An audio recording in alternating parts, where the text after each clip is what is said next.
not like anything that is different or strange, and they hate mysterious things most of all.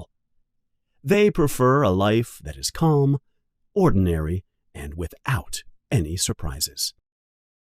Mr. Dursley is the director of a large company. He is a very fat man with a very short neck. He has a large mustache. Mrs. Dursley, his wife, is thin and has blonde hair. Her neck is extremely long. She uses her long neck to look over the fence in her garden. She likes to watch her neighbors. She is a gossip. The Dursleys have a young son. His name is Dudley. The Dursleys think Dudley is the perfect son. The Dursleys have everything they want, but they also have a secret. Mrs. Dursley has a sister. Her name is Mrs. Potter. But Mrs. Dursley pretends she does not have a sister. She pretends she does not have a sister because her sister does not live a normal, ordinary life. Mrs. Potter and her husband are very strange and very different. They are very un-Dursley. Like the Dursleys, the Potters have a young son too, but the Dursleys do not want their son Dudley to be around the Potter's son. The Dursleys wake up one Tuesday morning. It seems like a perfectly normal Tuesday morning, but the day is about to change. It is about to become very strange and mysterious. The Dursleys hate strange and mysterious things. While driving to work, Mr. Dursley sees the first strange thing of the day. Near his house, he sees a cat reading a map. Or at least he thinks he sees a cat reading a map. His eyes must be playing games with him. Later, while he is waiting in traffic, he notices many people wearing strange clothes. They are wearing colorful cloaks and capes. Who wears colorful cloaks like that at this time of the year? He thinks to himself. It must be a stupid new fashion that the young people are following.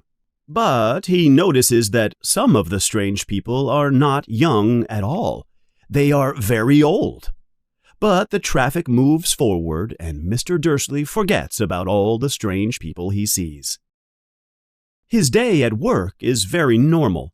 He yells at many people, he makes some important calls, and then he decides to go across the street and have lunch. When he is about to enter his favorite bakery to order a sandwich, he notices another group of people dressed in strange clothes. They are talking together in a group. They seem very excited about something. Mr. Dursley passes by them as he is leaving, and this is what he hears. "The Potters." "You're right. That's what I heard too." "Yes, their son, Harry." Mr. Dursley cannot believe what he hears. He becomes very scared. He runs back to his office. There are many people named Potter, he thinks, and he is not sure if his nephew is named Harry anyway. He has never seen the boy. He wants to call his wife, but then he decides it is a bad idea. He doesn't want to make his wife upset. She always gets upset when she talks about her sister. It is very difficult for Mr. Dursley to concentrate at work. When it is 5 p.m., he leaves work to go home. As he is leaving his building, he does not see the small man who is standing in front of him. Mr. Dursley walks right into him. "Sorry," says Mr. Dursley. The man he walks into is a small old man wearing a violet cloak. He does not seem angry at all that Mr. Dursley almost knocks him to the ground. On the contrary, he smiles a big smile and says in a very squeaky voice, "Don't be sorry, sir. Nothing could make me upset today. Be happy, because you know who is gone." Even muggles like you, sir, should celebrate. This is a happy, happy day." Then the tiny old man hugs Mr. Dursley and walks away. Mr. Dursley has no idea what has just happened. He does not know the old man, and he does not know what a muggle is either. Mr. Dursley is beginning to hate strange things even more. Mr. Dursley drives home and is very surprised to see the same cat he saw earlier in the morning. The cat is sitting on his garden wall, looking at him. "Shoo! Go away!" he yells at the cat. The cat does not move. It just sits there on the wall, looking at Mr. Dursley as he enters his house. Mr. Dursley tries to act normal around his wife, but it is quite difficult. He and his wife and son have a normal, ordinary dinner. They put little Dudley to bed, and Mr. Dursley has time to sit and watch the news on the TV.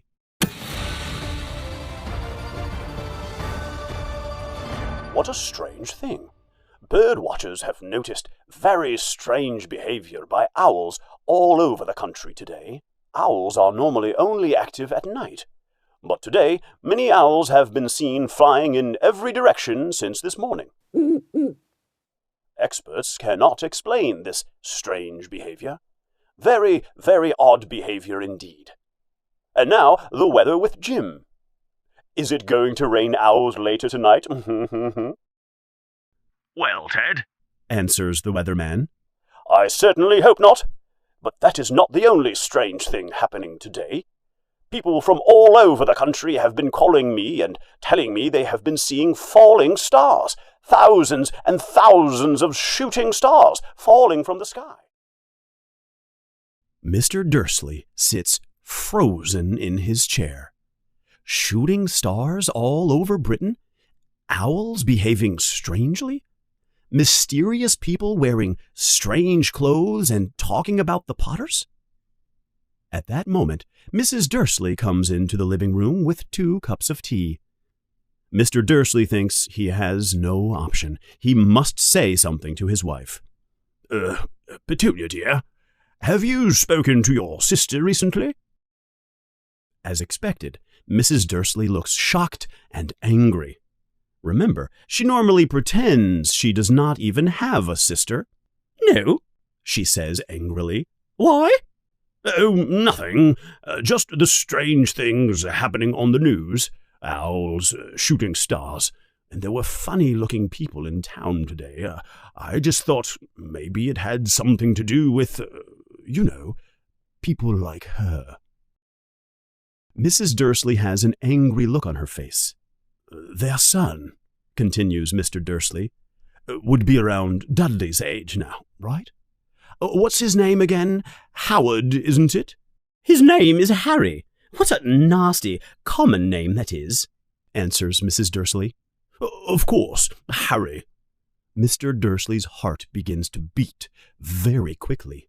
"Yes, I agree. A terribly common name." He does not say another word about the topic, and they both go to bed. While Mrs. Dursley is in the bathroom, Mr. Dursley looks out the window into the front garden. The cat is still there on the wall. It is looking down the street, like it is waiting for something. The cat sits on the wall for a long time, like a statue. It does not move. It does not look in any direction except towards the corner of the street at the end of Privet Drive. Finally, very late at night, a man appears on the corner. He appears suddenly and silently. The cat sees him, and its tail begins to move from side to side slowly. The man is tall, thin, and very old. His hair and beard are long and the color of silver. He is wearing long robes and a purple cloak. His eyes are bright blue behind his glasses, which are sitting on his long and crooked nose. His name is Albus Dumbledore. The old man looks towards the Dursleys' house and laughs when he sees the cat. I should have known, he says. He reaches into his pocket and takes out a device that looks like a cigarette lighter. He holds it up in the air and clicks it. The street light that is closest to him goes out with a little pop sound. He clicks the device again and another street light pops out. He clicks the device 12 times. The only lights that remain are the 2 small lights of the cat's eyes. Dumbledore puts the device back into his pocket and walks towards the house. He sits down next to the cat. Then he speaks. Fancy seeing you here, Professor McGonagall. He turns to look at the cat, but the cat is not there. Instead, there is a woman there. She has on glasses, and she is wearing a green cloak, too. "How did you know it was me?" she asks. My dear Professor, there is only one cat that would sit without moving like a statue. You would feel like a statue if you had been sitting on a wall all day, says Professor McGonagall. You have been here all day? You have not been celebrating? I have seen a dozen parties on my way here. Professor McGonagall makes an angry sound with her mouth. Oh, yes, everyone's celebrating, that's true, she says impatiently. They should be more careful. Even the Muggles have noticed there is something strange happening. It is on their news programs. Owls behaving strangely, shooting stars. Even the Muggles are not completely stupid. Of course they were going to notice something. Shooting stars in Kent. That was probably Daedalus Diggle who did that. He is not the smartest of us, is he? You cannot be upset with them, says Dumbledore. We have not had many things to celebrate for the past 11 years. I know that, says Professor McGonagall, irritated. But we should be more careful. People are out in the streets in bright cloaks and talking openly, and the Muggles can hear them. Can you imagine what would happen if the Muggles discovered who we are on the same day that you-know-who seems to have disappeared? Do you think he is really gone, Dumbledore? Please call him by his real name, Voldemort, complains Dumbledore. No one will be scared of him if he is called you-know-who. And yes, it appears that he is gone. It appears they finally stopped him. Oh, it is so tragic, cries Professor McGonagall. Everyone is saying that last night you-know-who, oh, all right, Voldemort went to Godric's Hollow. He went to find the Potters. The rumour is that Lily and James Potter are... they are saying that they are dead. Dumbledore closes his eyes with sadness. Lily and James! I can't believe it. I don't want to believe it. Oh, Albus. Dumbledore puts a hand on her shoulder to comfort her. Professor McGonagall continues. That's not all. They say that Voldemort tried to kill the Potter's son, Harry. But he couldn't. He couldn't kill that little boy. No one knows why or how, but they say that when he couldn't kill Harry Potter, Voldemort's power somehow disappeared. And that's why he is gone. Dumbledore nods his head, agreeing with her. So it's true. Voldemort was so powerful, but how did Harry survive? We don't know, answers Dumbledore. We may never know. Dumbledore takes his watch from his pocket and looks at the time. Hagrid is late. He told you I was going to come here, didn't he? Yes, says Professor McGonagall. So, are you going to tell me why you came here of all places? I have come to bring Harry Potter to his aunt and uncle. They are the only family he has now. What? Yells Professor McGonagall. You are leaving Harry with these people? I have been watching them all day. They are the worst people. Harry can't live here." "It is the best place for him," says Dumbledore. "His aunt and uncle will be able to explain everything to him when he is older. I have a letter for them."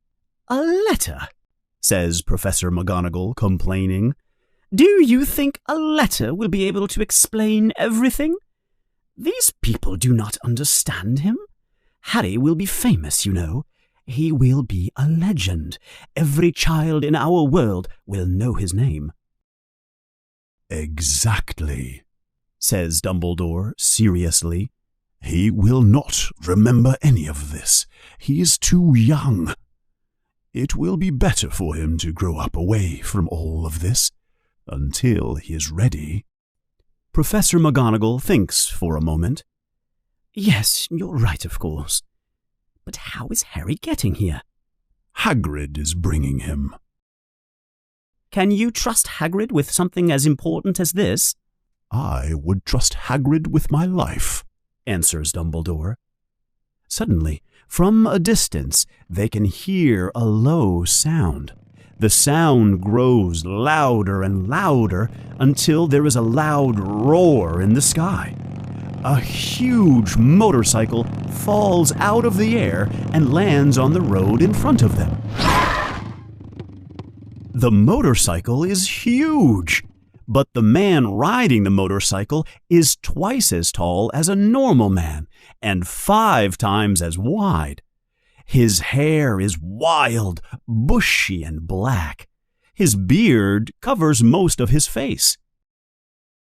In his vast, muscular arms, he is holding something covered in blankets. "Hagrid, it is good to see you," says Dumbledore. "I have him, sir. Here he is." "Did you have any problems, Hagrid?" asks Dumbledore. "No, sir. The house was almost destroyed, but I rescued him before the Muggles arrived. He fell asleep while we were flying over Bristol." Dumbledore and Professor McGonagall look at what is wrapped in the blankets. There is a baby boy. He is asleep. On his little forehead, under part of his black hair, there is a strange cut, shaped like a bolt of lightning. "That is where Voldemort," says Dumbledore. "He will have that scar forever. He may not like it, but he might need it when he grows up. It is time to say goodbye." Dumbledore takes Harry and places him on the ground in front of the Dursleys' front door. Hagrid leans over the boy and gives him a scratchy kiss with his big beard. There are huge tears of sadness falling from his eyes. Dumbledore takes the letter from his pocket and places it inside the blankets next to little Harry Potter. "Well," says Dumbledore, "that's that. We must leave now before the Muggles discover us. Goodbye, Hagrid. Professor McGonagall, I guess I will be seeing you soon." Hagrid wipes his eyes with the back of his hand. He climbs onto his huge motorcycle and disappears into the night.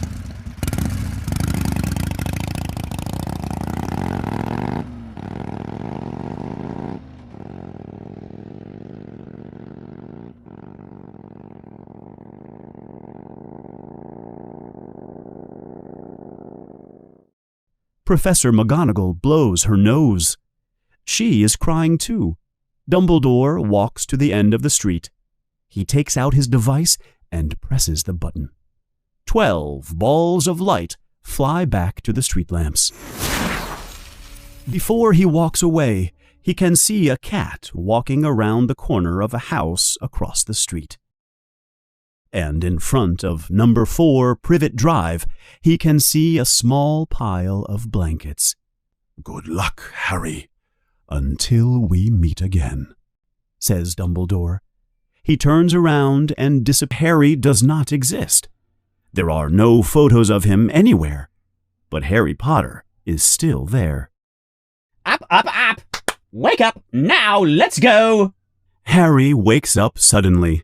It is his aunt, screaming. She knocks on the door. Up! She yells. Harry wakes up and tries to remember the dream he is having. It is a good dream. There is a flying motorcycle in his dream. He thinks he has had the same dream many times before. "I'm awake," says Harry. Well, get up. I want you to cook us breakfast. And don't burn the bacon. I want everything to be perfect. Don't forget, it's Dudley's birthday. Dudley's birthday, of course. Harry has forgotten. He gets dressed and opens the door to his room. He sleeps in a small, dark room under the stairs. It is more like a closet than a bedroom. Harry is small and skinny for his age. Maybe that is because he lives in a tiny room under the stairs in his aunt's house. The only clothes he wears are the larger clothes that Dudley does not use anymore. He has a thin face, black hair, and bright green eyes. He wears round glasses. Dudley is a terrible bully to Harry and has broken Harry's glasses many times before. Harry fixes them with lots of tape. The only thing Harry likes about his appearance is a very thin scar on his forehead that is shaped like lightning. Harry has had the scar for as long as he can remember. He remembers asking his Aunt Petunia how he got the scar. You got that scar in the car crash when your parents died, she tells Harry. And don't ask questions. Don't ask questions. That is the first rule Harry learns in order to live comfortably with the Dursleys. Harry is cooking breakfast when Dudley comes into the kitchen with his mother and father. Dudley looks a lot like Uncle Vernon. He has a large pink face, almost no neck, blue eyes that are always wet, and thick blonde hair on his fat head. Aunt Petunia says Dudley looks like a baby angel. Harry thinks Dudley looks like a pig wearing a wig. Suddenly, the phone rings, and Aunt Petunia talks quickly with the person on the other line. Miss Fig has broken her leg. She can't stay with him. Aunt Petunia looks at Harry when she says this. Dudley looks horrified. That means that Harry will have to come with the family on his birthday adventure. Aunt Petunia looks at Harry as if he has turned into a horrible creature. Uncle Vernon just looks angry. But Harry is excited. He turns to his aunt and says, You can leave me here. I won't blow up the house. Harry likes the idea of spending the afternoon without the Dursleys. It will be like a vacation. I guess we have to take him to the zoo now, says Aunt Petunia angrily. We can leave him in the car. But it's my special day, cries Dudley. Dudley is not really crying. He only cries like this to get attention from his parents and to get everything he wants. I don't want him to come. But Aunt Petunia and Uncle Vernon and Dudley have no choice. Harry has to come to the zoo with them. I'm warning you, says Uncle Vernon to Harry. I'm warning you. You had better behave at the zoo, or I will lock you in your room under the stairs until the new year. I'm not going to do anything, says Harry. I promise. But Uncle Vernon does not believe him. No one has ever believed Harry Potter. Harry has a wonderful time at the zoo. In fact, he has the best morning he has had in a long time. But he knows that this perfect day cannot last forever. After lunch, they visit the reptile house. It is cold and dark inside, and filled with all kinds of lizards and snakes and other scaly creatures. Dudley wants to see the biggest and most dangerous snake. It is a python that is so big that it could wrap around Uncle Vernon's car twice and crush it like a toy. But at the moment, the python is sleeping. Dudley puts his fat face against the glass and yells to his father, "Make it move!" Uncle Vernon knocks on the glass, but the snake does not move a scale. "Do it again," Dudley orders his father. This time, Uncle Vernon knocks loudly on the glass. But the snake continues sleeping. "This is boring," says Dudley, and he walks away. Harry looks into the python's tank. He feels bad for the python. The only people who come to see the snake are stupid people who hit the glass and try to make the snake do something interesting. Harry thinks it must be worse than living in a small room under the stairs, where the only visitor is Aunt Petunia, who knocks on the door to wake him up. At least, Harry thinks, he can visit the rest of the house. Suddenly, the snake opens its small black eyes.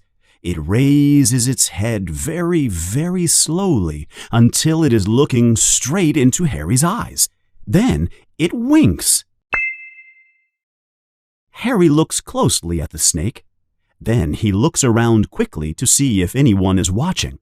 No one is watching. He looks back at the snake, and Harry winks too. Harry begins to speak to the snake. "It must be very annoying having to deal with all these stupid people who bother you all day."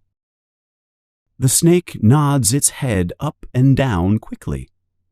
"Where do you come from?" Harry asks the snake. The snake points its tail at a little sign next to the glass. Harry looks at it.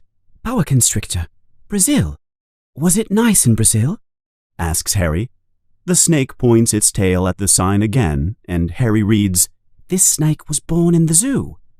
"Oh, I see," says Harry. "So, you have never been to Brazil?" The snake shakes its head from side to side. Suddenly, from behind Harry, there is a very loud shout. "Mum, Dad, come and look at the snake. Look what it's doing." It is Dudley. He has seen Harry talking to the snake. Dudley comes walking as fast as his fat body can move and pushes Harry hard to the floor. Then he presses his fat cheeks against the glass and looks inside the tank. Harry looks up at Dudley from the floor. Then, suddenly, Dudley screams. The glass disappears, and Dudley almost falls into the snake tank. The huge snake climbs out of the tank and slithers along the floor and out of the reptile house. All the people are screaming in fear and panic. As the snake passes quickly by Harry, he thinks he hears the snake say in a low, hissing voice, "Brasil, here I come. Obrigado, meu amigo." Soon, Uncle Vernon, Aunt Petunia, Dudley, and Harry all leave the zoo. Dudley is still terrified. He thinks he was almost eaten alive by the snake. He keeps saying, "Harry was talking to the snake. Didn't you see it? He was talking to the snake. You all saw it, didn't you?" When they get home, Uncle Vernon is so angry with Harry that he has difficulty speaking. "Go understairs. Stay. No dinner." Harry has lived with the Dursleys for almost 10 years. 10 miserable years. He has lived with them since his parents died in that car crash. He doesn't remember being in the car when his parents died, but sometimes, when he thinks very hard about his past, he remembers a vision of a bright green light and a burning pain on his forehead. Harry believes this is a distant memory of the car crash, but he does not understand the bright green light. He cannot remember his parents at all. His aunt and uncle never speak to him about them, and, of course, he is not permitted to ask questions. Because of his isolation, Harry has always dreamed and dreamed of someone, some family he does not know, coming and taking him away. But that has never happened. The Dursleys are the only family he has. But sometimes, strange things have happened to him. Strangers on the street have come up to him. Very strange strangers, in fact. They look at him in a strange way. They wave at him as if they know him. One strange man, an old bald man with a long purple coat, shakes his hand without saying a word. But when Harry tries to look at these strangers more closely, they seem to disappear. At school, Harry has no friends. Because Dudley is such a bully at school, no one likes to be around strange Harry Potter in his big old clothes. The strange Harry Potter who wears round, broken glasses. Chapter 3. The Letters from No One. Harry receives the worst punishment he has ever received after the escape of the snake. When he is finally allowed out of his little room under the stairs, school is over and the summer holidays have begun. But Harry is excited for the end of summer.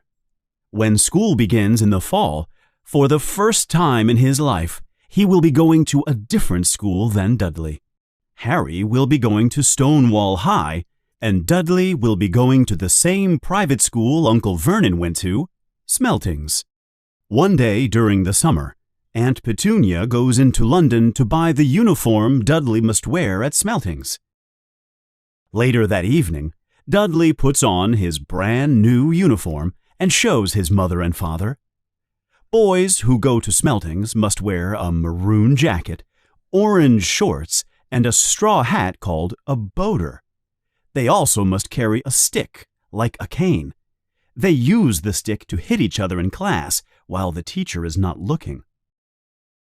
When he sees his son in his new uniform, Uncle Vernon says it is the proudest moment of his life. Aunt Petunia is crying with emotion. Harry has difficulty not laughing out loud. The next morning, when Harry comes into the kitchen, there is a terrible smell. The smell is coming from a large bucket in the sink. It is filled with dirty clothes in gray water. "What is this?" Harry asks Aunt Petunia. She looks at him with an angry look on her face.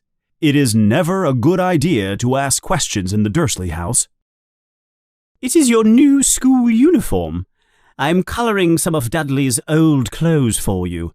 It will look like your school uniform when I finish." Harry does not think it will look like anyone's school uniform. He tries not to think how the other boys will make fun of him when they see him in his new school uniform. After a moment, Uncle Vernon comes into the kitchen with Dudley, who is banging his new smelting stick against the table and walls. They both make a face when they smell Harry's new uniform. Suddenly, they hear the sound of the mailman opening the mail slot in the front door. And then the sound of letters hitting the floor.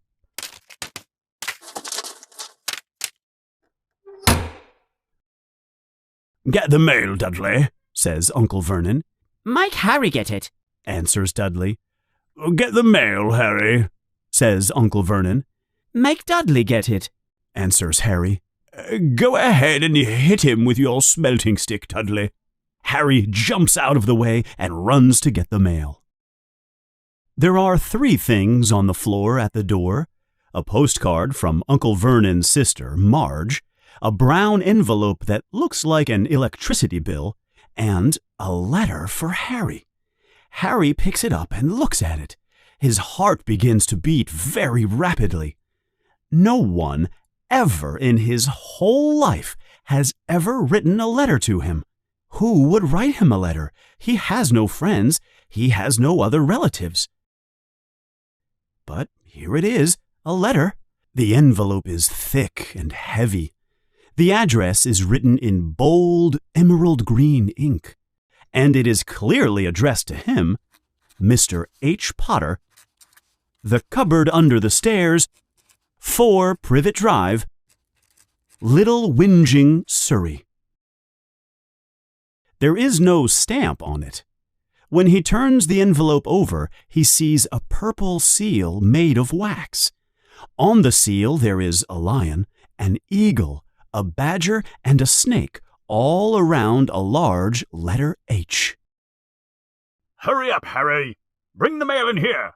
shouts Uncle Vernon. Harry walks back into the kitchen. He is still fascinated by the letter in his hands. Harry is about to open his letter when suddenly, Dad, yells Dudley. Dad, Harry's got a letter.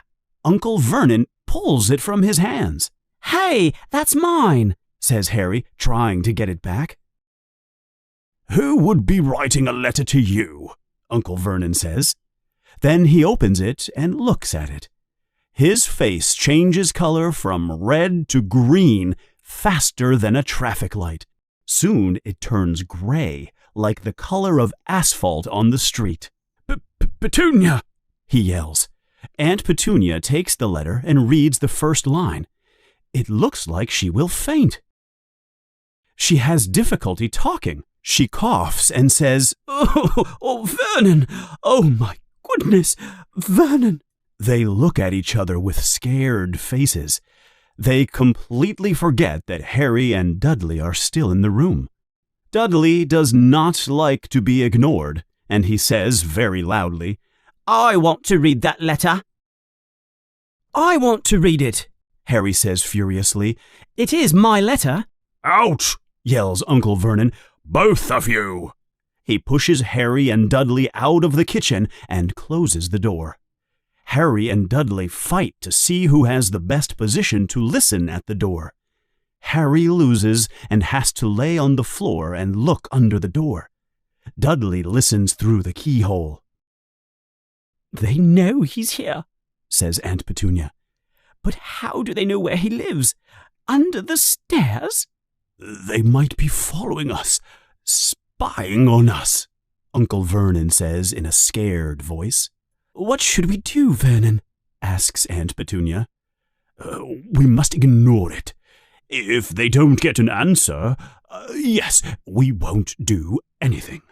Aunt Petunia tries to protest, but I will not allow one in my house, Petunia. We promised when Harry came to the house that we would avoid all that dangerous behavior. The next morning at breakfast, everyone is behaving very strangely. Uncle Vernon and Aunt Petunia both have angry looks on their faces, and they are trying to ignore Harry. Dudley is very angry because he was ignored the day before, and Harry wishes he had opened the letter and read it properly. The mail arrives again while they are at the table. Dudley goes to pick it up off the floor. There's another letter for Harry, he yells to his parents. Mr. H. Potter, the tiniest room in the house, 4 Privet Drive. Uncle Vernon jumps from his chair and makes a strange sound as he runs to the front door. Harry is running for the door too. Uncle Vernon fights with Dudley to get the letter from his hands. Harry jumps on Uncle Vernon's back and puts his arms around his neck and tries to grab the letter too. Uncle Vernon finally wins and takes the letter from Dudley.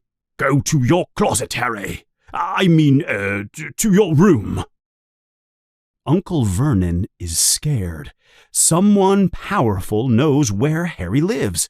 He thinks they will continue to send Harry letters. He will not allow that to happen anymore. He has a plan. Harry also has a plan. He wakes up very early the next morning so he can be the first one to receive the mail.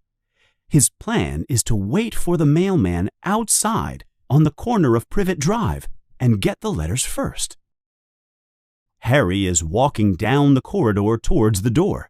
It is very dark. The sun has not risen yet. Suddenly, Harry jumps into the air with fright. It is Uncle Vernon. Uncle Vernon is sleeping on the floor in front of the door, waiting for the mailman too.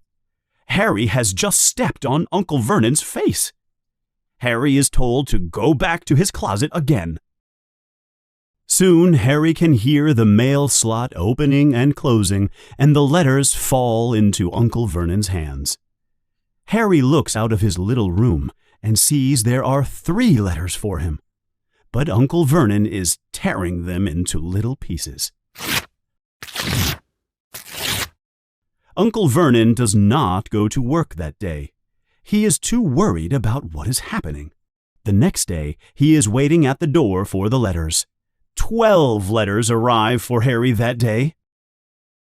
Uncle Vernon decides he cannot go to work that day either. After burning the letters, he looks for a hammer and some nails and uses a piece of wood to block the mail slot in the door. He also blocks the front door and back door so no one can come in or leave. On Saturday, things begin to go crazy. 24 letters manage to enter the house. They are hidden in the eggs and under the milk the milkman delivers that morning. Aunt Petunia has to receive them through a small window in the living room. On Sunday morning, Uncle Vernon seems happy and calm. "The mailman does not deliver mail on Sundays," he says while Harry is preparing eggs in the kitchen. "Finally, no letters today." Something comes flying rapidly down the kitchen chimney as he is talking. The thing hits Uncle Vernon on the back of the head. In the next instant, 30 or 40 letters come flying out of the chimney like bullets.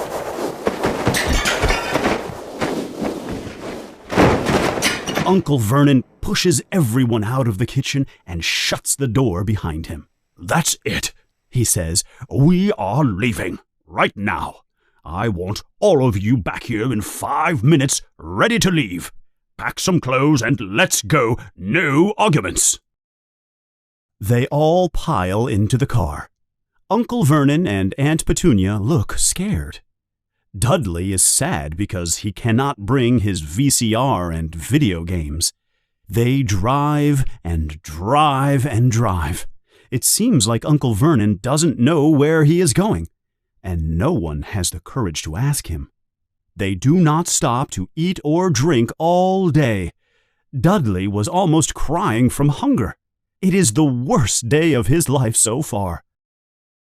They sleep in a dark motel at night and eat dry cereal for breakfast. In the motel, there is a letter waiting for Harry when they check out. "Excuse me, is one of you Mr. H. Potter? This here letter arrived this morning," the receptionist says to Uncle Vernon as they are leaving. Written in green ink on the envelope is the address, Mr. H. Potter, Room 17, Railview Hotel, Cokeworth. Harry tries to grab the letter, but Uncle Vernon is faster. Soon they are back in the car and on the road.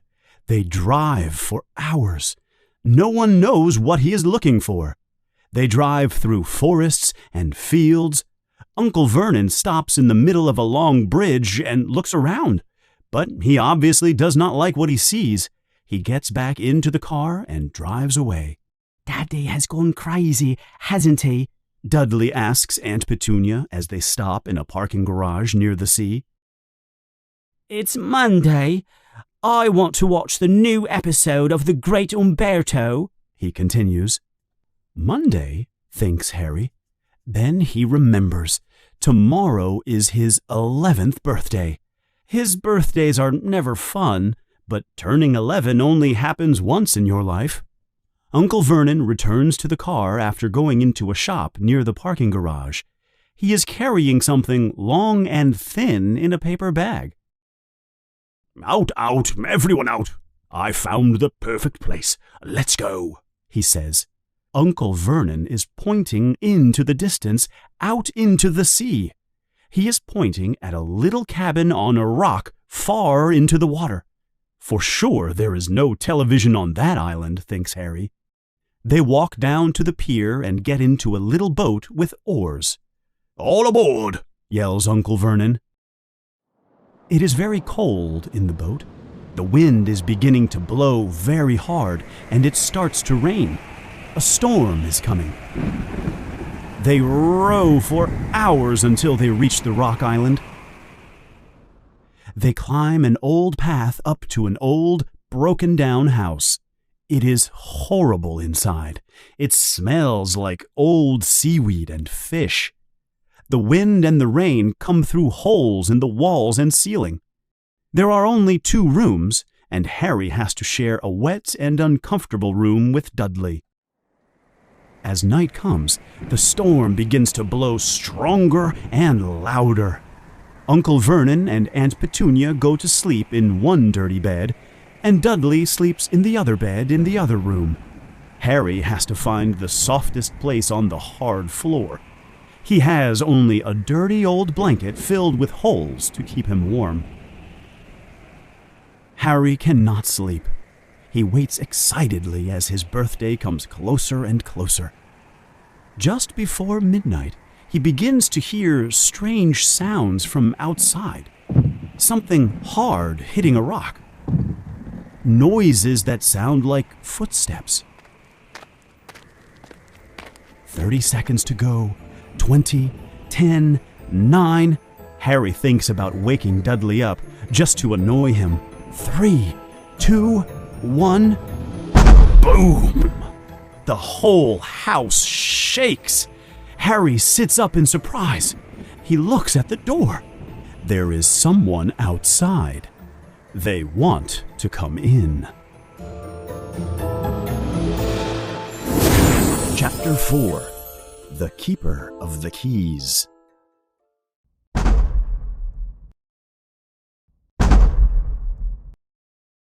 Boom! The knock comes again. Uncle Vernon runs into the room. "Who's there?" he shouts. He is holding a rifle in his hands. Now everyone understands what he was carrying in the bag the day before. "Who is it? I warn you, I have a gun." There is a pause. Smash! The door is hit so hard that it breaks and comes flying into the room. There is a man in the doorway, a giant man. His face is almost completely covered with long, messy hair and a big black beard. But you can see his eyes, like points of light under his hair. The giant man comes through the doorway and into the room. His head almost touches the ceiling. "Could you make us a cup of tea, please? It has been very difficult to find you," says the giant. "And here's Harry. The last time I saw you, you was only a baby. You look a lot like your dad, but you have your mother's eyes." "I demand that you leave right now," yells Uncle Vernon. "You are in this house illegally." Shut up, Dursley, you big fool," says the giant. He reaches over and takes the gun out of Uncle Vernon's hands. He bends the barrel of the gun into a knot as if the gun were made of rubber. He throws the gun into a corner of the room. Uncle Vernon makes a sound like someone's stepping on a mouse. "Well, Harry," continues the giant, "happy birthday to you. 11 years old. Congratulations." Harry looks at the giant in surprise. "Who are you?" asks Harry. "Oh, I'm sorry, Harry. I forgot to introduce myself. I'm Rubeus Hagrid, Keeper of Keys and Grounds at Hogwarts. But you can call me Hagrid. Everybody does. I'm sure you know all about Hogwarts, of course." No," answers Harry. "Excuse me?" says Hagrid, looking shocked. "You don't know about Hogwarts?" Hagrid looks angrily at the Dursleys, who try to hide in a corner. "I knew you weren't receiving all the letters we sent you, but I never thought you didn't know about Hogwarts, for crying out loud. Didn't you ever wonder where your parents learned all of it?" "All of what?" asks Harry, very confused now. "All of what?" Hagrid yells. "You didn't tell this boy anything about Hogwarts?" he asks the Dursleys in a voice that sounds like a storm. Hagrid looks back at Harry and asks, "You don't know anything about our world? I mean, your world, Harry? My world? Your parents' world?" "What world?" asks Harry. Hagrid looks like he is about to explode. "Dursley!" he yells. Uncle Vernon is shaking with terror. "But Harry," says Hagrid, "you must know about your mom and dad. I mean, they're famous. You're famous too." "They were famous? Really? My mom and dad?" says Harry. "You don't know," says Hagrid sadly. "You don't know who you are, do you, Harry? You don't know what you are?" "Stop!" yells Uncle Vernon, who finds some courage to speak. "I forbid you to tell him anything." "Oh, go sit on some nails, Dursley, you great fat pot of pudding," answers Hagrid. "Harry, you're a wizard." "I'm a what?" gasps Harry. "A wizard, of course," says Hagrid. "One of the best, at least when you learn a thing or two. With a mum and dad like yours, what else would you be? I think it's time you read your letter." Hagrid reaches into his pocket and pulls out a yellow envelope with emerald green ink written on it. The address reads, Mr. H. Potter, The Floor, House on the Rock, The Sea. Harry takes out the letter and begins to read. Hogwarts School of Witchcraft and Wizardry, Headmaster Albus Dumbledore. Dear Mr. Potter, we are happy to inform you that you have been accepted at Hogwarts School of Witchcraft and Wizardry. In this envelope there is a list of all the necessary books and equipment you will need for your studies. The term begins on September 1st. We expect your answer by owl no later than July 31st. Yours sincerely, Minerva McGonagall, Deputy Headmistress. Harry has so many questions that he doesn't know which question to ask first. Then Hagrid asks, Well, Harry, are you ready to go? Hogwarts awaits you. Before Harry can answer, Uncle Vernon says, He's not going. I'd like to see you try to stop him, you great fat muggle, growls Hagrid. What's a muggle? Asks Harry, very interested. A muggle, says Hagrid. It's what we call non-magic people, like your uncle here. And it's bad luck you grew up in a family of the worst kind of muggle. We made a promise when we accepted Harry that we would never allow him to be a wizard. It's all nonsense anyway. You knew? Asks Harry. You knew I'm a wizard? Knew? Yells Aunt Petunia. Knew? Of course we knew. Especially since my horrible sister was what she was. She got a letter just like you, and then she disappeared and went to that school and came home every vacation with her pockets full of magic nonsense. She turned our teacups into rats. She was a freak, but my mother and father always loved her best. Lily this and Lily that. They were proud there was a witch in the family. She pauses to take a breath and then continues in an angry voice. Then she met that Potter boy at school, and they got married, and had you. And I knew you were going to be just the same, just as strange, just as abnormal. And then she went and got killed, and we got stuck with you. She was killed? Yells Harry. You told me she died in a car crash. Car crash! Hagrid screams at the Dursleys. How could a car crash kill Lily and James Potter? That's ridiculous. I can't believe Harry Potter does not know his own story. even when every kid in our world knows his name." Hagrid looks sad. "I had no idea. Dumbledore said it might be difficult to find you, but I didn't know it was this bad. But Harry, I don't know if I'm the right person to tell you your story. But someone has to tell you. You can't go to Hogwarts without knowing the truth about your past." He looks at the Dursleys with an angry expression on his face. "Well, I'll try to tell you as best as I can. I don't know everything myself. It's a big mystery, some parts of the story. It begins with a person called—" "Who?" asks Harry. "I don't really like saying his name. No one in our world likes saying his name," answers Hagrid. "Why not?" "Great goblins, Harry. People are still scared of him. Oh, this is difficult.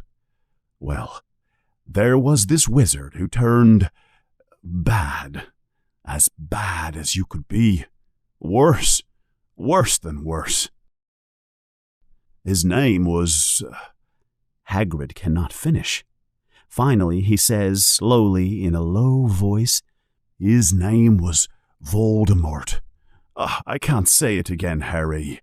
Anyway, this wizard, about 20 years ago, turned bad and started looking for followers. He was becoming more and more powerful. They were dark days, Harry. You didn't know who to trust. Bad things started to happen to good wizards and witches. He started taking control of everything. But there were some people who tried to stop him. They tried to go against him, and he killed them all. He killed them in terrible ways. One of the only safe places for us was Hogwarts. I think Dumbledore was the only one you-know-who was afraid of. He didn't try to attack the school, at least at first." Harry is filled with wonder as he listens to the story. Hagrid continues, "Now, your mom and dad were the best witch and wizard you could know. They were head boy and head girl at Hogwarts in their day. But you-know-who must have been afraid of them, because about 10 years ago, he discovered where they were. And you were with them, Harry. You were just a baby of 1, you were. He found your mom and dad on Halloween. He came to your house and... Hagrid suddenly takes out a large handkerchief and blows his nose like a giant horn. "Oh, sorry," he says, "but it's a sad story it is. Your mom and dad were the nicest people you could meet. Anyway, you know who killed them, and then he tried to kill you. And this is the biggest mystery of all. He couldn't kill you. Did you ever wonder how you got that mark on your forehead? That was no ordinary cut. That's the mark of a powerful curse on you. It destroyed your mother and father, and your house, but you survived. That's why you're famous, Harry." While Harry listens to the story, he begins to remember images in his mind, green flashes of light, and, for the first time, a laugh. A high, cold, cruel laugh. "I found you in the house, Harry, under some debris," continues Hagrid. "Dumbledore told me to find you and bring you to these here muggles." Hagrid looks at the Dursleys with disgust on his face. At that moment, Uncle Vernon begins speaking angrily. "Now, you listen to me, boy. We took you into our home. We accepted you, even though there was something strange and different about you. And your parents, they were freaks. No good wizards and witches, and they got what they deserved, and—" Before Uncle Vernon can continue, Hagrid jumps up from the sofa where he is sitting. He takes an old pink umbrella from his coat and points it at Uncle Vernon like a sword and says, "I'm warning you, Dursley. One more word and I'll—" Uncle Vernon loses all his courage and he becomes silent. "That's better," says Hagrid. But what happened to you know who? Asks Harry. Good question, Harry. He disappeared. He vanished. That's the biggest mystery of all. No one knows where he is. He was so powerful, and now he's just gone. Some say he died. That's nonsense if you ask me. Some say he's still out there, waiting. I don't believe it. But the ones who went to his side, the dark side, they all came back. So he must be gone for good. But he lost his powers, I think. He's too weak to continue fighting. Something about you took away all his strength, Harry. Something happened that night with you, with him. Nobody knows what happened, and that's the mystery. But he's gone. But Harry is confused now. He does not believe that he is a wizard, and certainly not a famous wizard, after all the abuse he receives from the Dursleys. "Hagrid," says Harry, "I think you have made a mistake. I don't think I can be a wizard." Hagrid laughs. "Oh, not a wizard, eh? You never made strange things happen when you were scared or angry?" Harry thinks about this.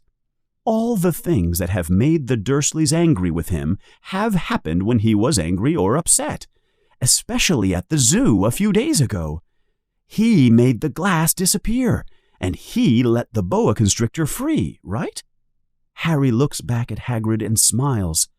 Hagrid smiles back at him. "See," says Hagrid. "Harry, you may doubt yourself now, but just wait until you go to Hogwarts. You'll see." But Uncle Vernon is not going to let Harry go without a fight. "I told you he is not going. He's going to a normal school, and he will thank us for it. I have read all those letters you sent him. Nonsense. If he wants to go to Hogwarts, a muggle like you can't stop him. He's Lily and James Potter's son. He'll go to Hogwarts, and he'll be with young people like him, people who will respect him for who he is. And he'll be taught by the greatest headmaster there is, Albus Dumbledore." "I will not pay for some crazy old man to teach him silly magic tricks," yells Uncle Vernon. But Uncle Vernon has gone too far this time. Hagrid picks up his umbrella. "Never," he yells, "insult Albus Dumbledore in front of me." He moves his umbrella towards Dudley, and there is a bright flash of violet light and the sound of a firecracker. Dudley screams and puts his hand on his fat bottom. He begins jumping up and down in pain. There is a hole in his pajama pants with a little pink tail sticking out. Uncle Vernon yells in terror and takes Aunt Petunia and Dudley into the other room and slams the door. "I don't think my spell worked," says Hagrid, confused. "I wanted to turn him into a pig." "Oh well, he is fat enough already." He looks at Harry. I would appreciate it if you didn't say anything about this to anyone at Hogwarts, Harry. I'm not supposed to, use magic." "Why can't you use magic, Hagrid?" asks Harry. I was at Hogwarts myself, but I was expelled. But Dumbledore let me stay and be the gamekeeper. Dumbledore is a great man." "Why were you expelled?" "Oh, Harry, it's getting late. Take my coat and lie down here by the fire and get some sleep. We have lots to do tomorrow," says Hagrid. "Hogwarts awaits you, Harry." Chapter 5. Diagon Alley.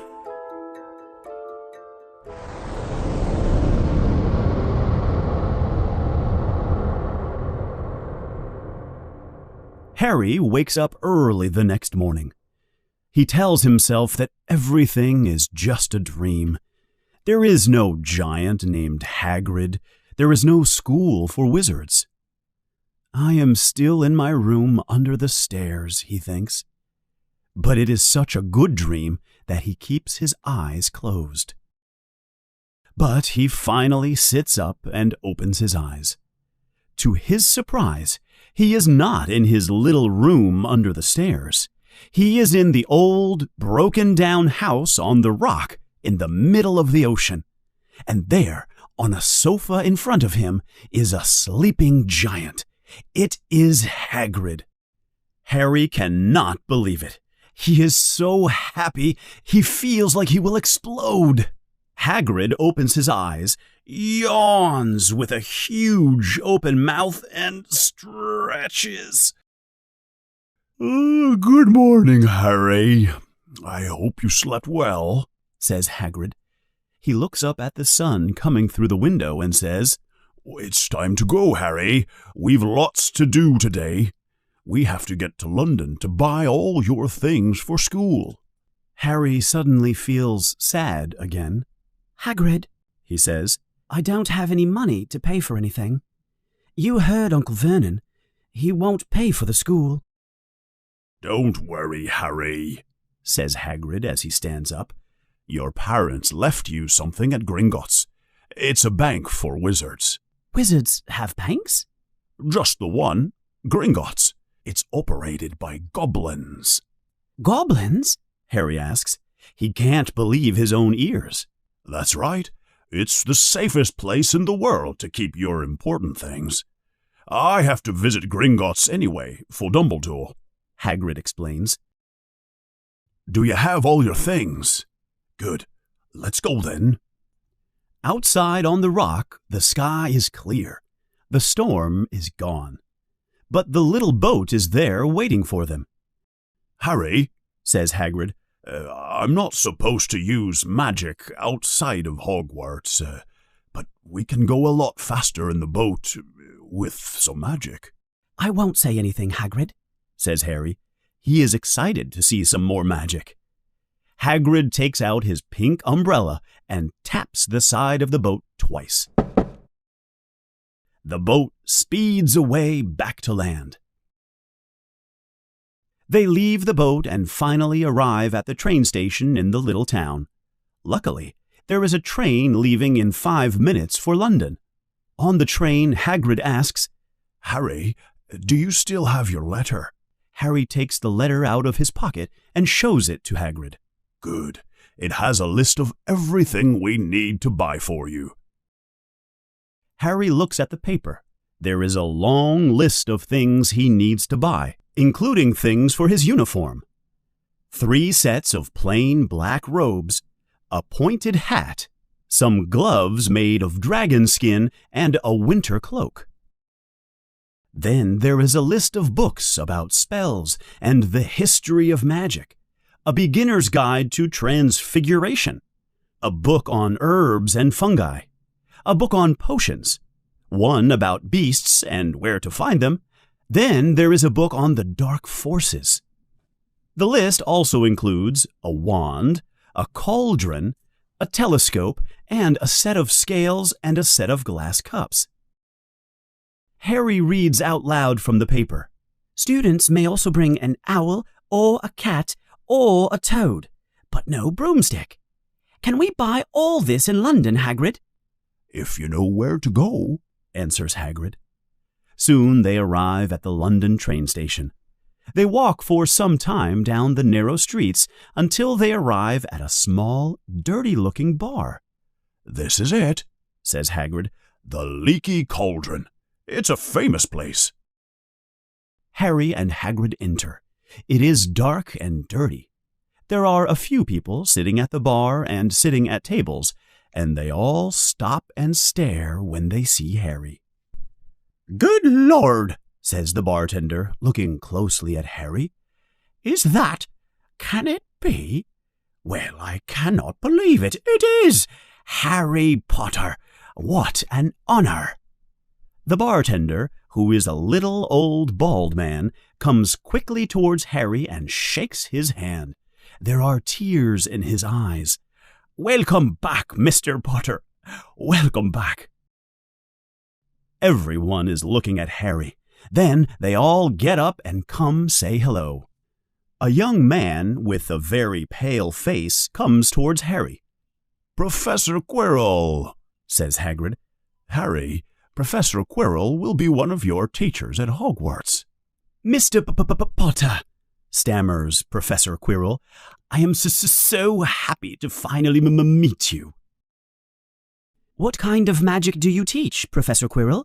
asks Harry. "Defense against the dark arts," he answers. He seems scared to even talk about it. "Of course, you will not need it, right, Potter?" All right, everyone. We must go," says Hagrid. "We still have lots to do. Come on, Harry."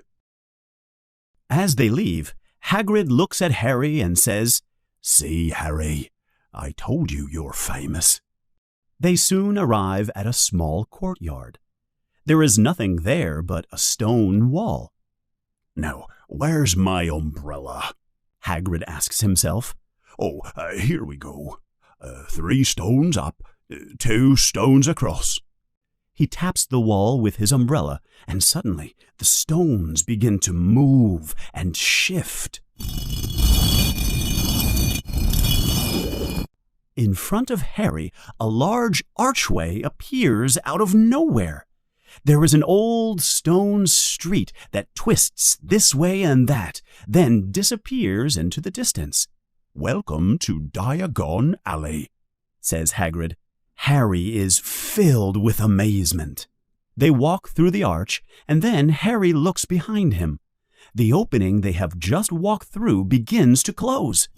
Almost instantly, the hole disappears, and there is only the solid stone wall. The sun is shining as they walk down the street. Harry cannot believe his eyes. There are shops and stores of all different kinds, selling every kind of magic item imaginable. There is even a store that sells several kinds of owls.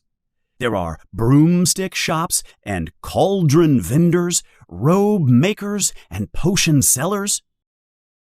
"Here we are, Harry. Gringotts," says Hagrid. They are standing in front of a large white building. Next to the large doors, wearing a red and gold uniform is— "Yeah, that's a goblin, Harry," says Hagrid. The goblin is much shorter than Harry. He has an intelligent, dark face with a pointed beard and long fingers and feet. He bows as they walk inside the building. They are in a vast hall made of marble. There are about 100 more goblins in the room. They are sitting on high chairs behind a long counter. They are writing in books, weighing coins, and examining precious stones using special eyeglasses. The hall is full of doors, too many to count. The goblins are taking people in and out of the many doors. "Good morning," says Hagrid when they approach the counter. "We've come to take out some money from Mr. Harry Potter's safe." "Do you have his key, sir?" asks one of the goblins. "It's here somewhere," says Hagrid as he searches his many pockets in his huge coat. "Oh, I found it," Hagrid says. He holds up a tiny golden key. "That looks like the correct key," says the goblin. "And I have a letter from Professor Dumbledore, too," says Hagrid. "It's about the you-know-what in Vault 713. The goblin reads the letter carefully. "Very well," he says. "Someone will take you to both vaults. Grip hook!" Another goblin arrives and leads them through one of the many doors. They follow a dark passage to a railway. They get into a little cart and move quickly down the tracks. They speed through a labyrinth of tunnels.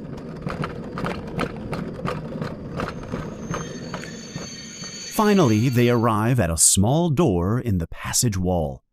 Griphook unlocks the door with the key, and they enter through a cloud of green smoke. "It's all yours, Harry," says Hagrid. Harry cannot believe his eyes. The room is full of piles of gold coins and silver coins and bronze coins. Hagrid helps Harry fill a bag with some of the coins. "The gold ones are galleons, the silver ones are sickles, and the bronze ones are nuts. This should be enough for a year at Hogwarts. Right, Griphook, to Vault 713, please." They move deeper and deeper into the tunnels on the cart. The air gets colder and colder. Vault 713 has no hole for a key. Griphook walks up to the door and touches it with a long finger. The door vanishes. Harry looks in. The room looks empty. But Hagrid moves past him and enters the room. He picks up a small package that is on the floor. Harry desperately wants to know what it is. "Let's go," says Hagrid. "Back to the surface. We have things to buy, Harry." After a wild cart ride, they arrive back on the surface in the bright sunlight. Harry realizes he now has more money than he has ever had in his entire life. He does not know what to do with it. "Why don't you go and buy your uniform, Harry?" says Hagrid. "I have some things to take care of. Madame Malkin's shop has everything you need. Off you go." And with that, Hagrid pushes Harry towards Madame Malkin's robes for all occasions. Madame Malkin is a small, round, smiling witch dressed in purple robes. "Are you here for Hogwarts, dear?" she asks Harry when he enters the shop. "Come over here and stand, dear. Let's get your robes." Madame Malkin places a long black robe over his head and begins to put little pins in to find the correct length. There are other boys in the shop who are also getting their robes altered. Harry overhears them talking about things he does not understand. Hufflepuff and Slytherin, broomsticks and Quidditch. Harry begins to feel sad again. He really has no understanding at all about what is happening to him. As Madame Malkin places the last pin, Hagrid enters the shop and waits in the waiting area. Harry hears the boys talk badly about Hagrid, calling him a servant and a savage. The boys remind Harry of Dudley. They are cruel and mean. "All set, dear. Your robe for all occasions is ready." Harry thanks Madame Malkin and leaves the shop with Hagrid. Harry is quiet as they walk down the street, and Hagrid asks, "Harry, what's wrong?" "Nothing," Harry lies. "Hagrid," he continues, "what's Quidditch?" "Blimey, Harry, I keep forgetting how little you know about us and our world. Quidditch is our sport. It's a wizard sport. It's like football in the Muggle world. Everyone follows Quidditch. You play it up in the air with broomsticks and 4 balls. It's hard to explain the rules." "And what are Slytherin and Hufflepuff?" asks Harry. "They are the houses at Hogwarts School. There are 4 houses. Everyone says the students at Hufflepuff are a lot of dummies, but—" "I'll probably be in Hufflepuff," says Harry unhappily. "It's better to be in Hufflepuff than in Slytherin," says Hagrid. "Only the bad witches and wizards come from Slytherin. You know who was one." Sorry, you know who went to Hogwarts?" asks Harry. "Many years ago," answers Hagrid, and he says no more about the subject. They continue their shopping down Diagon Alley. They buy books of all kinds, and paper and ink. The ink changes color as you write. They buy a cauldron and a set of scales for weighing potions, and a beautiful telescope. They visit the apothecary to buy basic potions, and Harry examines a silver unicorn horn that costs 21 galleons. They stop at an owl emporium to buy an owl for Harry. Toads and cats are out of fashion, explains Hagrid. All the new wizards and witches want owls for their animals. Harry walks out of the store with a large cage and a beautiful snow-white owl. "Just one more stop, Harry," says Hagrid. "We'll go to Ollivander's for your wand. The best wands for the best wizards." Harry can't wait. That is what he really wants, a magic wand. As they enter the dark store, Harry notices thousands of narrow boxes in high piles from the floor to the ceiling. For some reason, Harry feels anxious. The hair on his neck is standing up. The store seems to be filled with secret magic. "Good afternoon," says a soft voice. An old man is standing there. His eyes are bright in the dark shop. "Hello," says Harry, embarrassed. "I thought I would see you here some day soon, Harry Potter. You have your mother's eyes. It seems like only yesterday that she came to my shop to buy her first wand. I remember every wand I have ever sold. Your mother's wand was made of willow, but your father preferred a mahogany wand for a little more power. But it is the wand that chooses the wizard, of course." Mr. Ollivander is very close to Harry as he speaks. His nose is almost touching Harry's. He touches the scar on Harry's forehead with a long finger. "I'm sorry to say that it was I who sold the wand that did that," he says softly. "It was made of yew wood, very powerful, and in the wrong hands. If I had known what that wand was going to do—" He looks at Hagrid for a moment. "Rubeus Hagrid, how nice to see you again. Your wand was made of oak, wasn't it? It was a good wand until they broke it when you were expelled." He looks at Hagrid with a severe face. Hagrid looks embarrassed now. "Well now, Mr. Potter, let me see." Harry tries many different wands, but each wand he waves in the air, Mr. Ollivander takes away quickly. He tries wands made of wood and unicorn horns, dragon hearts, and phoenix tails. "You are a difficult customer, Mr. Potter, but do not worry. We will find you a perfect match here somewhere. Yes, here, try this one. It is made of holly and phoenix feathers." Harry takes the wand. He feels a strange, warm sensation in his fingers. He raises it above his head and waves it through the air. Red and gold sparks shoot from the end like fireworks. Hagrid jumps up and down, and Mr. Ollivander claps his hands with happiness. "Oh, bravo!" he yells. "Yes, indeed. Oh, very good." "Well, well, well. How very curious." He puts the wand back in its box and wraps it in brown paper. "Yes, very curious indeed," he continues saying. "All wands are different, Mr. Potter, but this wand has a brother. Its brother gave you that scar. Very curious how these things happen. I think we can expect great things from you, Mr. Potter. After all, he who must not be named did great things. Terrible things, yes, but great things." Harry feels scared.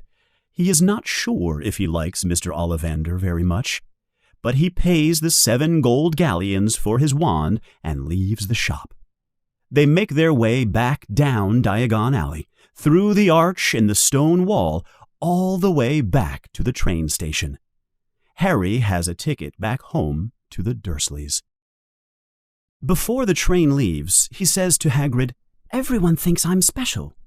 All those people in the bar, Professor Quirrell, Mr. Ollivander. But I don't know anything about magic. How can I do great things if I don't know anything, or even why I'm famous?" "Don't worry, Harry," says Hagrid. "You'll learn fast enough. Everyone starts at the beginning at Hogwarts. You'll be just fine. Just be yourself. I know it's hard. You're famous after all. But you'll have a great time at Hogwarts. Here's your train ticket for Hogwarts, by the way." He hands Harry the ticket. "If you have any problems with the Dursleys, you send me a letter with your owl. She'll know where to find me. See you soon, Harry." The train begins to leave the station. Harry wants to watch Hagrid until he can't see him anymore. He stands up and puts his nose against the window, but he blinks for an instant and Hagrid is gone. Chapter 6. Platform 9 3/4.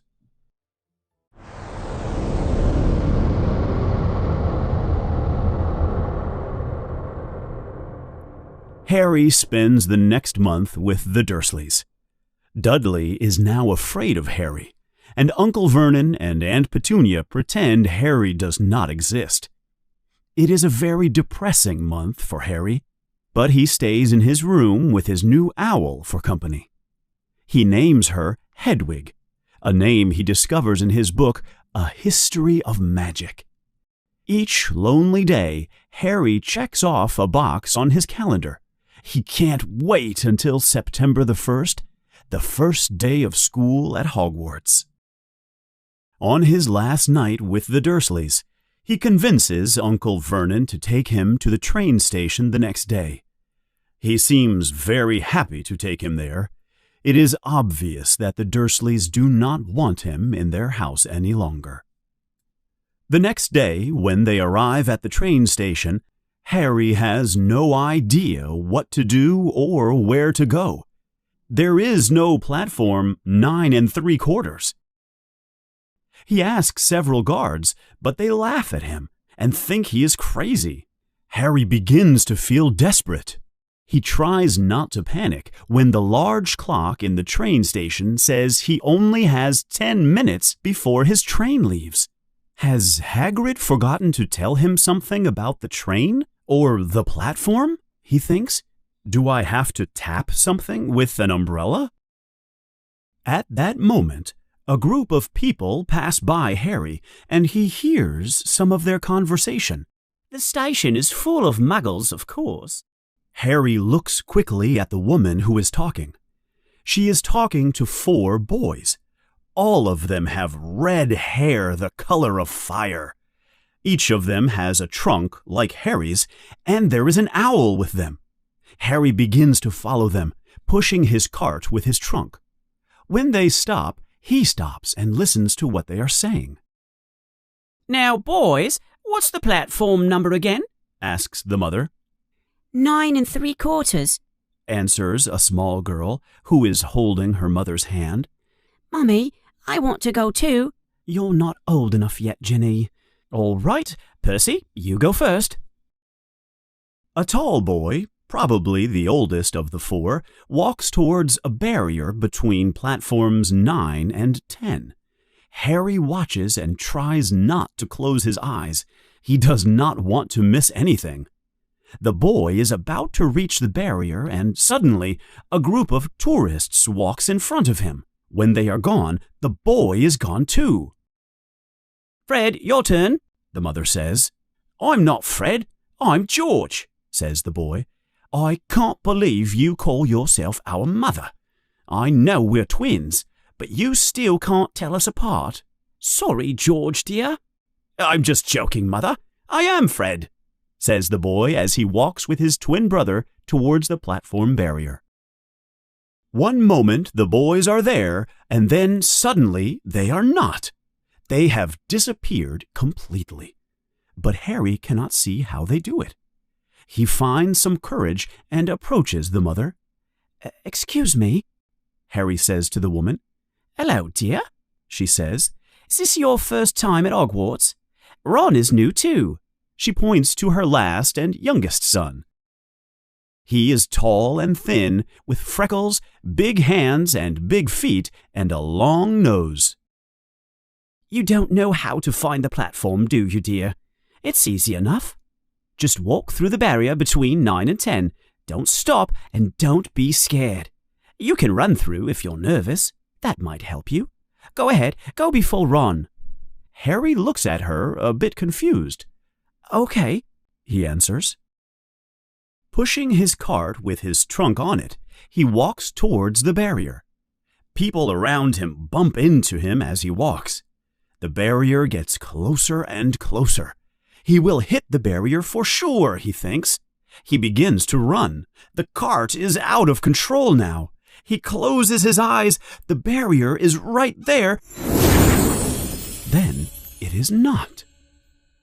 He opens his eyes, and there, next to the platform, is a big red train. There is a sign over the platform that reads, Hogwarts Express, 11 o'clock. Harry looks behind him where the barrier is supposed to be, but there is a sign that says, Platform 9 3/4. He has found the platform. There are children of all kinds on the platform, with owls flying everywhere in the smoke from the train, and cats of all colors walking between the people's legs. He pushes his heavy cart towards an empty train car. He finds an empty compartment and sits down. As he looks out the window, the door to the compartment slides open. Ron, the boy with fire-red hair, comes in. Is anyone sitting there? The whole train is full. No, answers Harry. No one is sitting there. The red-headed boy sits down and looks at Harry. Then he looks at him more closely. Are you? You are, aren't you? Who? Asks Harry. Harry Potter, he says. Oh, him, says Harry, feeling embarrassed.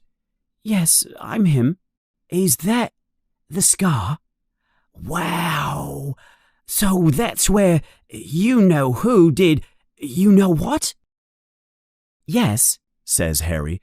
But I can't remember anything. Just a dream, a green light, and nothing else. Are you all wizards in your family? Harry asks Ron quickly. He wants to change the subject. I'm sorry, I didn't introduce myself. I'm Ron Weasley. Those other boys you saw are my brothers. Percy's the oldest, and Fred and George are twins, says Ron, feeling embarrassed for being so rude. Yes, my family is full of wizards and witches. I'm the 6th in my family to go to Hogwarts. This is my first year, and everybody loves my brothers. I think everyone has a lot of expectations for me. I'm not sure what's going to happen. All I know is that I don't have anything that's new for me. All I have are my older brother's things. This wand, and even Scabbers here. At that moment, Ron reaches into his pocket and takes out an old, fat, gray rat that looks more dead than alive. All he does is sleep. He's almost useless. Well, until Hagrid told me, I didn't know anything about magic or Hogwarts or anything. You're lucky. I'm probably going to be the worst in the class.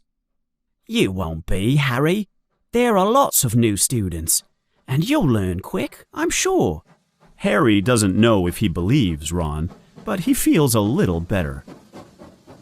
As they are talking, the train begins to leave the station and take them out of London.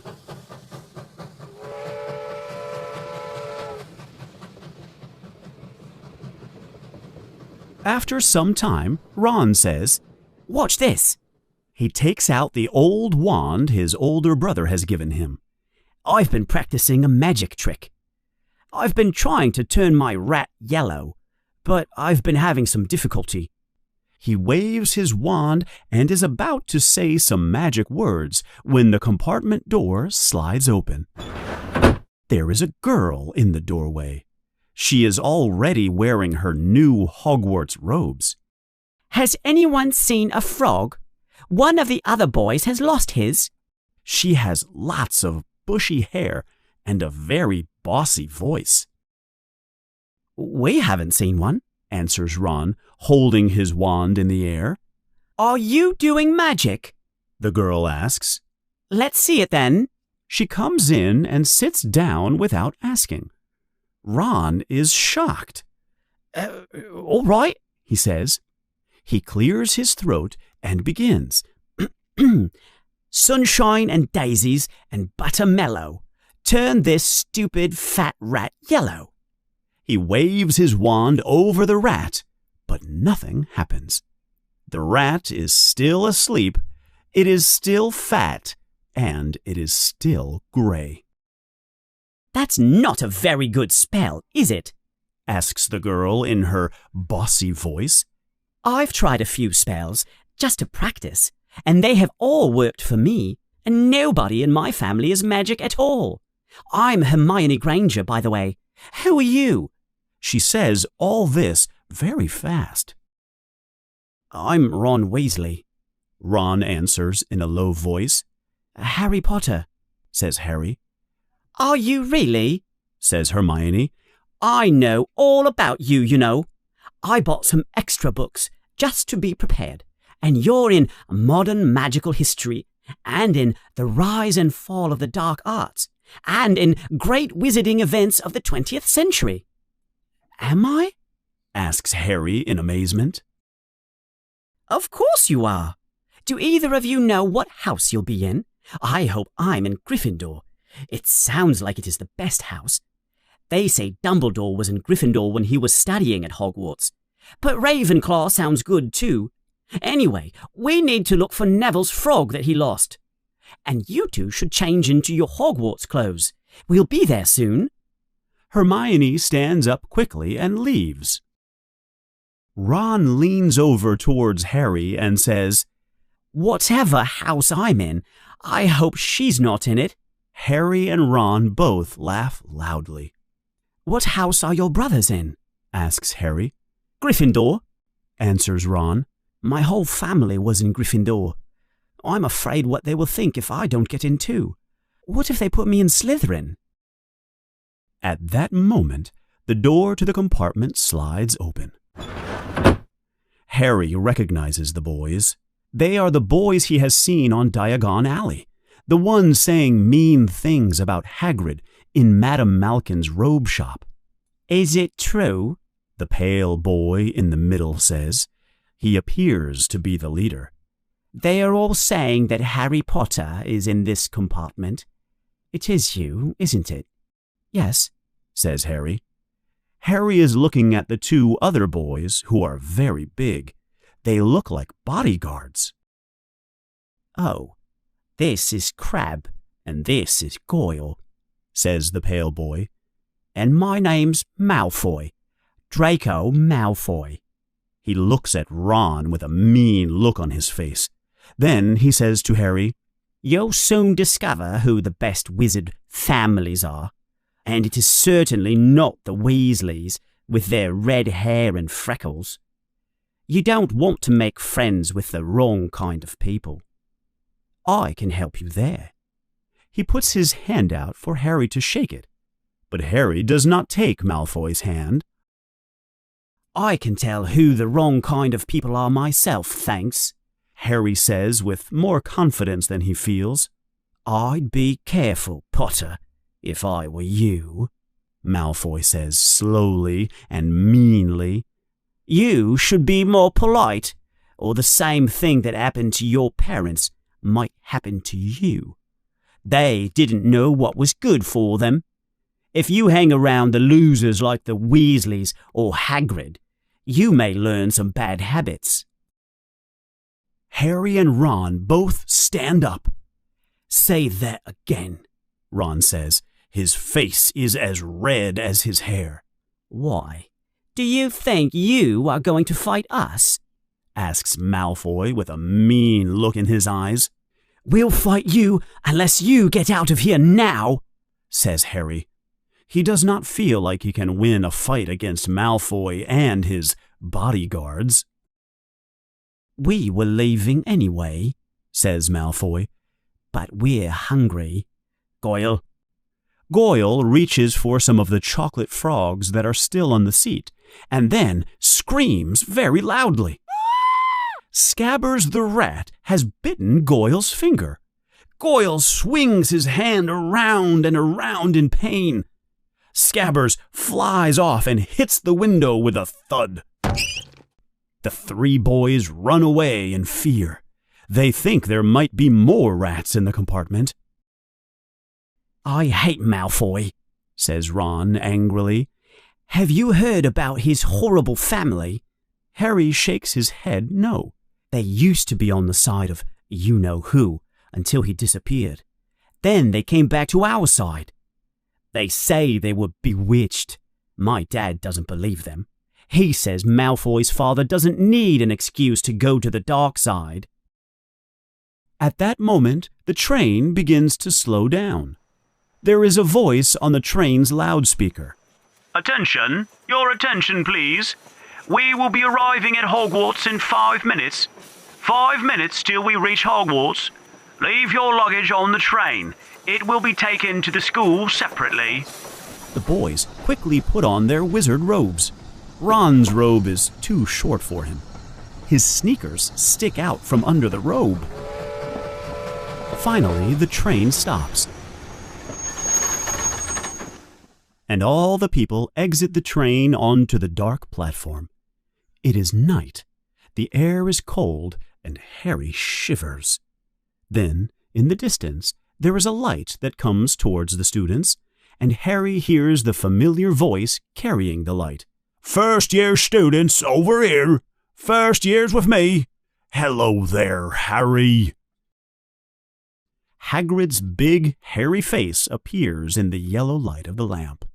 All the first-year students follow Hagrid down a dark path through the trees. After some time, Hagrid says, You'll be able to see Hogwarts in just a moment, around this turn in the path. Then all the students say together, Ooh! The path opens onto the edge of a large, dark lake. In the distance, on the top of a high mountain on the other side of the lake, is Hogwarts. It has many windows full of light, with many turrets and towers. Everyone, get into one of the boats. No more than 4 in each boat. There is a fleet of little boats on the shore of the lake.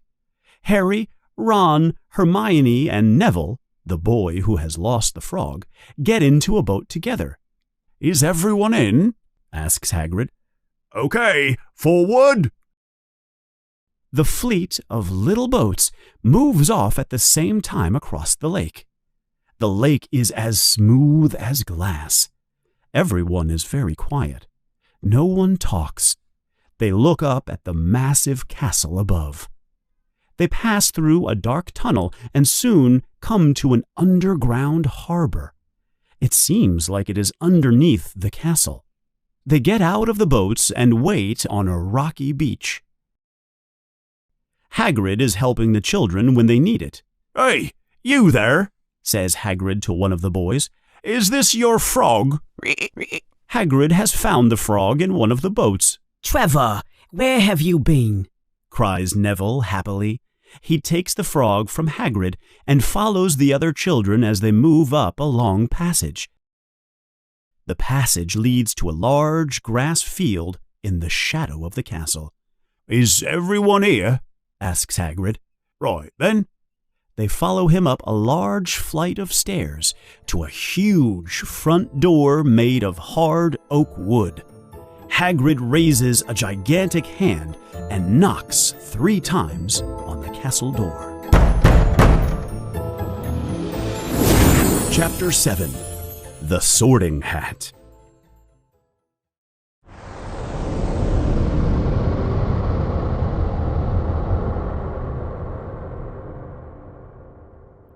Is everyone here? Asks Hagrid. Right then.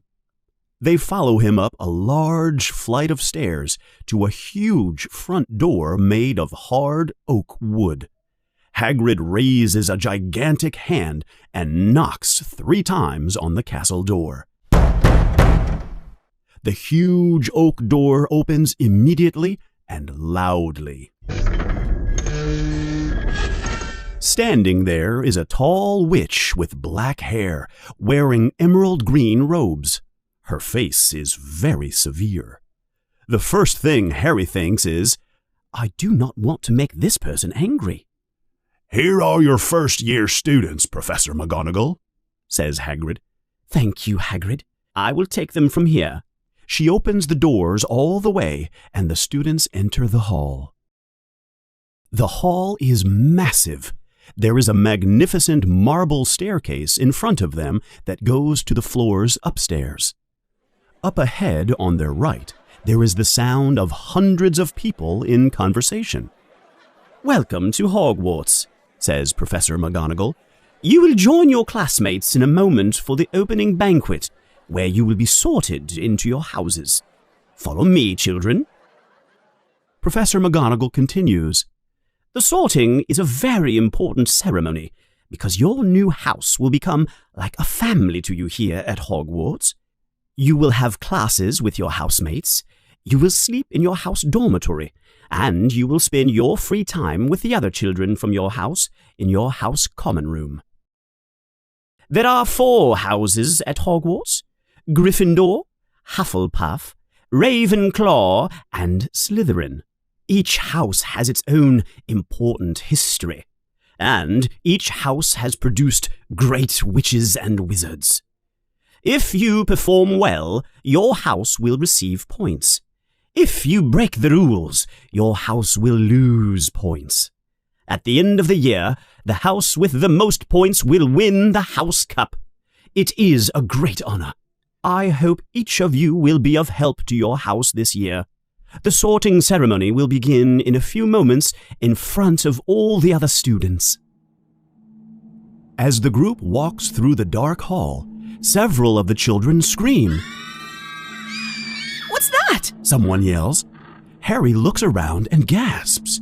There are about 20 ghosts that suddenly appear in the hall. They are passing through one of the walls and floating towards the great hall. The ghosts are white, the color of pearls, and transparent.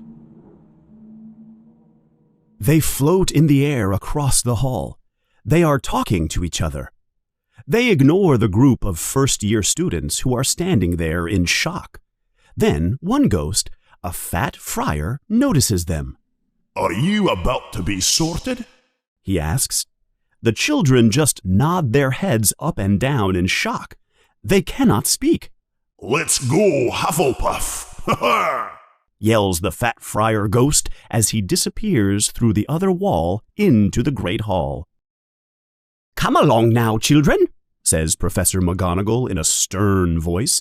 The sorting ceremony is about to begin. Follow me in a line. Harry is very nervous. His legs feel like they are made of iron.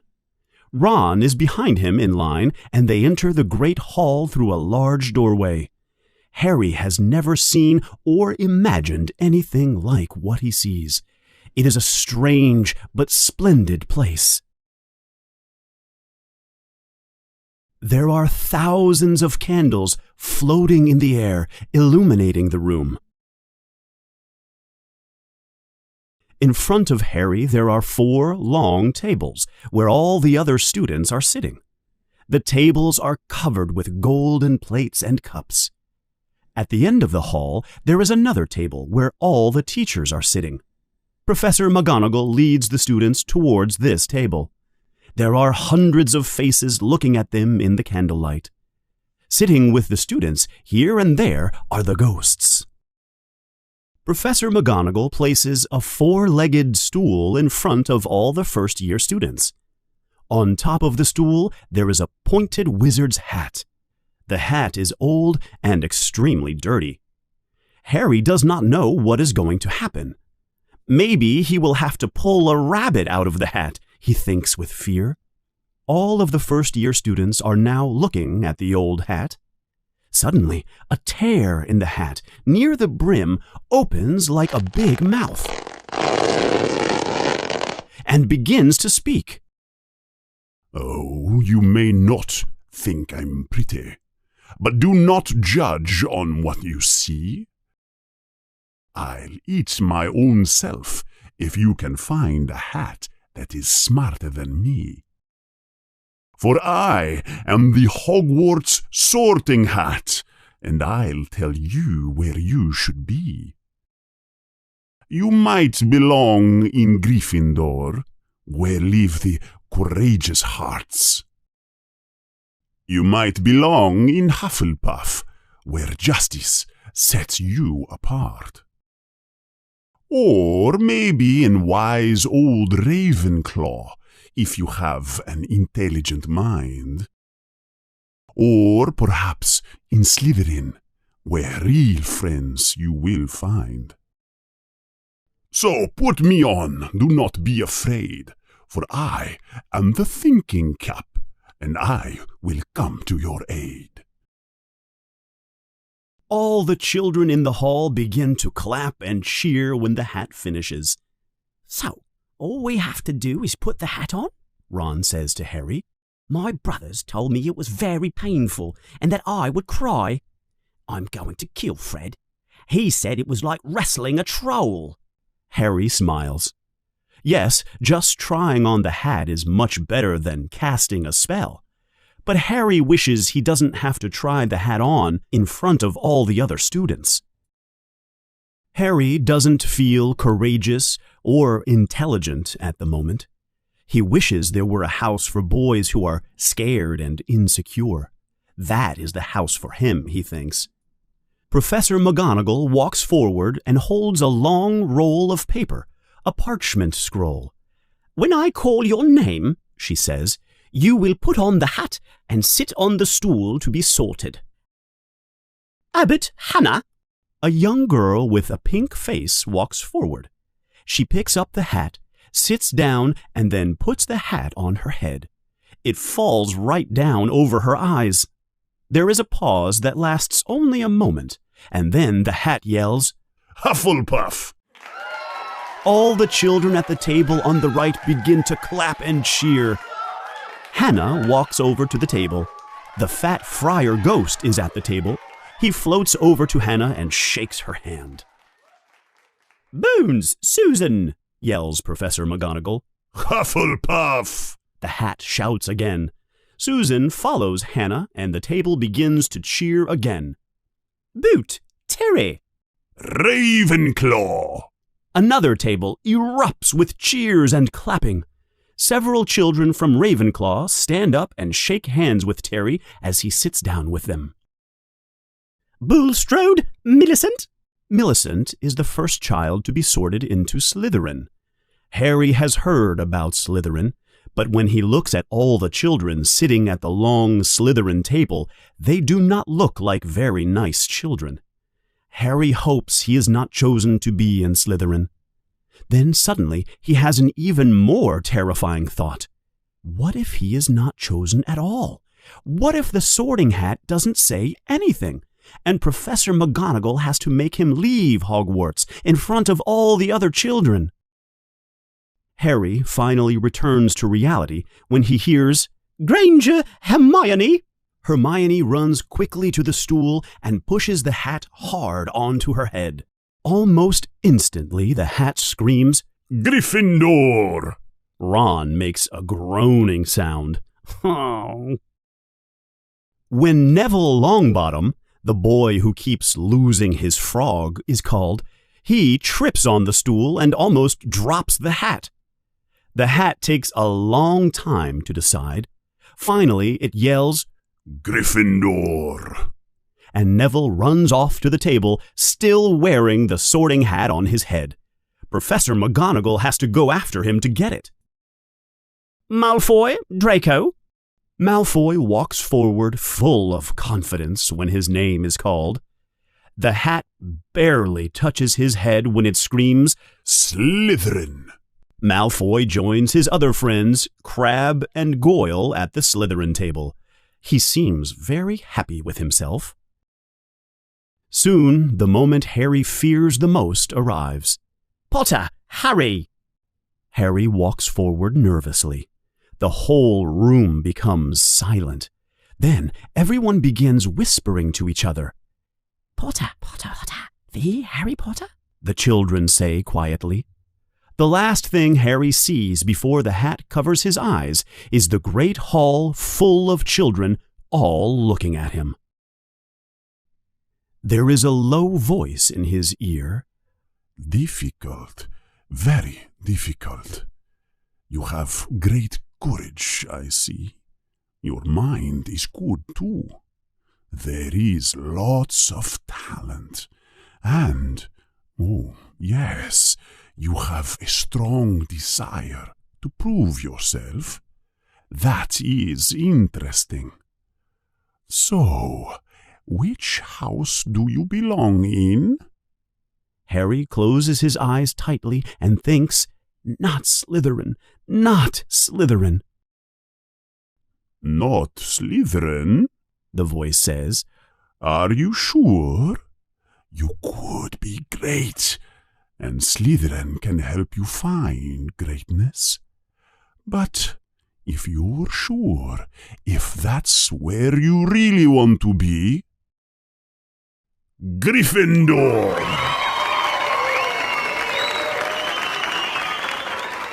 Harry takes off the hat slowly. He is very relieved. He walks over to the Gryffindor table. He does not realize it, but he is receiving the loudest cheers of all. Percy, Ron's brother, who is the leader of Gryffindor, the prefect, gets up and shakes Harry's hand vigorously. Harry sits down with a big smile on his face. From where he is sitting, he can see the high table clearly. He can see all the teachers, and he can see Hagrid there too. Hagrid gives Harry a big thumbs up. Harry smiles at him. And there, in the center of the table, is Albus Dumbledore. Harry can see Professor Quirrell at the table too. He is wearing a large and strange purple turban. Finally, the sorting comes to an end, and Professor McGonagall picks up the sorting hat and carries it away. Then Albus Dumbledore stands up. He is very happy to see all the new students. Welcome, he says, with his arms open wide. Welcome to a new year here at Hogwarts. Before we begin, I would just like to say a few words. Nitwit, blubber, oddment, tweak. That is all. Thank you. Many of the new children think Dumbledore must be crazy. What do those silly words mean? Harry does not know if he should laugh or not. Then Percy asks him, "Potatoes, Harry?" Harry's eyes open wide. Just moments before, the plates on the table were empty. Now they are full of all kinds of different foods. Roast beef, roast chicken, bacon and steak, sausages, pudding, carrots, and piles of mashed potatoes. As they are eating, one of the ghosts says, "Oh, that looks so good. I haven't eaten in more than 400 years. But you never forget how delicious a good steak tastes." I know who you are, Ron says suddenly. My brothers told me about you. You're Nearly Headless Nick. One of the other children asks, Nearly headless? How can you be nearly headless? Sir Nicholas, the ghost, looks unhappy. He is hoping the children do not talk about his name, but he feels he must explain. "I'm nearly headless because of this." He raises his arm over his head and pulls on his opposite ear. His whole head swings almost completely off his neck, like it is on a hinge. Someone has obviously tried to decapitate him, but they did not do a complete job. He pushes his head back onto his shoulders and says, New Gryffindors, I hope you will help us win the house championship this year. We have not won in so many years, I'm beginning to worry if we will ever win again. We must end Slytherin's record. They have won 6 times in a row. Harry eats happily and talks excitedly with his new housemates. Dessert arrives, and he eats many plates of delicious ice cream. He is feeling relaxed and a little sleepy. He sits back in his chair and looks at the high table, and sees Professor Quirrell talking to another teacher with long black hair and a hooked nose, like the beak of a bird. He is very pale. It happens very suddenly.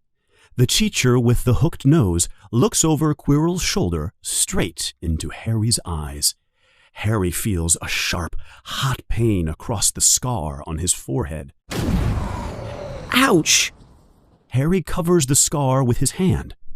The pain leaves as quickly as it arrives, but Harry cannot stop thinking about the look on the pale teacher's face.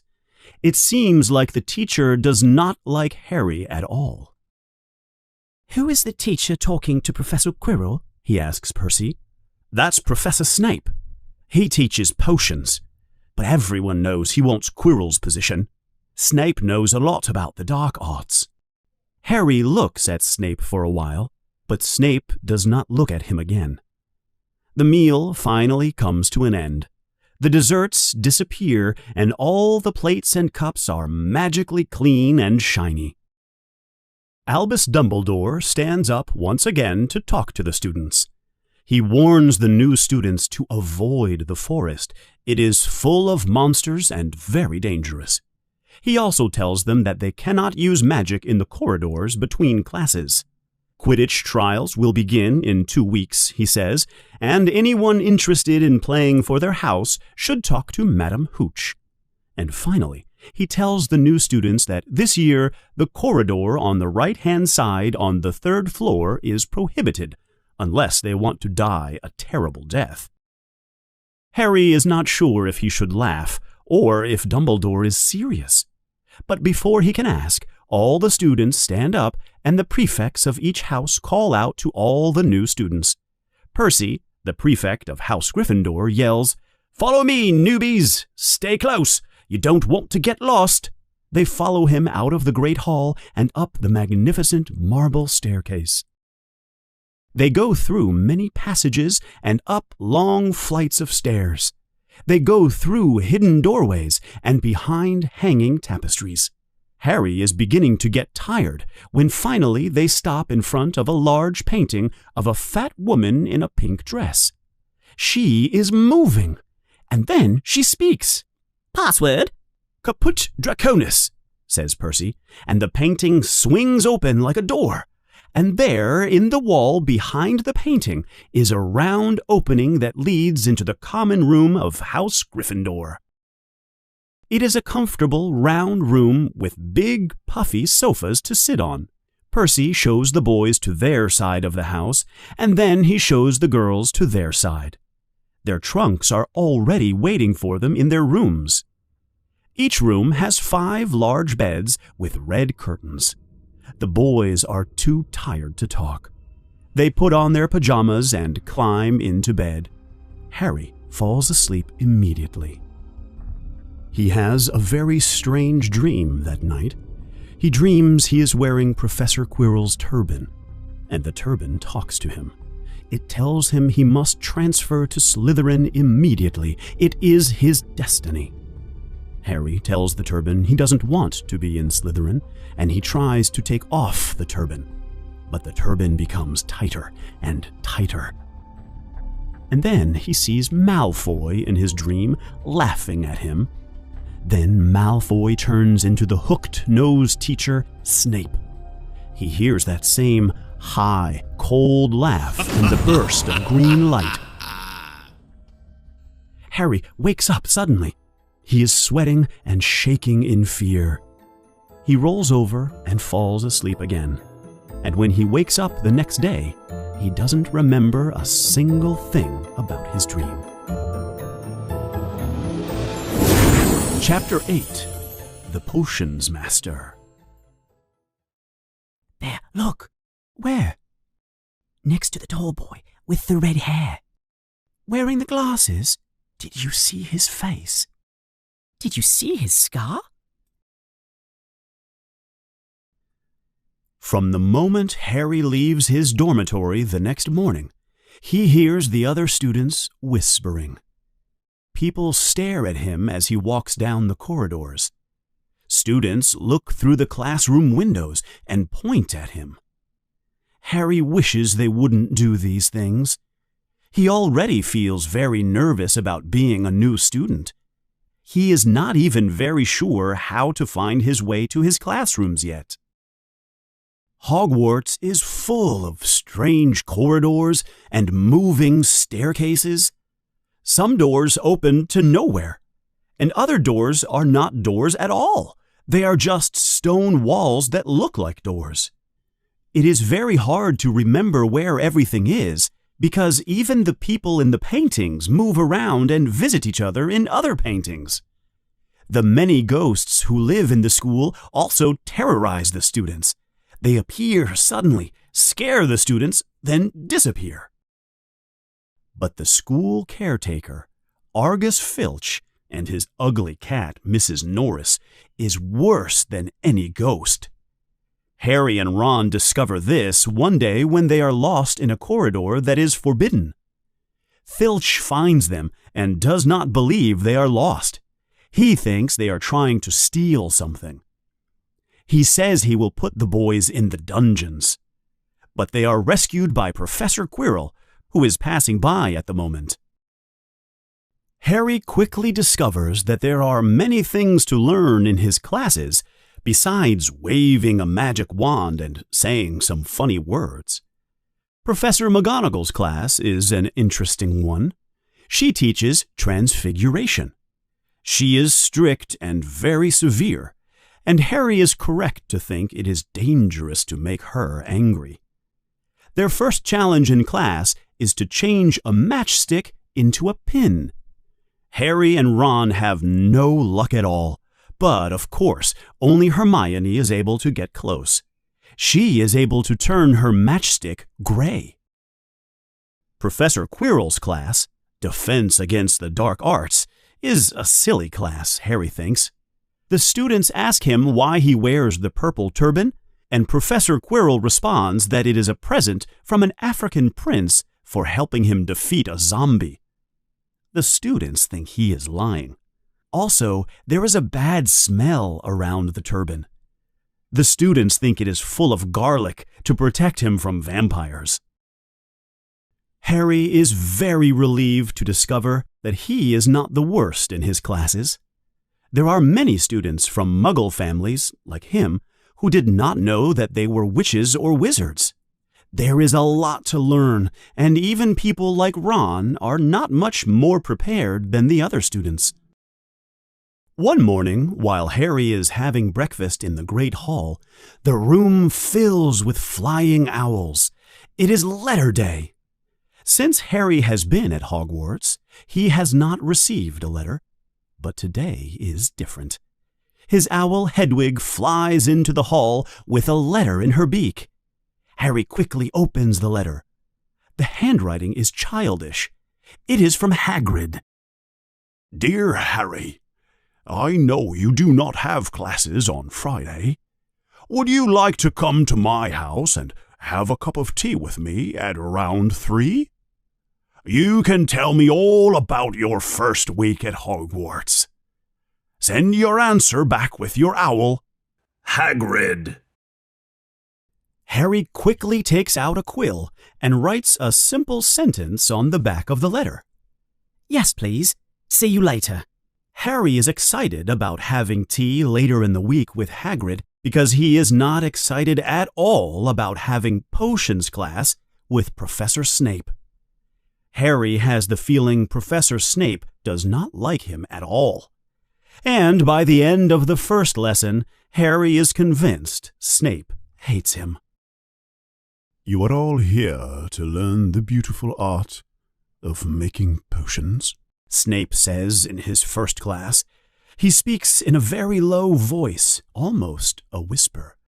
We do not cast silly spells with magic wands in this class, and I do not believe many of you will understand the delicate power of liquids and what they can do to the body and the mind. I can teach you to trap the senses and stop death, if you only pay attention. Potter, Snape says suddenly. What happens if I mix the powder of asphodel root with an infusion of wormwood? Hermione raises her hand quickly to answer. I don't know, sir, answers Harry. Snape's lips turn into an evil smile.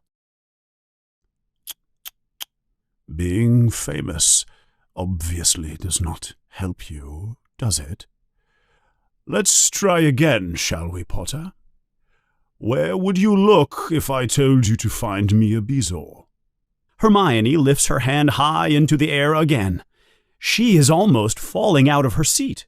But Harry does not even know what a bezoar is. He certainly does not know where to find one. I don't know, sir, he answers. I see you did not even look at your books before coming to Hogwarts, eh, Potter? Harry tries to ignore the mean comment. He has looked through his magic books, but how can he memorize everything about herbs and potions? Snape continues to ignore Hermione's hand. What is the difference, Potter, between Monkshood and Wolfsbane? Hermione jumps up and raises her hand as high as she can. I don't know, says Harry quietly. I think Hermione knows, though. Why don't you ask her? Some of the other children laugh, but Snape does not think it is funny at all. Sit down, girl, he yells at Hermione. For your information, Potter, asphodel and wormwood make a powerful sleeping potion. A bezoar is a stone that is found in the stomach of a goat that will protect you from most poisons. And monkshood and wolfsbane are the same plant. Why is no one writing any of this down? The children suddenly look for quills and paper to begin writing. Then Snape says, And 2 points will be taken away from Gryffindor House for your insolence, Potter. An hour later, as Harry, Ron, and Hermione go to meet Hagrid, Harry feels terrible. He is responsible for Gryffindor losing 2 points in his very first week at school. Why does Snape hate him so much, he asks himself. Don't worry, Harry, says Ron. Snape always takes points away from Fred and George. Hagrid lives in a small wooden house very close to the Forbidden Forest. When Harry knocks on the door, there is a series of loud noises and cries inside, things falling to the ground and Hagrid yelling, Back, Fang, back! Suddenly, the door opens, and there is Hagrid's big, hairy face. Just a second, Harry. Back, Fang! Hagrid finally opens the door and lets them in. He is trying to control an enormous black dog. The house is very small. There is only one room, and in the corner there is a huge bed where Hagrid sleeps. There is a pot boiling on an open fire in the fireplace. Make yourselves at home, says Hagrid. He lets Fang go, and he runs and jumps on Hermione and begins licking her. Like Hagrid, Fang is not as scary as he looks. Hagrid, this is Ron, says Harry. Another Weasley, eh? says Hagrid, looking at Ron's red hair and freckles. I spend half my life chasing your brothers away from the Forbidden Forest. Ron has an embarrassed look on his face. And this is Hermione, Harry continues. I see you love animals, says Hagrid. Fang, his ferocious dog, is sitting on the couch with his huge head on her lap. It's a pleasure to meet you. The cakes that Hagrid has prepared for everyone are like round blobs, and the raisins are so hard they almost break their teeth. Fang drools on Hermione's new robes.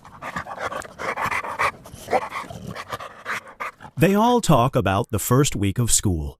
Harry is especially happy that Hagrid calls the school's caretaker, Argus Filch, a stinkpot. And I really hate his cat, Mrs. Norris.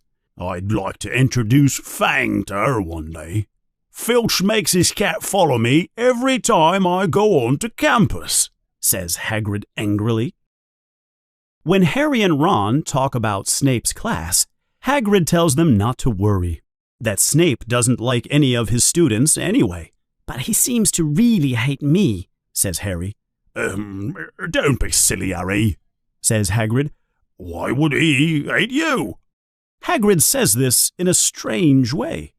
It seems to Harry that Hagrid does not want to look him in the eye. How's your brother Charlie? Hagrid asks Ron. I liked him a lot while he was here at Hogwarts. Harry wonders if Hagrid has changed the subject on purpose.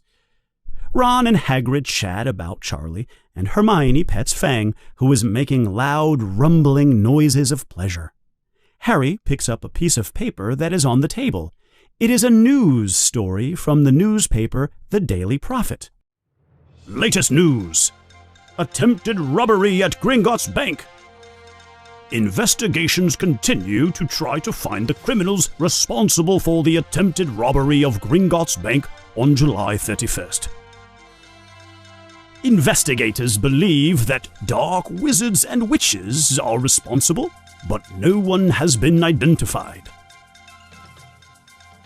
The goblins at Gringotts insist that nothing has been taken. The vault that was broken into was already empty. Harry remembers Ron telling him something about the robbery on the train, but Harry had forgotten all about it. Hagrid, says Harry, the break-in at Gringotts happened on my birthday. It could have happened while we were there. This time, Harry is certain. Hagrid does not look Harry in the eyes. He makes a strange sound and tries to ignore Harry. As they walk back to the castle after their visit with Hagrid, there are many unanswered questions in Harry's head. They went to Gringotts on his birthday, and Hagrid removed the package from Vault 713. Were the thieves looking for that package? Did Hagrid remove the package just in time? Where is the package now? And most importantly, does Hagrid know something about Snape that he does not want to tell Harry? Chapter 9. The Midnight Duel.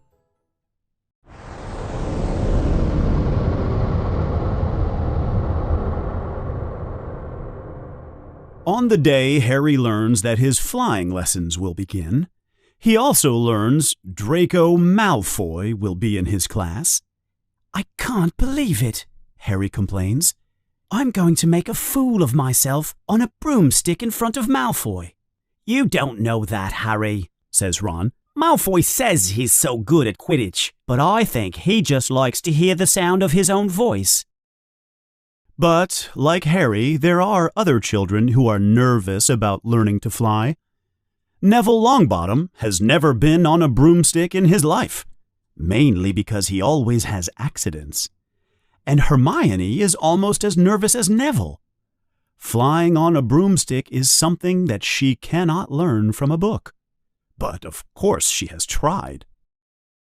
Later that afternoon, they have their first lesson in a large grass field near the Forbidden Forest. On the ground there are 20 broomsticks, lying in perfect lines in the grass. The older students from Gryffindor say that the school brooms are not very good. They say that they vibrate if you fly too high, or they always fly a little to the left. Their flying teacher is Madame Hooch. She is short with gray hair and yellow eyes. Well, what are you all waiting for? She barks. Everyone, stand next to a broomstick. Come on, hurry up. Harry looks down at his broomstick. It is very old, and it looks very uncomfortable and very unsafe. Hold your right hand over your broom and say, up, yells Madam Hooch. Up, up, up, everyone shouts. Harry's broom jumps into his hand immediately. But this does not happen with the other students. Hermione's broom just rolls over on the ground, and Neville's broom does not move at all. Maybe brooms know when you are scared, Harry thinks. Neville's voice sounds like he is terrified, and he wants to keep his feet on the ground. Madam Hooch then shows them how to get on their brooms and sit without falling off. She walks down the line of children and corrects how they are holding the brooms. Harry and Ron are very happy when she tells Malfoy that he has been doing it incorrectly for years. Now, yells Madam Hooch, when I blow my whistle, push hard off the ground with your feet. Keep your broom steady, rise a meter or so, and then come back down by leaning forward a little bit. 3, 2. But Neville, because he is so nervous, pushes very hard with his feet before Madam Hooch blows the whistle. Come back, boy, she shouts. But Neville is rising straight up into the air like a cork from a champagne bottle. 5 meters, 10 meters. Harry can see Neville's terrified face looking down. Neville screams in fear, slips over the side of his broom, and Neville is lying on his face in the grass, and his broomstick flies off by itself into the forbidden forest. Madam Hooch is standing over Neville. Broken wrist, she says quietly. Come on, boy, it's all right. Up you go. Madam Hooch helps Neville up and says to the whole class, None of you move while I take this boy to the hospital wing. Leave the broomsticks on the ground, or you will be expelled from Hogwarts before you can say Quidditch. Let's go, dear. As she walks away with Neville, the children notice something shining and sparkling in the grass where Neville has fallen. It is Neville's Remember-All, a shiny, round glass ball that helps you remember things. It is a gift Neville has received from his grandmother. Malfoy runs over to the object and picks it up. It's that stupid thing Longbottom's grandmother sent him, laughs Malfoy. Give that to me, Malfoy, says Harry quietly. Everyone stops talking and watches what is about to happen. Malfoy has a cruel smile on his face. I think I'll leave it somewhere for Longbottom to find. How about up in a tree? Says Malfoy. Give it here, yells Harry.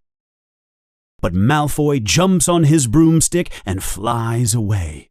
He is not lying. He knows how to fly well. High above, Malfoy calls out, Come and get it, Potter. Harry picks up his broom. No, shouts Hermione Granger. Madam Hooch told us not to move. You'll get us all in trouble. Harry ignores her.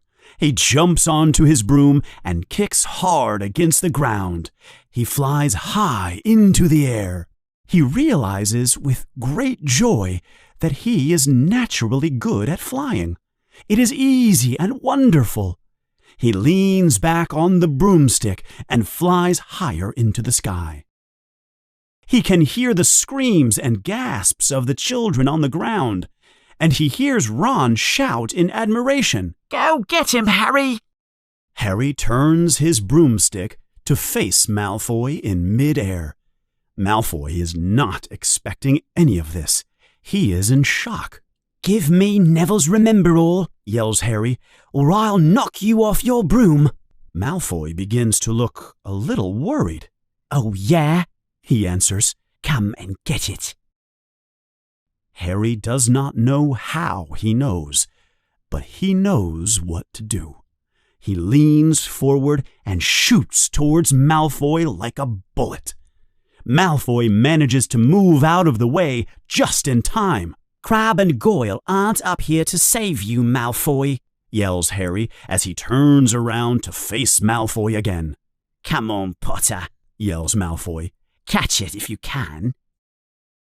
He throws the glass ball high into the air and turns quickly and flies back down to the ground. Harry sees the ball rise high into the air and then start to fall back to the ground. He leans forward and points his broom down. He begins to move faster and faster, racing the ball as it falls. The wind is whistling in his ears as he dives down. The children below are yelling and cheering in support. He reaches out his hand, and just before he crashes into the ground, he catches the ball and pulls up on the broomstick and lands softly in the grass. He is holding Neville's Remember-All safely in his hand. Harry Potter! It is Professor McGonagall. She is coming towards them quickly. Harry gets to his feet. He is terrified of what Professor McGonagall will do to him. I have never, in all my time here at Hogwarts, seen such disobedience from first-year students. You might have broken your neck. Professor McGonagall is very angry. Follow me, Potter, right now. I'm going to be expelled, Harry thinks. I just know it. He wants to say something to defend himself, but he cannot find his voice. He has not been at Hogwarts for 2 weeks, and he is now going to have to return to live with the Dursleys. Professor McGonagall does not say a word as she enters the school. Harry follows her miserably as they walk down a long corridor and stop in front of a classroom. Professor McGonagall opens the door. Excuse me, Professor Flitwick. I need to borrow Oliver Wood for a moment. A confused boy comes out of the room. He is an older boy from the 5th year. Come with me, Wood. You too, Potter. They follow Professor McGonagall as she walks quickly down the corridor and enters an empty classroom. Potter, this is Oliver Wood. Wood? I've found you a seeker. The confused look on Wood's face changes to happiness. Are you serious, Professor? Says Wood. Absolutely, she answers. The boy is a natural. I have never seen anything like it. Wood's captain of the Gryffindor team, Professor McGonagall explains. Was that your first time on a broom, Potter? Harry does not have a clue what is happening, but he nods his head yes. He is the perfect size for a seeker. Light, fast, Wood says excitedly. We'll have to get him a decent broom, Professor. A Nimbus 2000 or a Clean Sweep 7. Have you ever seen a game of Quidditch, Potter? Harry shakes his head. No, that doesn't matter. If what Professor McGonagall says is true, you might be the perfect person to help us end Gryffindor's losing streak. It's about time we take back the cup from Slytherin. Professor McGonagall looks at Harry very sternly. I want you to train very hard, Potter, or I might still punish you for your disobedience today. Then she suddenly smiles. Your father would have been proud of you. He was an excellent Quidditch player himself, you know, she says. Now, get back to your house. We'll talk later. Harry, still confused but excited, heads back to Gryffindor. Later that night, during dinner, Harry tells Ron and the other children of Gryffindor about his encounter with Professor McGonagall. It is hard for them to believe it. Even Harry has difficulty believing what is happening, but Wood confirms the incredible news when he comes by the table and talks to Harry again. You start training next week, Potter. You'll be the youngest seeker in a century at Hogwarts. See you next week. Ron is so impressed and amazed, he just sits there with his mouth open. Then Malfoy appears. Crab and Goyle stand next to him like stone columns. "Is this your last meal before you get expelled, Potter?" says Malfoy with a cruel smile on his face. "I hope you enjoy life with the Muggles again." He laughs at his own meanness. "You're very brave, now that you are on the ground with your little friends with you," says Harry, with more confidence than he feels. In fact, Crab and Goyle are not little at all. "I can fight you any time, Potter," says Malfoy. "How about tonight? A wizard's duel. Wands only, no physical contact." "What's the matter? You've never heard of a wizard's duel?" "Of course he has," answers Ron in Harry's defense. "Harry accepts, and I'll be his second." Malfoy smiles and looks at the two boys beside him. "Crab's my second. Tonight then, at midnight, in the trophy room." Malfoy looks at Harry with a mean face. "Don't be late, coward," he says, and walks away with Crab and Goyle on each side. "You can't have a wizard's duel with Malfoy tonight," says Hermione, who has been listening to the conversation. "You'll be caught, and you'll get us all in trouble again." "I don't even know what a wizard's duel is," says Harry, confused. "And what's a second, Ron?" "Well, as your second," answers Ron, "if you die in the duel, I take over. It's a normal practice in the wizarding world. But don't worry, I don't think either of you know enough magic to really hurt each other. Just a bunch of noise and smoke, probably." Later that night, Harry is nervous about his duel with Malfoy. But he gets out of bed, picks up his wand, and he and Ron leave the Gryffindor common room as quietly as they can. Before they can exit through the painting in the corridor, there is a voice from one of the chairs. "I can't believe you're going to do this, Harry." It is Hermione Granger. "You," says Ron angrily. "Go back to bed. I'm coming too." It is Neville Longbottom, who wakes up when he hears all the talking. Harry does not want anyone to get in trouble, but he is relieved that he will not face Malfoy alone. The small group leaves the common room and heads down the corridor to the trophy room. Hermione continues to complain about Gryffindor losing points, and Neville walks into a wall in the dark corridor. At every corner, the children expect to see Filch or his cat, Mrs. Norris, but they are lucky. They finally arrive at the trophy room safely, but the trophy room is empty. Malfoy and Crabbe are not there. The minutes pass, but Malfoy does not come. "Maybe he's afraid," says Ron, hopefully. Suddenly, they hear a voice from the next room. It is not Malfoy. It is Filch talking to his cat. "Can you smell them? They are in here somewhere, for sure. They are probably hiding." Malfoy has tricked them. He has told Filch that Harry will be waiting in the trophy room. Harry does not wait to be captured. "Follow me," he whispers, and they run silently toward another door, away from Filch's voice. Neville, in complete terror, crashes into a suit of armor that is in the trophy room.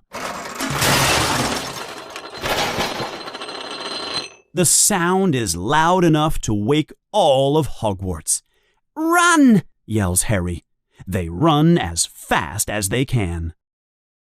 They do not look back to see if Filch is following them. They have no idea where they are going until they come to the end of a corridor. There is a locked door. They can hear footsteps approaching them. It must be Filch. "I know a spell to unlock doors," says Hermione. Hermione touches her wand to the lock on the door and says, "Alohomora." The lock clicks, and they run through the door. They wait quietly on the other side, listening. They can hear Filch talking to Mrs. Norris. "There's no one in this corridor, and the door is locked. They must have gone down another corridor, my love. Let's go. They can hear Filch's footsteps move in the opposite direction. I think we're safe now, says Harry. What is it, Neville? Stop pulling on my robe. Harry turns around and sees quite clearly why Neville is trying to get Harry's attention. This night has turned into a nightmare. They are not in a room at all. They are in a corridor, the forbidden corridor on the 3rd floor. And now they know why it is prohibited to come here.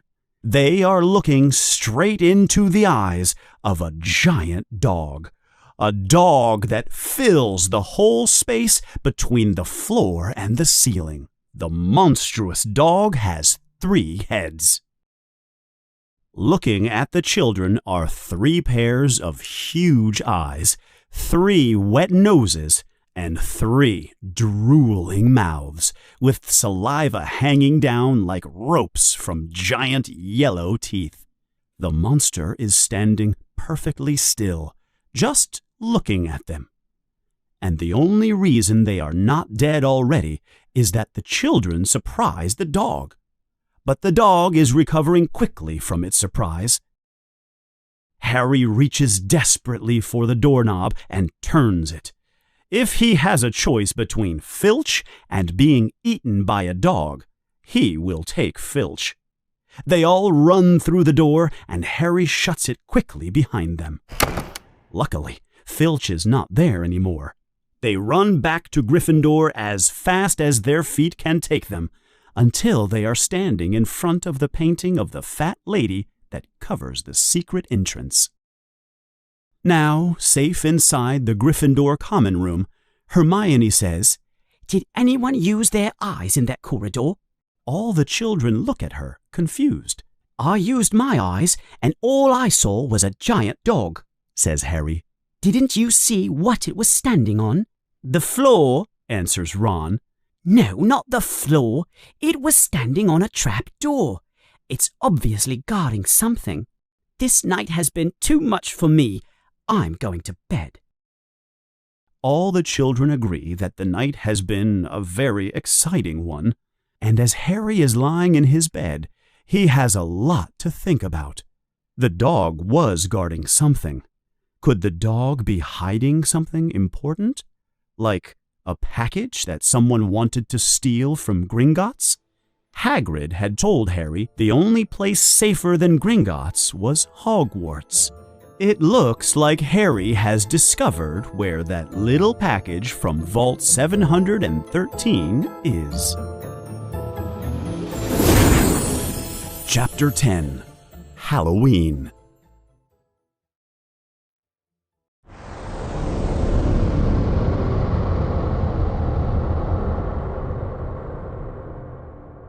Harry continues to focus on his lessons the next few days, and also on the mystery of the package from Vault 713.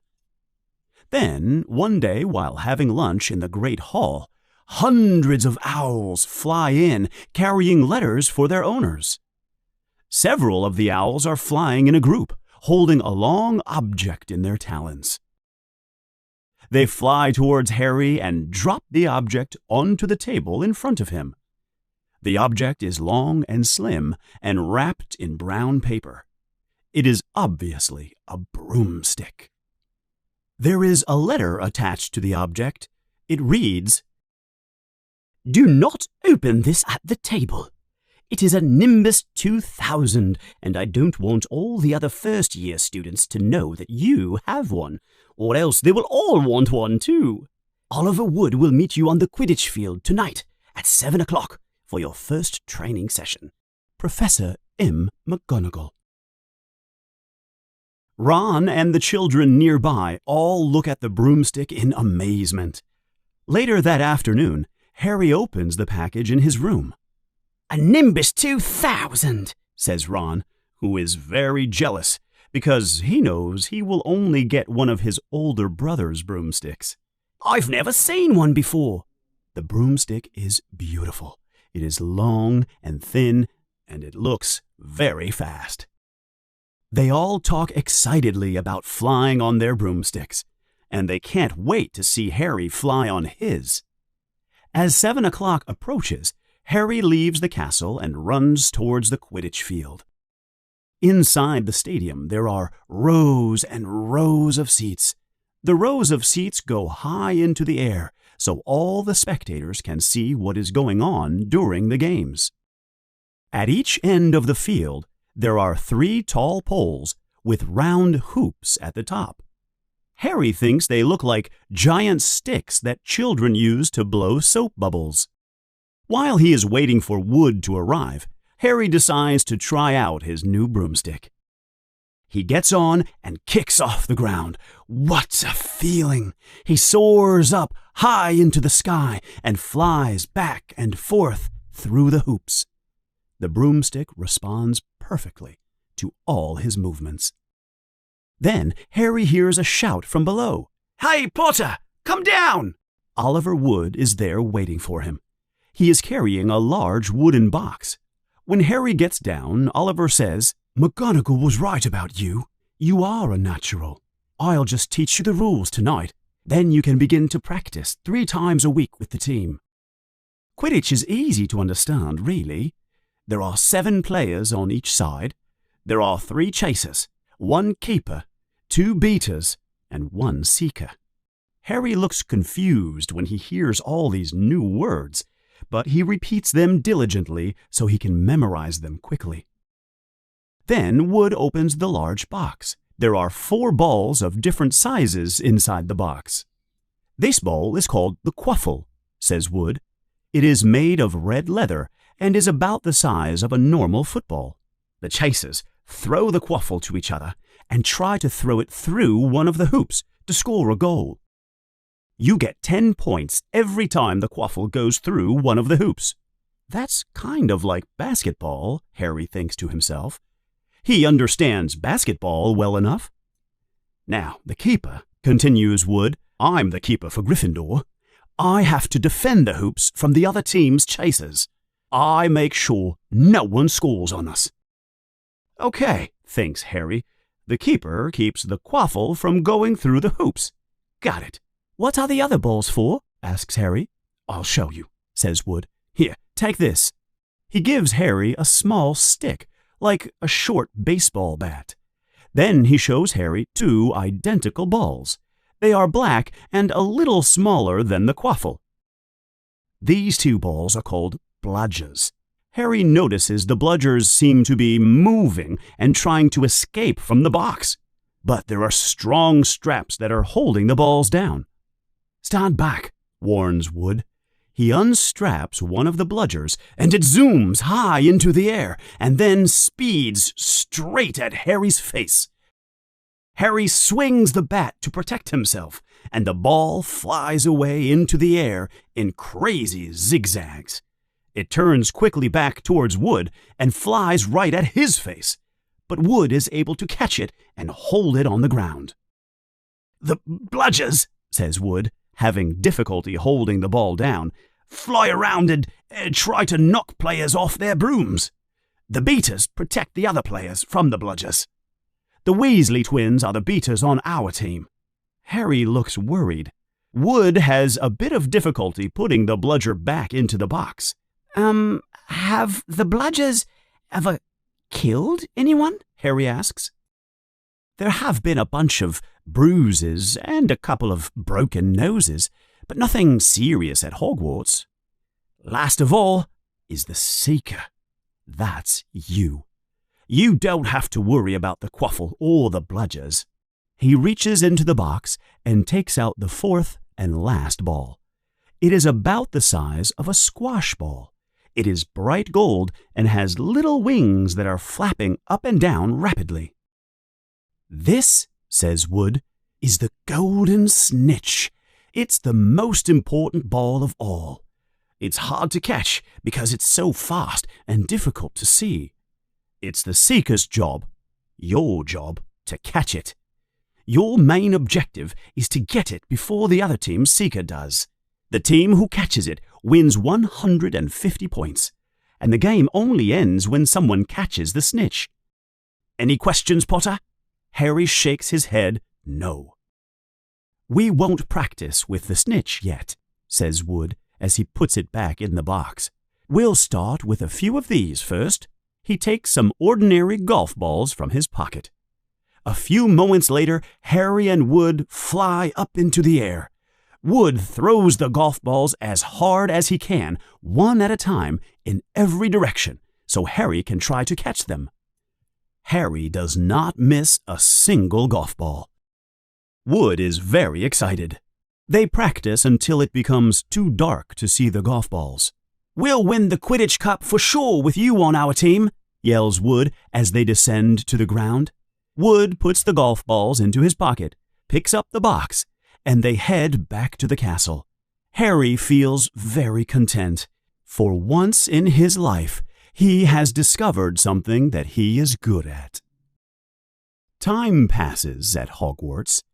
Harry has been so busy with Quidditch practice and classes and homework that he does not realize that he has already been at the school for 2 months. The castle feels more like a home to him than Privet Drive ever did. His lessons are becoming more interesting, too, now that he understands the basics. On Halloween Day, all the children in Professor Flitwick's Charms class finally get to practice making objects fly. They are very excited about this opportunity. Everyone except Ron. He has to work with Hermione. They do not seem to get along very well. And Harry has to work with Neville. Harry is a little scared about this partnership. Professor Flitwick warns the children to pronounce the magic words correctly, and he warns them to use the correct movements of their magic wands. If they do not, tragic things might happen. It is very difficult for the children. It is their first time trying this kind of magic, after all. Harry moves his wand back and forth in the air, but he is not able to make his feather move. Neville is so erratic with his movements and words that he sets his feather on fire, and Harry has to put it out with his hat. The day does not begin very well for either of them.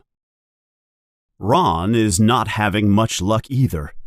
Wingardium Leviosa, he shouts, and he waves his wand in a large circle in the air. "You're saying it wrong," says Hermione in an impatient voice. "It's Wingardium Leviosa. You emphasize the ga." "You do it then, if you think you're so smart," says Ron angrily. Hermione rolls up the sleeves of her robes, moves her wand quickly in the air, and says, "Wingardium Leviosa." The feather rises off the table and floats about 1 meter above their heads. All the children cheer for Hermione. Ron is in a bad mood for the rest of the class. "It's no surprise that no one likes to be around her," Ron says to Harry as they are leaving the class. "She's a nightmare." Hermione passes by at that very moment. Ron and Harry can see that she is crying. "I think she heard you, Ron," says Harry. Ron looks a little uncomfortable. Hermione does not come to the next class, and Ron and Harry do not see her all afternoon. Later that night, as they are walking to the Great Hall for the Halloween party, Ron overhears another student talking about Hermione. "I saw her earlier in the girls' bathroom. She was crying so much. She wouldn't tell me what was wrong." Ron now feels even more uncomfortable. The children sit at the long tables in the Great Hall. Suddenly, all the empty plates are full of delicious food, and the empty cups are full of cool water and sweet juice. The Halloween festivities are about to begin. Harry is about to eat a giant spoonful of mashed potatoes when Professor Quirrell comes running into the hall. His turban is almost falling off, and he has a terrified look on his face. Professor Quirrell runs to the high table where Dumbledore is sitting and yells, "There's a troll in the dungeons!" and then he falls to the floor completely unconscious. There is total chaos. The children scream in fear. The teachers run up and down the aisles between the tables to try to calm the children. Professor Dumbledore has to set off exploding fireworks from his wand to quiet the children. "Prefects," he says in a stern voice, "take your houses back to the dormitories immediately. Quickly now." Percy and all the other prefects call their children. "Follow me. Stay together, first years. You do not need to be afraid of the troll if you do what I say. Stay behind me now. Let's go." Percy moves through the confusion with all the Gryffindor children behind him. How could a troll get in? Harry asks as they go up the stairs to the Gryffindor common room. Don't ask me, answers Ron. Aren't they supposed to be really stupid? Maybe one of the ghosts let it in. The Gryffindor children pass different groups of children hurrying in all different directions. As they pass through a crowded corridor, Harry suddenly remembers. Ron! Hermione! What about Hermione? Answers Ron. She's still in the girls' bathroom. She doesn't know about the troll. Ron looks at Harry with shock on his face. He knows what they must do, but he is afraid to do it. Oh, all right, he says. But we can't tell Percy. He would turn us into frogs if he found out. Carefully and quietly, Harry and Ron turn around in the chaos and run in the other direction towards the girls' bathroom. They run down a deserted corridor, and suddenly they hear the sound of footsteps behind them. They hide behind a large statue and wait. They think it must be Percy, but it is not Percy, it is Snape. He turns down the corridor and disappears around a corner. What is Snape doing here? Asks Harry. Why isn't he in the dungeons, helping the other teachers? As quietly as possible, they follow Snape down the corridor. He's going to the 3rd floor, says Harry in surprise. Ron suddenly puts a hand on Harry's shoulder, stopping him. Can you smell something? Ron asks. Harry sniffs, and he smells a terrible smell. It is a mixture of old socks and dirty toilets. And then they hear it, a low grunting sound like a giant pig. And the sound of very heavy footsteps. Ron points. At the end of the corridor, there is something huge moving towards them. They hide in the shadows. The thing moves into the moonlight from a window. It is a horrible creature. It is almost 4 meters tall. Its skin is a sick gray color. There are lumps all over its body like blisters. It has a small head like a coconut on its shoulders. Its legs are short and as thick as tree trunks. The smell coming from the creature is incredible. It is holding a large wooden club in its long arms. The troll stops next to a doorway and looks inside. Then it slowly enters the room and closes the door behind it. Oh no, says Ron. His face is as white as paper. The troll went into the girls' bathroom. Hermione is in there, Harry shouts in desperation. They look at each other with fear in their eyes. They know they have no choice. They run to the bathroom door, throw it open, and jump inside. Hermione Granger is on the floor against the opposite wall. The look on her face is complete terror. The troll slowly moves towards her. It breaks all the sinks along the wall with its large club. Water begins to spray everywhere. We have to confuse it, Harry tells Ron. Harry picks up a broken piece of sink and throws it against the wall next to the troll's head. The troll has a shocked look on its face. It turns around and sees Harry. It roars, a wild, terrifying roar. It begins to move towards Harry. Then Ron acts. He takes a metal pipe and throws it at the troll from the other side of the room. The pipe hits the troll on the back. It turns the other way and sees Ron. Now it is in total confusion. It roars again. It raises its huge club to hit Ron. Hermione, Harry yells. get up! Move! Get out of the bathroom! Hermione cannot move. She is frozen with fear. Harry then does something that is very courageous and very stupid. He runs as fast as he can and jumps as high as he can and lands on the troll's back. He throws his arms around the troll's neck. By pure luck, Harry's wand is in his hand when he puts his arms around the troll's neck. The wand goes straight up into the troll's nose. Trolls are large and strong, but a sharp stick stuck far up into its nose will get its attention. The troll howls in pain and spins and twirls around and around. Its club breaks all the walls and the ceiling of the bathroom. Now the club is moving towards Hermione.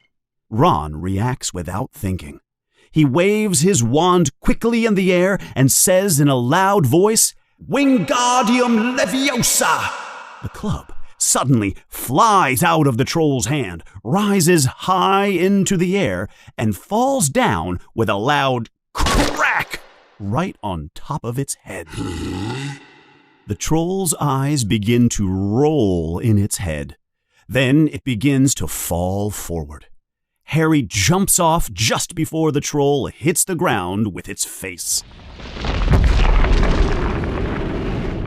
The whole room shakes. Harry is shaking and confused.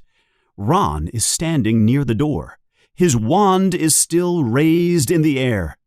He cannot believe what he has done. Hermione has a look of amazement on her face. Is it dead? She asks. I don't think so, answers Harry. I think we just knocked it out. Harry takes his wand and pulls it out of the troll's nose.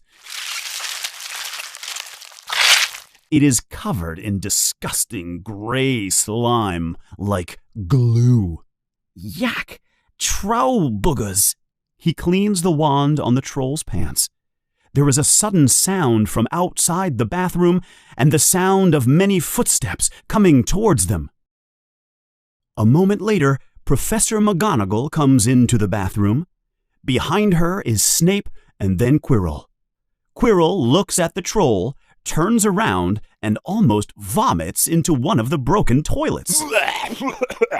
Professor McGonagall looks at Ron with white anger in her face. Harry thinks there is no way they will win any points for this victory. What on earth were you thinking of? Asks Professor McGonagall as she looks at Harry and Ron. Please, Professor McGonagall, they were looking for me. It is Hermione. She finally gets up off the floor. She is still shaking in fear. I went to look for the troll myself, she continues. I thought I could defeat it alone. Ron and Harry look at each other in amazement. Hermione is telling an obvious lie to the teacher. If they hadn't found me, I would be dead right now. Harry stuck his wand up the troll's nose, and Ron cast a spell to knock its club out of its hand. There was no time for them to find anyone to help. She continues the lie. Well, in that case, says Professor McGonagall, looking at the three children, Miss Granger, you are a foolish girl. Did you really think you could defeat a mountain troll by yourself? Hermione looks embarrassed. Harry can't believe what is happening. Hermione is the last person in the world to tell a lie. Miss Granger, continues Professor McGonagall, Gryffindor will lose 5 points because of your actions. If you are not hurt, you may return to your common room. She turns to look at Harry and Ron. You two are very lucky. An adult mountain troll is difficult to destroy, even for an experienced witch or wizard. You each win, Gryffindor, 5 points. Professor Dumbledore will be informed. You may all go now. They all run quickly from the room. They finally arrive at the secret entrance to House Gryffindor. They say the magic words and pass the fat woman in the painting. Before going to their separate common rooms, the three of them look at each other, embarrassed. Thanks, they all say at the same time. Then Harry and Ron run to the boys' side, and Hermione walks quickly to the girls' side. From that moment on, the three of them become fast friends, because there are some things that you do that bring you together and make a friendship strong, especially defeating a 4-meter-tall adult mountain troll in a girl's bathroom at Hogwarts.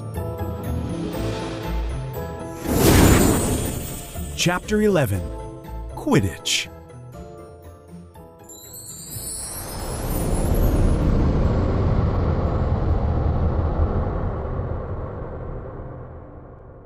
As the days pass, the weather becomes cold. It is November. Quidditch season has begun. Harry has been training very hard. On Saturday, he is going to play his first game. Gryffindor will be playing Slytherin. If Gryffindor wins, they will be in second place in the house championship. Harry is glad that he and Hermione are good friends now.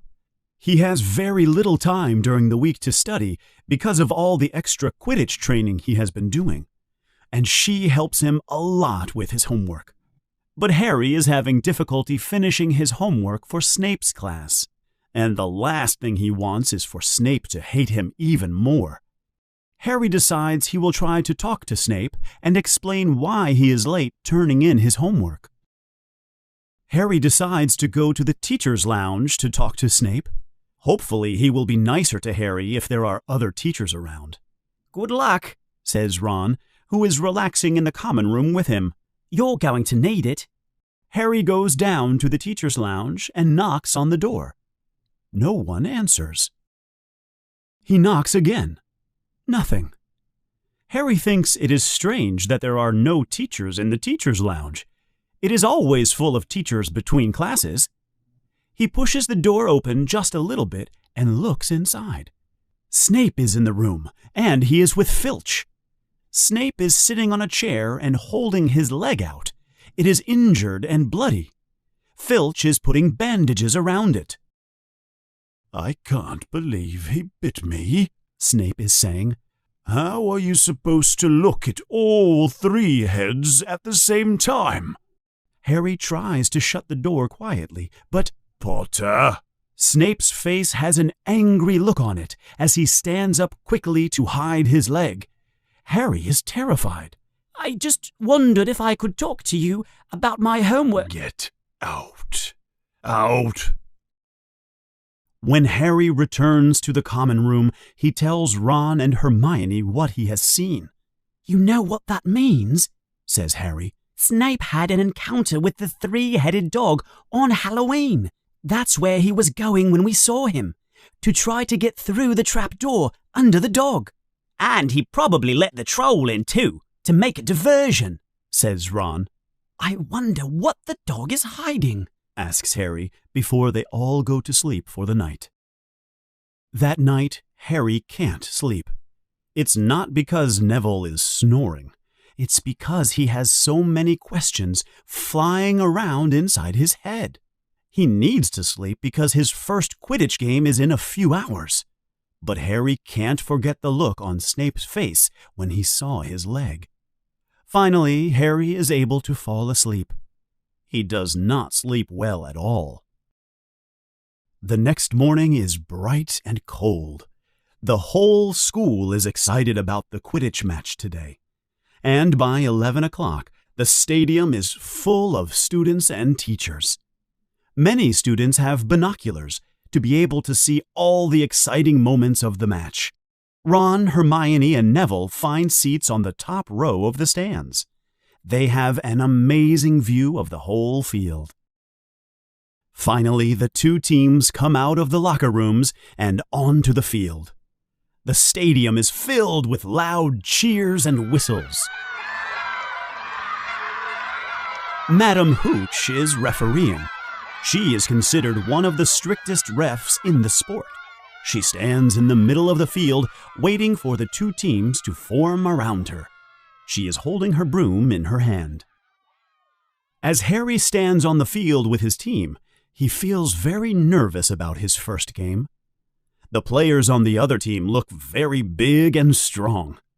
The Slytherin captain looks like he has some troll blood in him. But he can see his friends high in the stands. They are cheering for him. This gives him more confidence. "Now," Madam Hooch screams, "I want a fair game from all of you." Harry notices that she is speaking more to the Slytherin captain than to Gryffindor's captain. "Mount your broomsticks, please," Madam Hooch continues. Harry climbs onto his Nimbus 2000. "Wait for my whistle," screams Madam Hooch. Then she puts a shiny silver whistle into her mouth and blows hard. The players rise high into the air on their brooms. The game has begun. And the quaffle is taken immediately by Angelina Johnson of Gryffindor. What an excellent chaser she is! The commentator of the game shouts, "Oh no! Slytherin captain Marcus Flint steals the quaffle! Off he goes, Flint flying like an eagle up there. It looks good for Flint. He goes for a goal and it's... What a save by Gryffindor keeper Oliver Wood! Gryffindor takes control." The game goes back and forth. First, Gryffindor has control, then Slytherin takes the quaffle. The Weasley twins work together to cause chaos with the bludgers until... Angelina Johnson is back in control of the quaffle. There's a clear field ahead of her. Off she goes, like a speeding bullet. Wow, that was close, almost caught by a bludger. She's heading towards the goalposts. Slytherin keeper Bletchley makes a move to block. Misses! Gryffindor scores! The stadium erupts in cheers for Gryffindor and boos from Slytherin. Suddenly, Hagrid appears in the stands next to Ron and the other children from Gryffindor. "Make some room for me, would you?" yells Hagrid. The children squeeze closer to make some space. "There's no sign of the snitch yet, is there?" "Not yet," answers Ron. "There's not much for Harry to do until it appears." Hagrid takes out some binoculars and focuses on Harry. "He's keeping out of trouble for now, and that's good," says Hagrid. High above them, Harry is sitting on his broom. He is watching the development of the game and keeping an eye out for the snitch. This is part of Oliver Wood's game plan. "Keep out of the way until you see the snitch," Wood tells Harry before the game. "We don't want you attacked before you have to be." After Angelina's goal, Harry feels more confident, but he is still nervous. He can't see any sign of the snitch. That was a close call. Potter is almost bludgeoned by the bludger, yells the commentator. Now Slytherin are in possession of the quaffle. The Weasley chasers are chasing, but it looks like they might be too late. Wait a minute. Is that the snitch? Harry sees it. Full of excitement, he dives down like a flash of lightning, straight towards the snitch. But Slytherin seeker Terrence Higgs has also seen it too. The race is on. All the other players on the teams appear to have forgotten about the game. They are all watching what is about to happen. Harry is faster than Higgs. He can see the little round ball and the flapping wings. It is just in front of him. He leans forward and gains some extra speed. Oh no! Potter did not see that coming! The bludger has knocked him off course, and he has lost control! The snitch has escaped! It looks like Higgs has lost the snitch too. In all the confusion, what a match we have today, folks! Suddenly, as Harry is dodging another bludger, it happens. He begins to lose control of his broom. It begins to move in erratic motions, up and down and side to side. He almost falls. He holds on tightly to the broom with both hands and both knees. He feels like he is gaining control again when... What's going on with Potter? It looks like he has lost all control of his broomstick. He's zigzagging towards the Forbidden Forest. What on earth is going on? This is a great opportunity for Slytherin if Potter can't get back into the game. What is Harry thinking? asks Hagrid as he looks at Harry through his binoculars. Has he lost control of his broom? How has that happened? That's a Nimbus 2000. Suddenly, people all over the stands are pointing up at Harry. He is going higher and higher into the air. Now his broom is rolling over like a spinning wheel. The crowd gasps in surprise and fear. The only thing that can interfere with a broomstick is dark magic, says Hagrid seriously, especially a Nimbus 2000. Hermione suddenly grabs Hagrid's binoculars from Hagrid's hands. She does not look up at Harry. She starts looking into the crowd. What are you looking for? Harry's up there, says Ron, confused. I knew it, yells Hermione. Snape, look! I think he's cursing the broom. Look at his mouth moving. He's casting a dark spell on Harry's broom. What should we do? asks Ron. I know what to do, says Hermione. Hermione runs quickly through the rows to the other side of the stands. In her rush, she accidentally pushes Professor Quirrell out of his seat. She finally arrives behind Snape's seat. She takes out her wand and whispers some words. Blue flames shoot from her wand onto the bottom of Snape's robes. They quickly begin to burn. Hermione looks up at Harry. Harry is hanging from his broom. He is about to fall. People begin to notice the flames on Snape's robes. Hermione runs quickly back to her seat. The flames are enough to distract Snape. Look at that! What an amazing recovery! Potter is back on his broom and back in control. Look at him go! He's off! He's moving straight for the ground! He's going too fast! He's going to crash!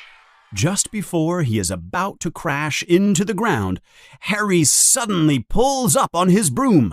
He jumps off his broom and rolls safely onto the grass. He is covering his mouth like he is going to vomit. He stands up and coughs. Something flies out of his mouth and into his hand. I've got the snitch, he shouts. He holds the snitch high above his head. It's over, everyone! What an amazing turn of events! Potter has literally swallowed the snitch! What a historic moment in Quidditch! Gryffindor wins! After the game, the Slytherin team files an official complaint to Madam Hooch. Technically, they say, Harry never caught the snitch, he swallowed it. But Madam Hooch ignores the complaint. Gryffindor is named winner and is now in second place. But Harry hears none of this. He and Ron and Hermione are at Hagrid's house, enjoying a cup of strong tea. It was Snape, Ron explains to Harry. Hermione saw him cursing your broomstick. He never took his eyes off you the whole time. Hagrid protests. That's nonsense, Weasley. Why would Snape try to hurt Harry? Harry decides to tell Hagrid the truth. I discovered something about Snape, he tells Hagrid. He tried to go past the three-headed dog and get through the trap door. It happened on Halloween. The dog bit him. I heard him talk about it. We think he was trying to steal whatever the dog is guarding. Hagrid drops his teacup. How do you know about Fluffy? He asks in surprise. Fluffy? Says Harry. Yeah, Continues Hagrid. Fluffy's mine. I lent him to Dumbledore so he could guard the... Harry looks at Hagrid with anticipation. Guard the what? He asks. Oh, I shouldn't have opened my big mouth.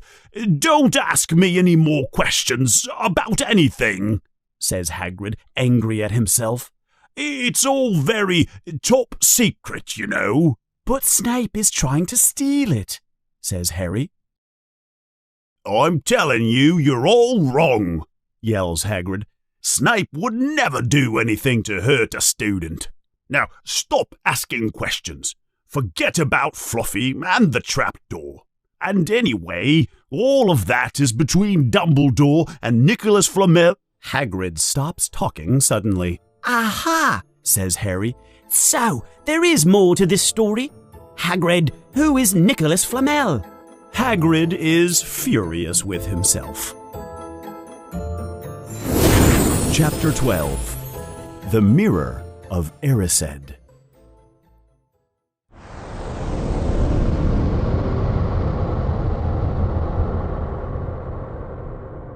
Christmas is almost here.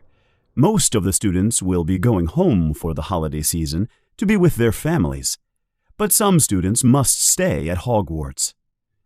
Professor McGonagall provides a list for the students who will be staying. Harry signs the list immediately. He does not want to spend the holidays at Privet Drive. It's true that Harry will not be spending Christmas with his family, but he does not feel sorry for himself at all. Harry thinks this will be the best Christmas ever. Ron will be staying, and his brothers will be staying too. His parents are traveling to see his older brother in Romania. Hermione will also be staying. So Harry will not be alone during the holiday. He will be with his friends. Since their last meeting with Hagrid, the children have been looking for any information about Nicholas Flamel. They have been looking in the library for books about him. Unfortunately, they have not found anything yet. After all, there are thousands and thousands of books in Hogwarts library.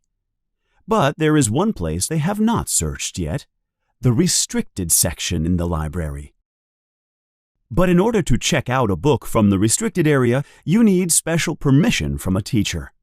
There are many advanced books about dark magic and defense against the dark arts.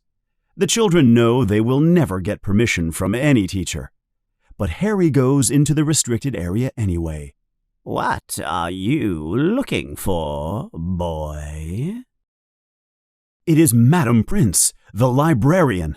She is as old as some of the ancient books in the library. Nothing, Harry says in surprise. Then you had better leave. Now. Get out. Harry runs back to the Gryffindor common room. When Ron and Hermione join him later that day, he asks them if they have any luck searching for information about Flamel. Both of them shake their heads no. On Christmas Eve, Harry goes to bed thinking about the next morning, Christmas morning. He does not think he will get any presents, but when he wakes up early the next day, there are many gifts in a pile at the foot of his bed. Oh, Merry Christmas, says Ron, who is still almost asleep. You too, says Harry. He is excited to receive so many gifts.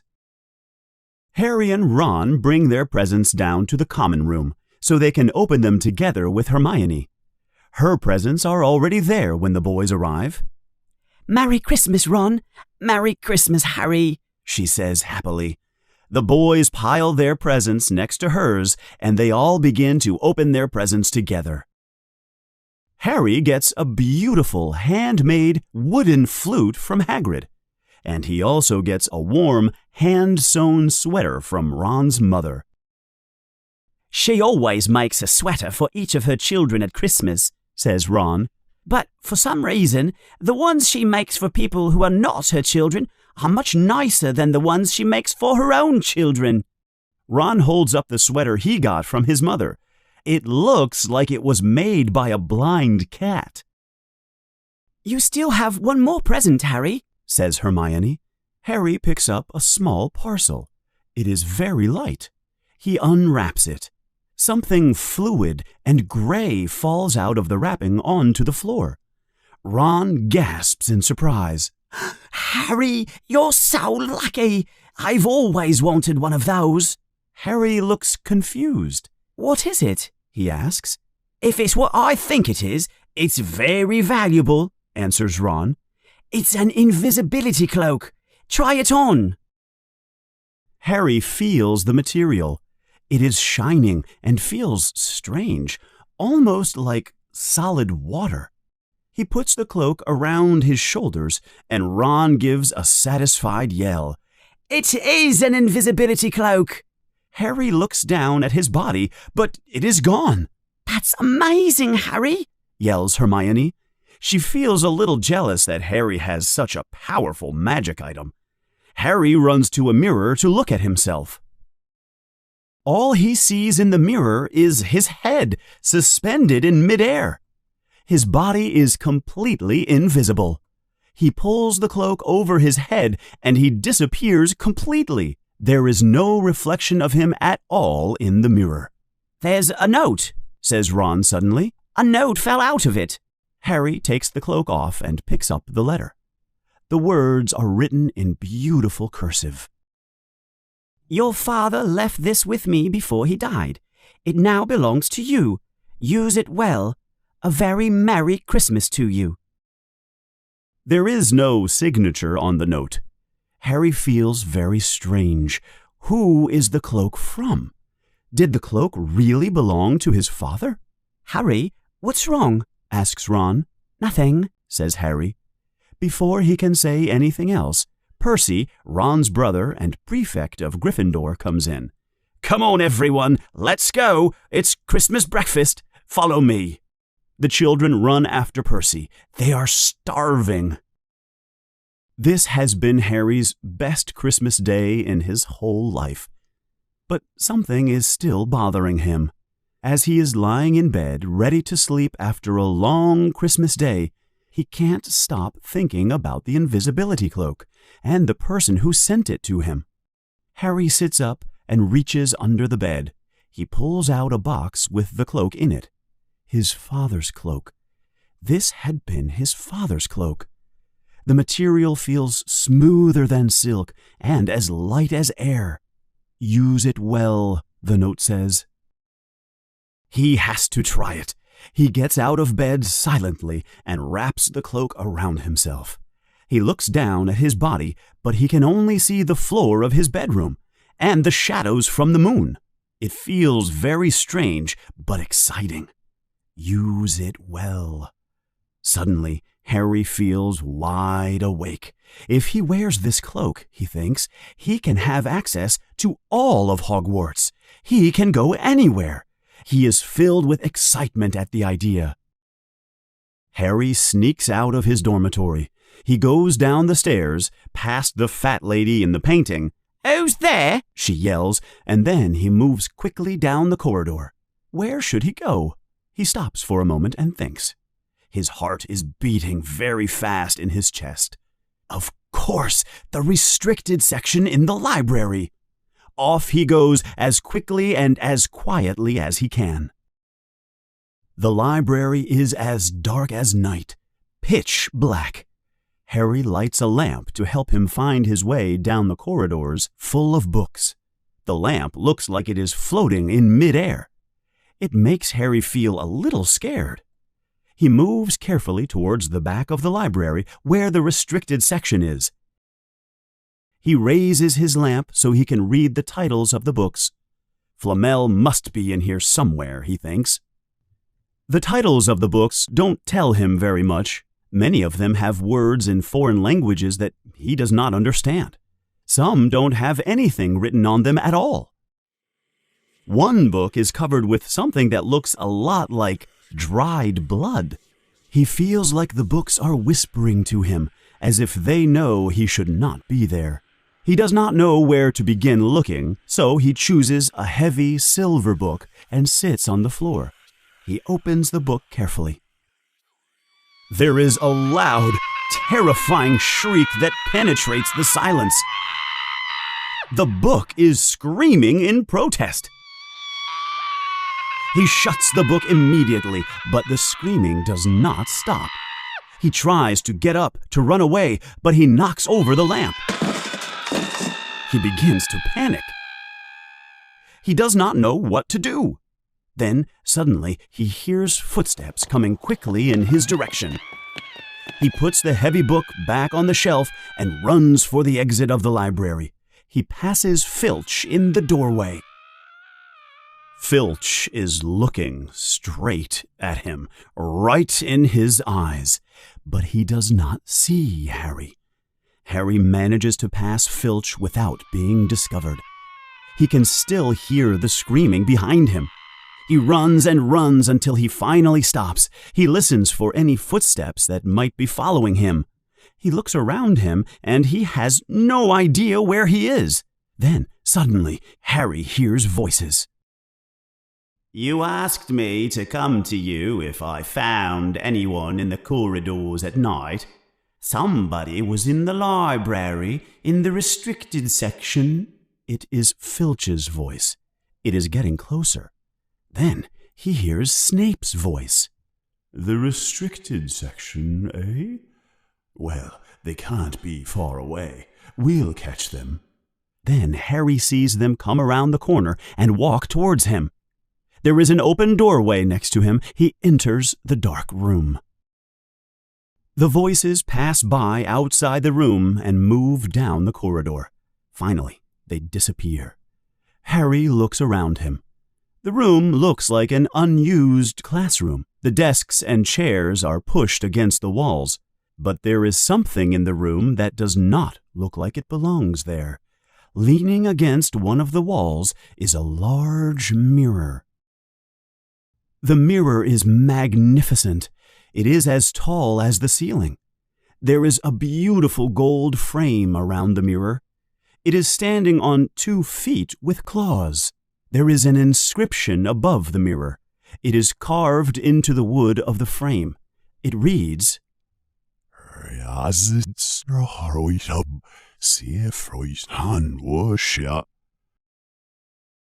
He steps in front of the mirror. He has to cover his mouth with his hands to stop himself from screaming. He turns around quickly and looks behind him. There is nothing behind him. But in the mirror, he not only sees himself, but there is a whole crowd of people standing right behind his reflection. But the room is empty. He looks in the mirror again. He sees his own reflection, white-faced and scared. And there, behind him, are many people. Harry looks over his shoulder again. Still, no one is there. Or are all the people invisible too? He looks back at the mirror. There is a woman standing right behind his reflection. She is smiling and waving. Harry reaches a hand behind him, but he feels only air. The woman and the others only exist in the mirror. She is a very pretty woman. She has dark red hair, and her eyes are just like mine, Harry thinks. Her eyes are bright green. They are the same shape as Harry's eyes. Then he notices that she is crying. She is smiling, but she is also crying at the same time. There is a tall, thin, black-haired man standing next to her. His arm is around her shoulders. He wears glasses, and his hair is messy, just like Harry's hair. "Mom?" he whispers. "Dad?" They just look at him, smiling. Then Harry looks into the faces of the other people in the reflection. He sees other pairs of green eyes, like his. Their noses are like his nose. Even the little old lady looks like him. Then Harry realizes he is looking at his whole family for the first time in his life. They all smile and wave back at him. Harry feels great joy and deep sadness at the same time. He does not know how long he stands in front of the mirror. The reflections do not disappear. Then he hears a noise outside the room. He must get back to his dormitory, he thinks. "I'll come back, Mother," he says. He looks one more time at his family, then he turns and runs from the room back to Gryffindor House. Later that morning, after everyone wakes up, Harry tells Ron and Hermione about the mirror. "I'm going back tonight," says Harry. "You should come. You can see all your family too." Ron makes a face. "I can see my family when I go home for summer vacation," he says. "Maybe the mirror only shows people who are dead." Later that night, the three of them go off in search of the mirror. But Harry is worried he will not be able to find the mirror room again. With all of them under the invisibility cloak, they have to walk much slower. But they walk the corridors for a long time before... "I'm freezing," says Hermione. "Let's forget about it and go home," says Ron. "No," Harry whispers. "I know it's here somewhere." Then suddenly Harry says, "Here it is! I've found it!" They push the door open and Harry takes the cloak off. He runs to the mirror. They are all there, his mother, his father, and the relatives he never knew. "Can you see them?" Harry asks quietly. "See what?" asks Ron in a whisper. "I can't see anything," says Hermione, confused. "Look again. Look at them all. There are so many people there," says Harry excitedly. "I can only see you, Harry," says Ron. "Come closer and look," Harry says. Harry moves to the side, and Ron stands in front of the mirror.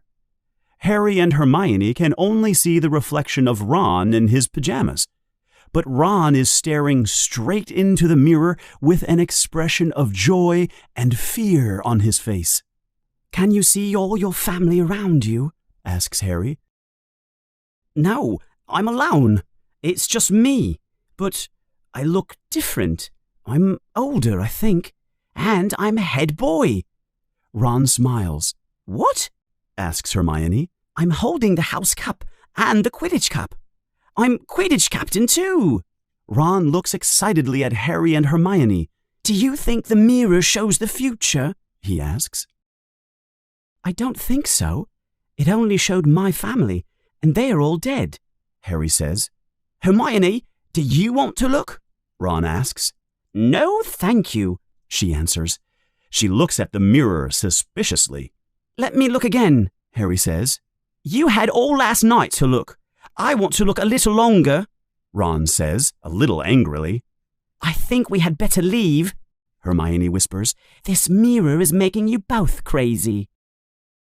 "I want to see my parents again," Harry says, and he pushes Ron out of the way. There is a sudden noise outside the corridor. The children stop fighting and realize they are talking very loudly. "Quick!"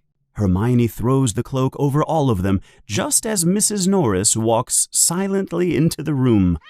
The children stand perfectly still. Does the cloak work on cats? Harry thinks in terror. After a long time, the cat turns around and leaves the room. The children run back to Gryffindor as quickly and as quietly as they can. But Harry can only think of one thing, the mirror. The other children tell him he should not go back. He will get caught. But nothing will stop Harry from visiting the mirror again. And the next night, Harry sneaks out again. He finds the mirror room much more quickly this time. He looks at his reflection, and there are his father and mother smiling at him again. Harry sits on the floor and stares into the mirror. Suddenly, "So, you're back again, eh, Harry?" Harry feels like he has turned to ice. He looks behind him. Albus Dumbledore is sitting on one of the desks in the darkness.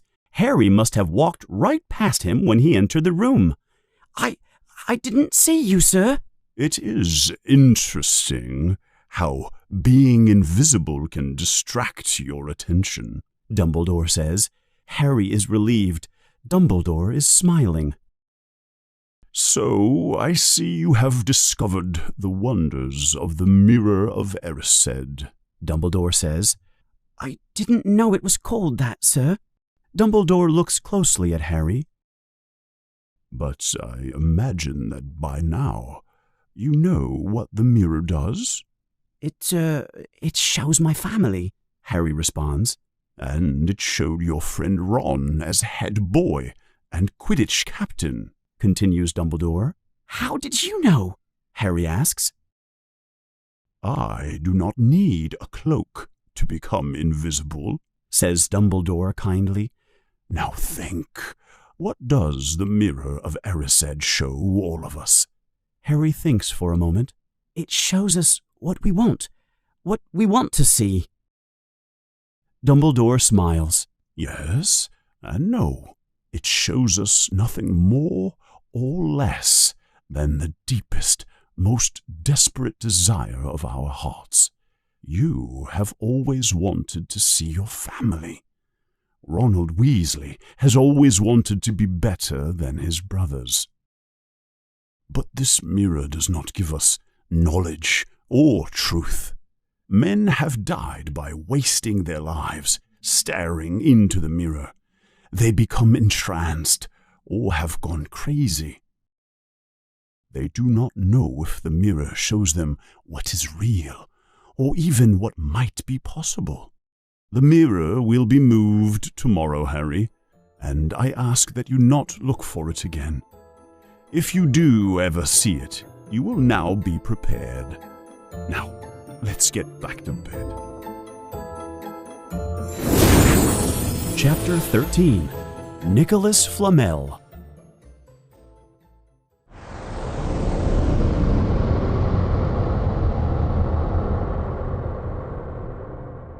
Harry takes Dumbledore's advice. He does not try to find the Mirror of Erised, and he does not use the invisibility cloak either. But Harry cannot forget what he has seen in the mirror. He starts having nightmares again. Over and over he dreams about his parents. He sees them disappearing in a flash of green light, and he hears that high, cruel laugh. Harry tries to forget about the mirror by focusing on discovering more about Nicholas Flamel.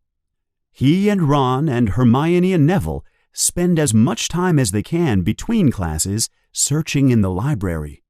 But they have no luck at all. With Quidditch practice, Harry has even less time to devote to his investigation. Their next Quidditch game is against Slytherin. The whole school is excited to see the game. If Gryffindor wins, they move into first place in the house championship. Harry is already nervous, but during one practice, Oliver Wood, the team captain, gives the team some bad news. I know the next game is going to be a difficult one, but I thought I would tell you this. Professor Snape will be refereeing the game. The whole team complains loudly, but Harry is a bit worried. We're going to have to play a clean game, guys. Snape is looking for any chance to take away points from Gryffindor, Wood continues. Harry might be worried about Snape being ref, but he has another reason he doesn't want Snape to be near him. The last game, Snape tried to knock him off his broomstick. When Harry tells his friends about Snape, they try to convince him not to play. Pretend you broke your leg, says Ron. Say you're sick, Hermione suggests. But I have to play, Harry says. I'm the only seeker on the team. We don't have a backup seeker. The team is depending on me. If I don't play, Gryffindor will have to forfeit the game, and we will lose our position in the cup. Harry is almost desperate. Ron feels sorry for Harry. He wants to try to cheer him up, so he gives Harry a piece of chocolate from the collectible wizard cards he received as a gift from his parents during Christmas. Harry takes the package and opens it. Inside is a delicious chocolate candy and a collectible wizard card. Harry has been collecting the cards since he arrived at Hogwarts. Harry looks at the card. It is Dumbledore. Here, Neville, Harry says, handing Neville the card. You can have this. I already have Dumbledore in my collect. Harry looks at the card, and then he says suddenly, I've found him! I've found Flamel! I knew I had seen his name somewhere. Harry turns the Dumbledore card over. There is a picture of Dumbledore and an explanation about him. Listen to this. Harry begins reading the card. Dumbledore is particularly famous for his work on alchemy with his partner Nicholas Flamel. Hermione jumps to her feet and cheers. Ron smiles a big smile, and Neville still looks a bit confused. Stay there, Hermione says. She runs up the stairs to the girls' side of Gryffindor. She returns almost instantly. She is holding a large, thick, heavy book in her arms. She opens the book and turns a few pages, and then, I knew it, she yells. Nicholas Flamel, she reads, is the only known maker of the Philosopher's Stone, she finishes dramatically. The other children look at her with no expression on their faces. The what? Says Ron. She gives the book to Ron and tells him to read more. Ron reads, The ancient study of alchemy is concerned with making the Philosopher's Stone. The Philosopher's Stone is a substance that has incredible powers. The stone will transform any metal into pure gold. It also produces the elixir of life. The elixir will make the drinker immortal. There are many stories about the Philosopher's Stone, but the only stone that exists today belongs to Nicholas Flamel. Ron closes the book slowly. See, Hermione says, the three-headed dog must be guarding Flamel's Philosopher's Stone. Dumbledore probably put it there to keep it safe. He knew someone wanted to steal it. That's why he took it out of Gringotts. A stone that makes gold and stops you from dying, says Harry. No wonder Snape is trying to get it, Ron says. Anyone would want it. They spend the next few days discussing what to do about the Philosopher's Stone, but they still do not have a solution. And today they have no time to think about it. The big Quidditch game between Gryffindor and Slytherin arrives.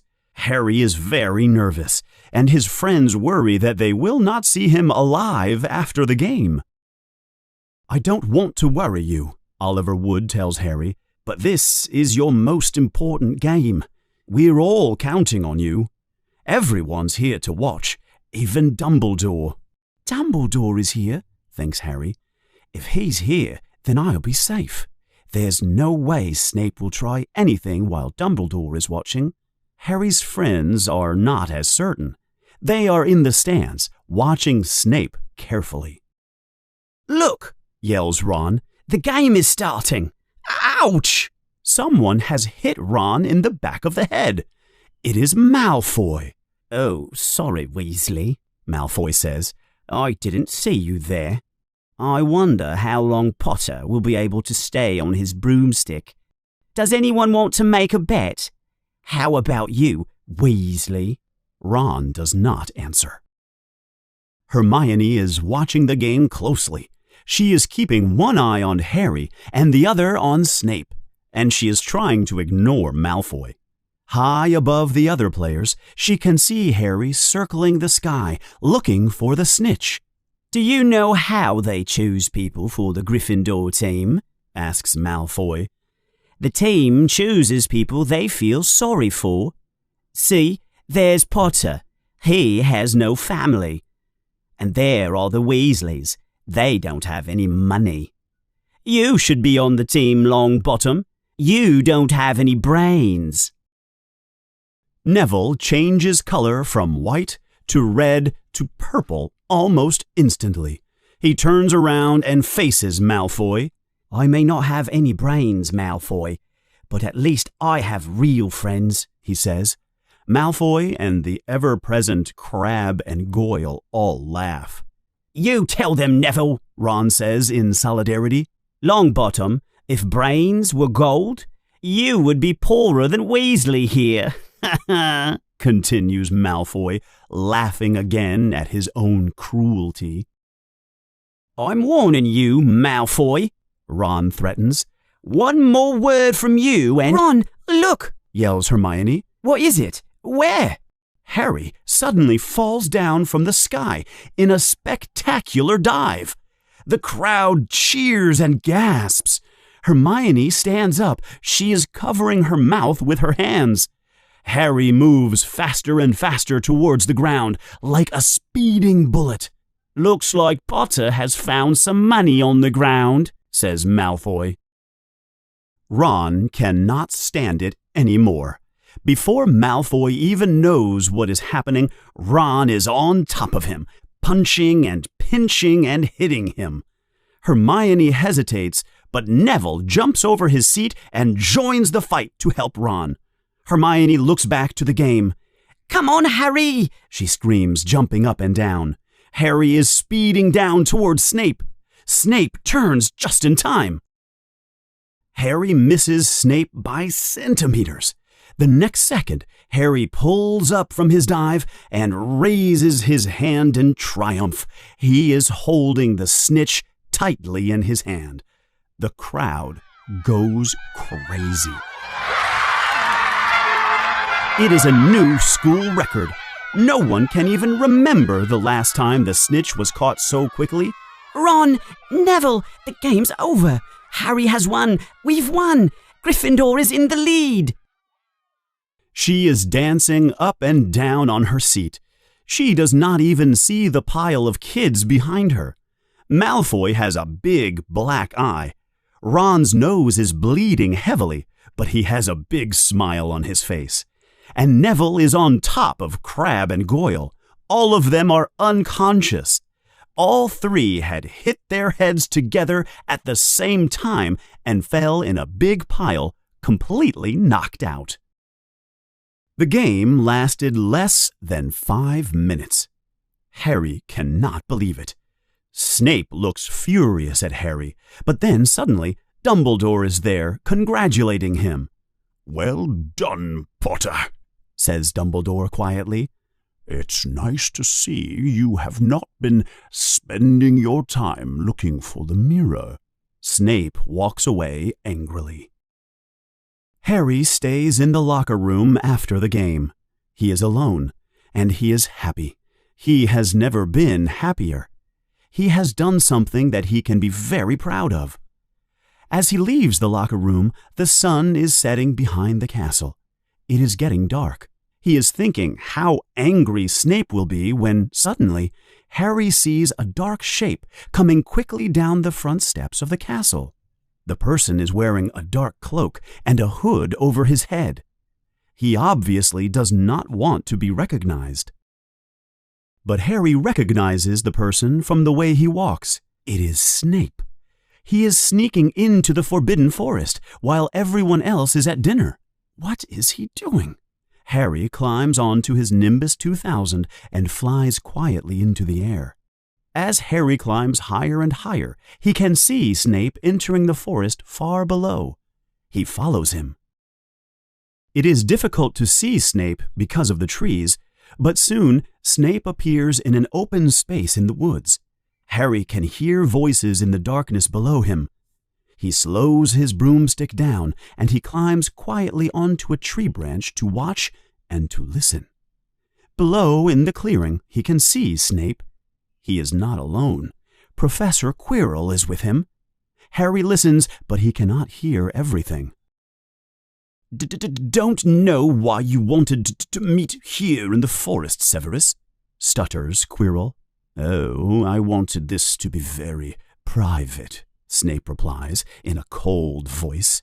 "Students are not supposed to know about the Philosopher's Stone, after all." Harry misses something Quirrell says, then he hears Snape again. "Have you discovered how to get past the three-headed dog yet?" But Severus, continues Quirrell.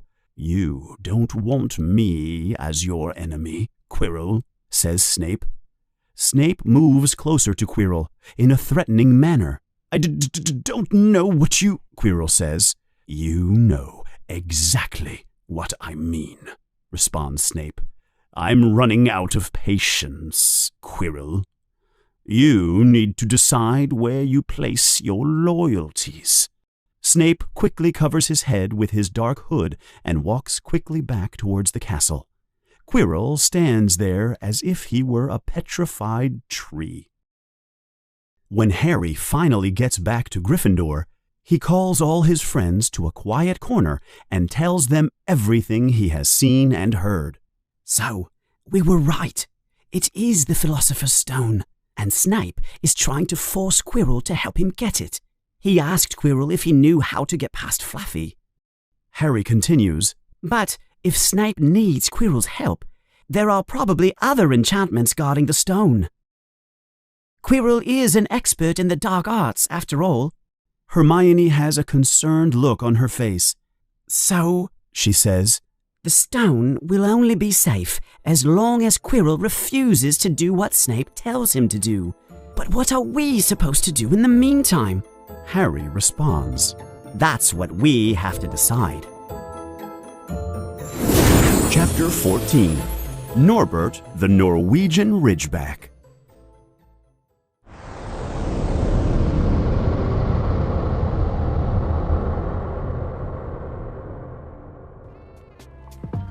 Classwork and school responsibilities over the next few weeks make it impossible for the children to think or even talk about the stone. But Quirrell seems to be more courageous than they expected. It appears that as the weeks progress, he has not surrendered to Snape, and Snape continues to be in a constant bad mood. The children still have hope. But there is something else that happens that distracts the children even more. It is Hagrid. They see him one evening in the castle, coming from the library. He is walking back to his house. He keeps looking over his shoulder as if someone is following him. He is acting very suspiciously. The children decide to investigate. Hello, Hagrid, Harry says as they approach him. How are you? Nothing, Hagrid responds suspiciously. I don't have anything under my coat. What are you all doing here? Are you following me? Hagrid is obviously hiding something under his coat, behind his back. But the children don't mention it. Are you still looking for Flamel? Hagrid asks. Oh, we know all about the Philosopher's Stone and Fluffy, begins Hermione. Shh! Yells Hagrid. Don't go talking about that in public. That's actually why we came over to you, Hagrid, Harry says.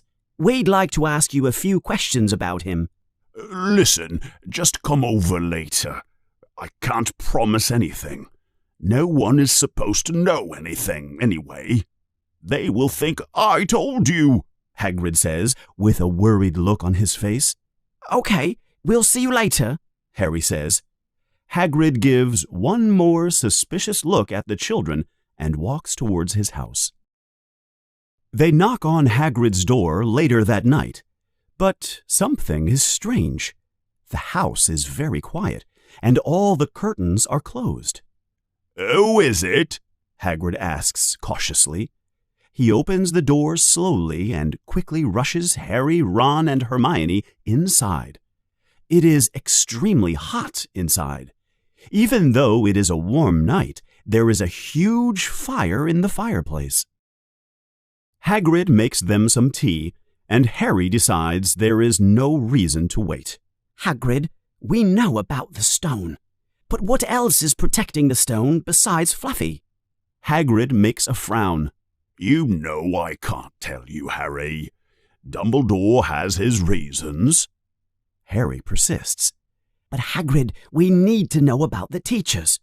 Who is loyal to Dumbledore? And who does Dumbledore trust? Besides you, of course. Hagrid looks very proud that Harry thinks Dumbledore trusts him so much. Well, I guess it can't hurt too much, Hagrid continues. You've got Professor Sprout, Flitwick, and McGonagall, obviously. Quirrell worked directly with Dumbledore, of course. Hagrid pauses for a second to think. Then he continues. Oh, and Professor Snape, I almost forgot him. Snape? The children say in surprise. Of course, Snape, Hagrid says. Why do you distrust him so much? He helped protect the stone. He's not going to steal it. The children are not convinced. They believe that Snape knows all the different spells that are protecting the stone, all of them except how to get past Fluffy. Harry is distracted. Hagrid, can you please open a window? I'm melting. Sorry, Harry, I can't, answers Hagrid. Harry sees Hagrid look at the fireplace.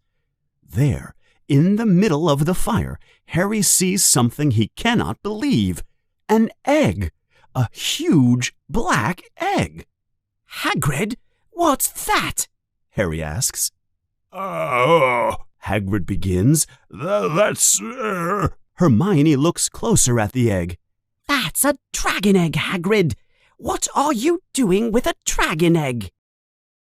Oh, I won it last night in a game of cards. I won it from a stranger. When I think about it now, I think he was happy I won it from him. But what are you going to do with it once it hatches? Hermione asks. You know dragons are prohibited in the wizard world. I know, Hagrid answers, but I've always wanted a dragon. Ever since I can remember, I've wanted a dragon. This one's a Norwegian Ridgeback. They're a very rare species. But Hagrid, you live in a wooden house, Ron says. Dragons breathe fire. Have you thought about that? But Hagrid does not pay any attention to Ron. He is looking at the big black egg in the fire with an expression full of love. Now the children have one more thing to think about: how to protect Hagrid from getting into trouble for his illegal dragon egg. A few days later, while Harry is having breakfast in the Great Hall, his owl Hedwig brings him a note from Hagrid. There is only one line on the note. The egg is hatching! Ron and Hermione begin to talk excitedly about seeing a dragon egg hatch at Hagrid's house. Suddenly, "Shut up!" Harry whispers loudly. Malfoy walks by just as they are talking about the egg. Harry doesn't know how much he has heard, but he doesn't like the look on Malfoy's face. That's all we need, thinks Harry. Now Malfoy might know about the prohibited egg. After herbology class, the children run to Hagrid's. It's almost out, Hagrid says as he opens the door and lets the children inside. The egg is on the table. There are many large cracks in the shell. Something is moving inside it. There are funny clicking noises coming from inside the egg. The children approach the egg and watch closely. Suddenly, there is a loud scraping noise, and the egg cracks open into 2 large pieces. The baby dragon falls onto the table.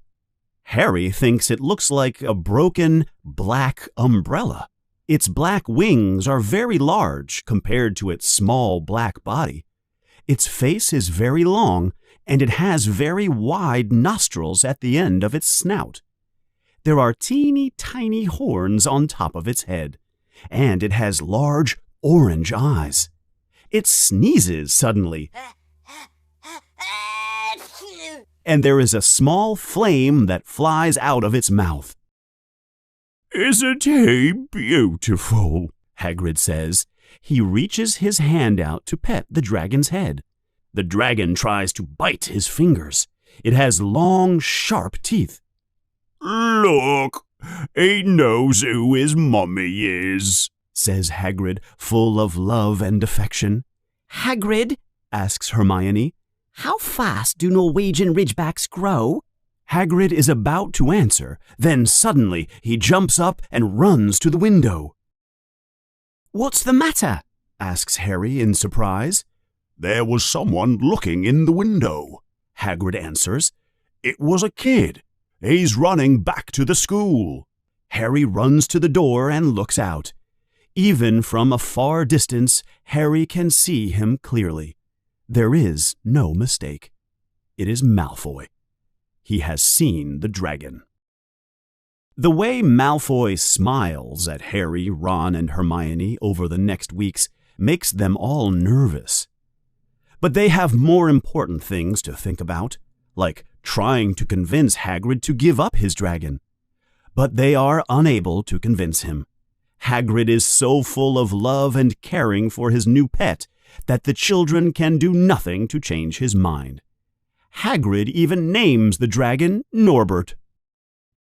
Several weeks later, after Norbert has grown 3 times in size, Harry has a great idea. Charlie, he says suddenly one day to Ron. Who? Ron says. Your brother Charlie in Romania. Isn't he studying dragons? Maybe we could convince him to take Norbert from Hagrid.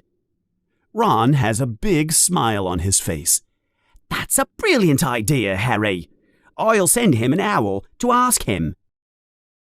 While they are waiting for an answer, Ron and Hermione go to Hagrid's to talk to him.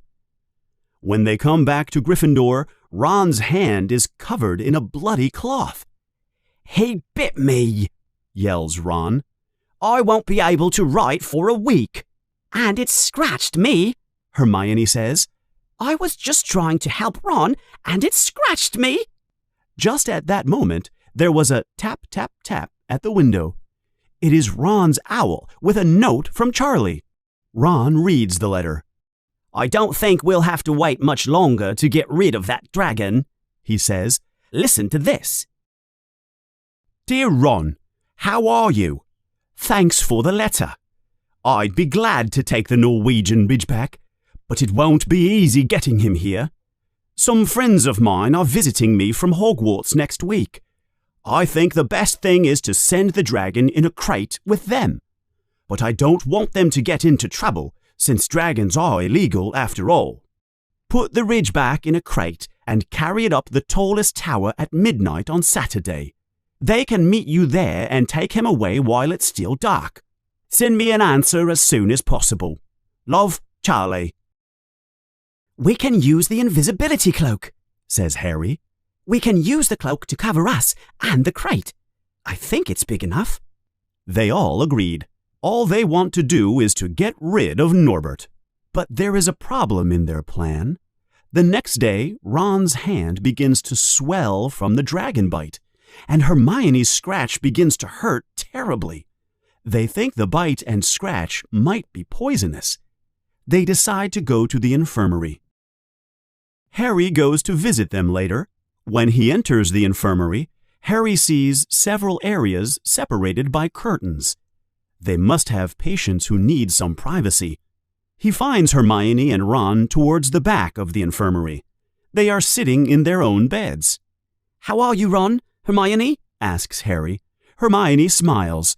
It's not too bad, Hermione says. Nurse Pomfrey says I should be fine in a day or 2. Ron doesn't look as healthy. His face is a little green. It's not just my hand, Ron says. I had to lie to Nurse Pomfrey. I couldn't tell her a dragon bit me, could I? She would start to ask too many questions. Harry tries to calm Ron down. Look, everything will be over this Saturday at midnight. Saturday at midnight? Ron complains. I'm worried about getting the dragon up to the tallest tower without being seen. I'll relax then. Suddenly, there is a sound from the curtained room next to theirs. They hear a laugh that they all recognize, and the sound of the curtains opening. Then, footsteps running towards the exit. Harry turns around and looks back towards the door. Impossible! It is Malfoy again! He must have been spying on them. That was Malfoy, Harry tells them. Now he knows everything. It's too late to do anything now, Hermione says, trying to calm Harry down. We don't have time to send a message to Charlie now, and this might be our only chance to get rid of Norbert. We have to risk it. Hermione is trying to convince the boys. Anyway, Malfoy doesn't know about the invisibility cloak. We should be okay.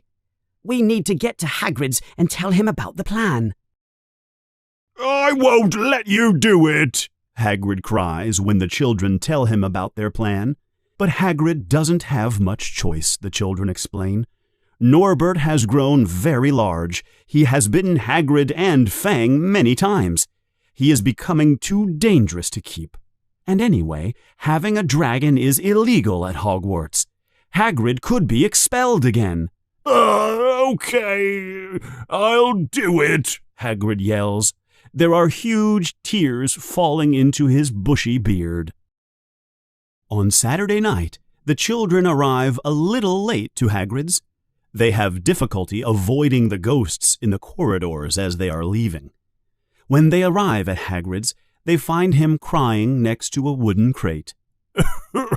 I put plenty of rats in the crate, and he has some brandy for his journey, says Hagrid. Goodbye, Norbert! He yells. He hugs the crate, and a big ball of smoke flows through the holes in the side. The children stand next to the crate, and Harry pulls out the invisibility cloak. He throws it up and over all of them. They walk slowly and carefully back to the castle. Hagrid is standing in the doorway to his house. He is crying silently. They do not know how they managed to get the crate all the way up to the castle, up the staircases, and finally to the bottom of the tallest tower. It is hard work. Then, all of a sudden, there is a sound ahead of them. Then they see a bright light from a lamp. They are still covered by the invisibility cloak, but they decide to hide in a dark shadow in the corridor. It is Professor McGonagall. She is wearing her bathrobe and slippers. She is holding Malfoy by one of his ears. Detention! And you will lose 20 points from Slytherin. What do you think you are doing, walking around here in the middle of the night? You don't understand, Professor, Malfoy says in his defense. Harry Potter is supposed to be here. He has a dragon with him. Him and Ron and Hermione. That is nonsense, yells Professor McGonagall. How dare you tell such lies? I will tell Professor Snape about you, Malfoy. We'll see what he does to you. Malfoy and Professor McGonagall pass by them, and they disappear down the stairs. Harry, Ron, and Hermione take a deep breath and climb the last stairs to the tallest tower. They finally take off the invisibility cloak. The cool air feels fresh and good on them. They can breathe properly again. Ha ha ha ha ha, sings Hermione. Malfoy's got detention. Malfoy's got detention. They wait quietly after that, and in 10 minutes, 4 broomsticks appear out of the darkness. Charlie's friends are very friendly and cheerful. They show the children the ropes they have to carry the crate. They help attach the ropes to the wooden box, and then Harry, Hermione, and Ron shake hands with their new friends as they fly off with the crate. Finally, Norbert is gone. The children climb quietly back down the spiral staircase. Hagrid is safe, and they can finally relax. And the especially good news, Malfoy has detention. What could possibly go wrong? The answer to that is waiting at the bottom of the stairs. Filch is there in the darkness. Well, he whispers. Aren't we in trouble? The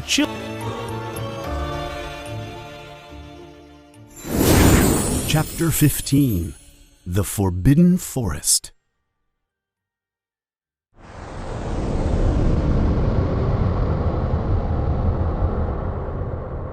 Filch takes the children directly to Professor McGonagall. She yells and screams and yells some more.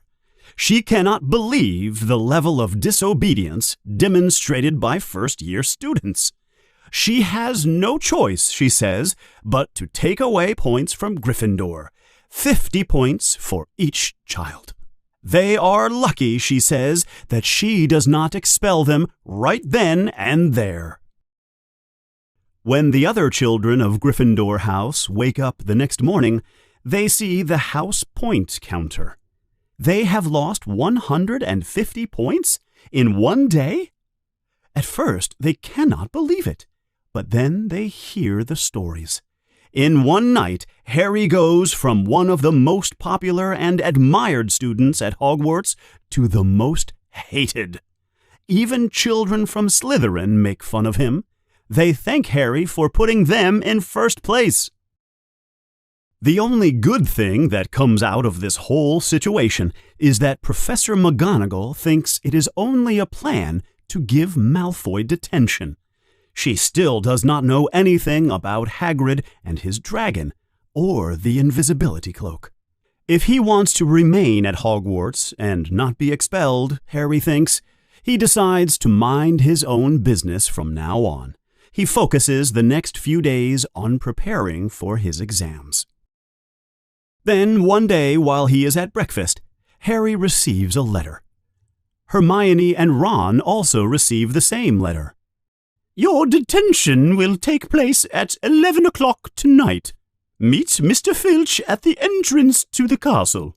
Professor M. McGonagall. Harry has almost forgotten about detention, but they all feel they deserve the punishment. So at 11 o'clock, Harry, Hermione, and Ron leave the Gryffindor common room and go to the front entrance of the castle. Filch is already there, and so is Malfoy. Harry has forgotten about Malfoy, too. Follow me, says Filch. He lights a lamp and leads them out of the castle and towards the Forbidden Forest. Hagrid is there waiting for them. Is that you, Filch? Hagrid yells. Hurry up, I want to get this over with. Let's go, all of you, into the forest we go. We have work to do. Malfoy makes a strange sound. The forest? He asks. His voice is full of fear. We can't go into the forest. It's full of horrible monsters, werewolves and vampires. He makes the strange sound again. Then he is silent. Filch has no sympathy for Malfoy. You should have thought about them werewolves before you broke the rules. Now get in there. The children follow Hagrid into the dark, forbidden forest. They follow a narrow path. It disappears into the black trees. They walk for some time before Hagrid stops them. He calls them over. Look here. Do you see that? That shiny silver stuff? That's unicorn blood. There's a unicorn in the forest that's hurt. We're going to find it. There's blood all over the place. We'll split up into 2 groups and follow the blood. Hagrid takes Hermione and Ron down one path, and Harry and Malfoy go with Fang down a different path. Oh, I almost forgot, Hagrid says. Just yell if you get into any trouble. We'll hear you. Harry and Malfoy are not happy that they have to work together. It is dark and silent as they move through the forest. After a long while, Harry and Malfoy find a large splash of shiny blood on a tree. They stop and examine it. Suddenly, there is a noise off in the distance, like the sound of someone or something walking through the bushes. They listen carefully. Let's go check it out, Harry says, even though he is terrified. It might be the unicorn. Malfoy looks just as terrified as Harry, but they move off the path and into the dark forest. Soon, they approach a clearing. Suddenly, there is another, louder sound. Who's there? Yells Harry. Show yourself! They move out into the clearing, and in the moonlight, Harry can see something white and shining on the ground. Look, whispers Harry. It is the unicorn, and it is dead. Harry has never seen anything so beautiful as that unicorn. He feels a deep sadness at its death. Its skin is the color of pearl, and its white mane is spread on the dark leaves. As they begin to move towards the animal, something dark, like a shadow, comes from the forest towards the unicorn. It is a person wearing a dark cloak and a hood. It moves like a crawling beast along the ground. It lowers its head over the wound in the side of the unicorn and begins to drink the animal's blood. Malfoy screams in terror. He turns around and runs away in fear back into the forest. Fang runs after him. Harry is alone with the creature. The creature raises its head and looks right at Harry. There is unicorn blood running down its face. The creature stands up and moves quickly towards Harry. Harry cannot move. He is frozen with fear. Then he feels a pain that lances through his head. It is a pain he cannot describe. Harry almost falls over. He cannot see because the pain is so excruciating. Then there is the sound of shouting from one direction. The shouting is coming closer. It sounds like Hagrid. And then Harry hears another sound. Something very big coming through the forest towards him from another direction. It is moving very quickly through the bushes and leaves. The pain is so terrible in Harry's head that he falls to his knees. Then something huge jumps over Harry and advances towards the creature. When Harry finally looks up, the dark creature is gone. But standing next to the unicorn is something Harry could never have imagined.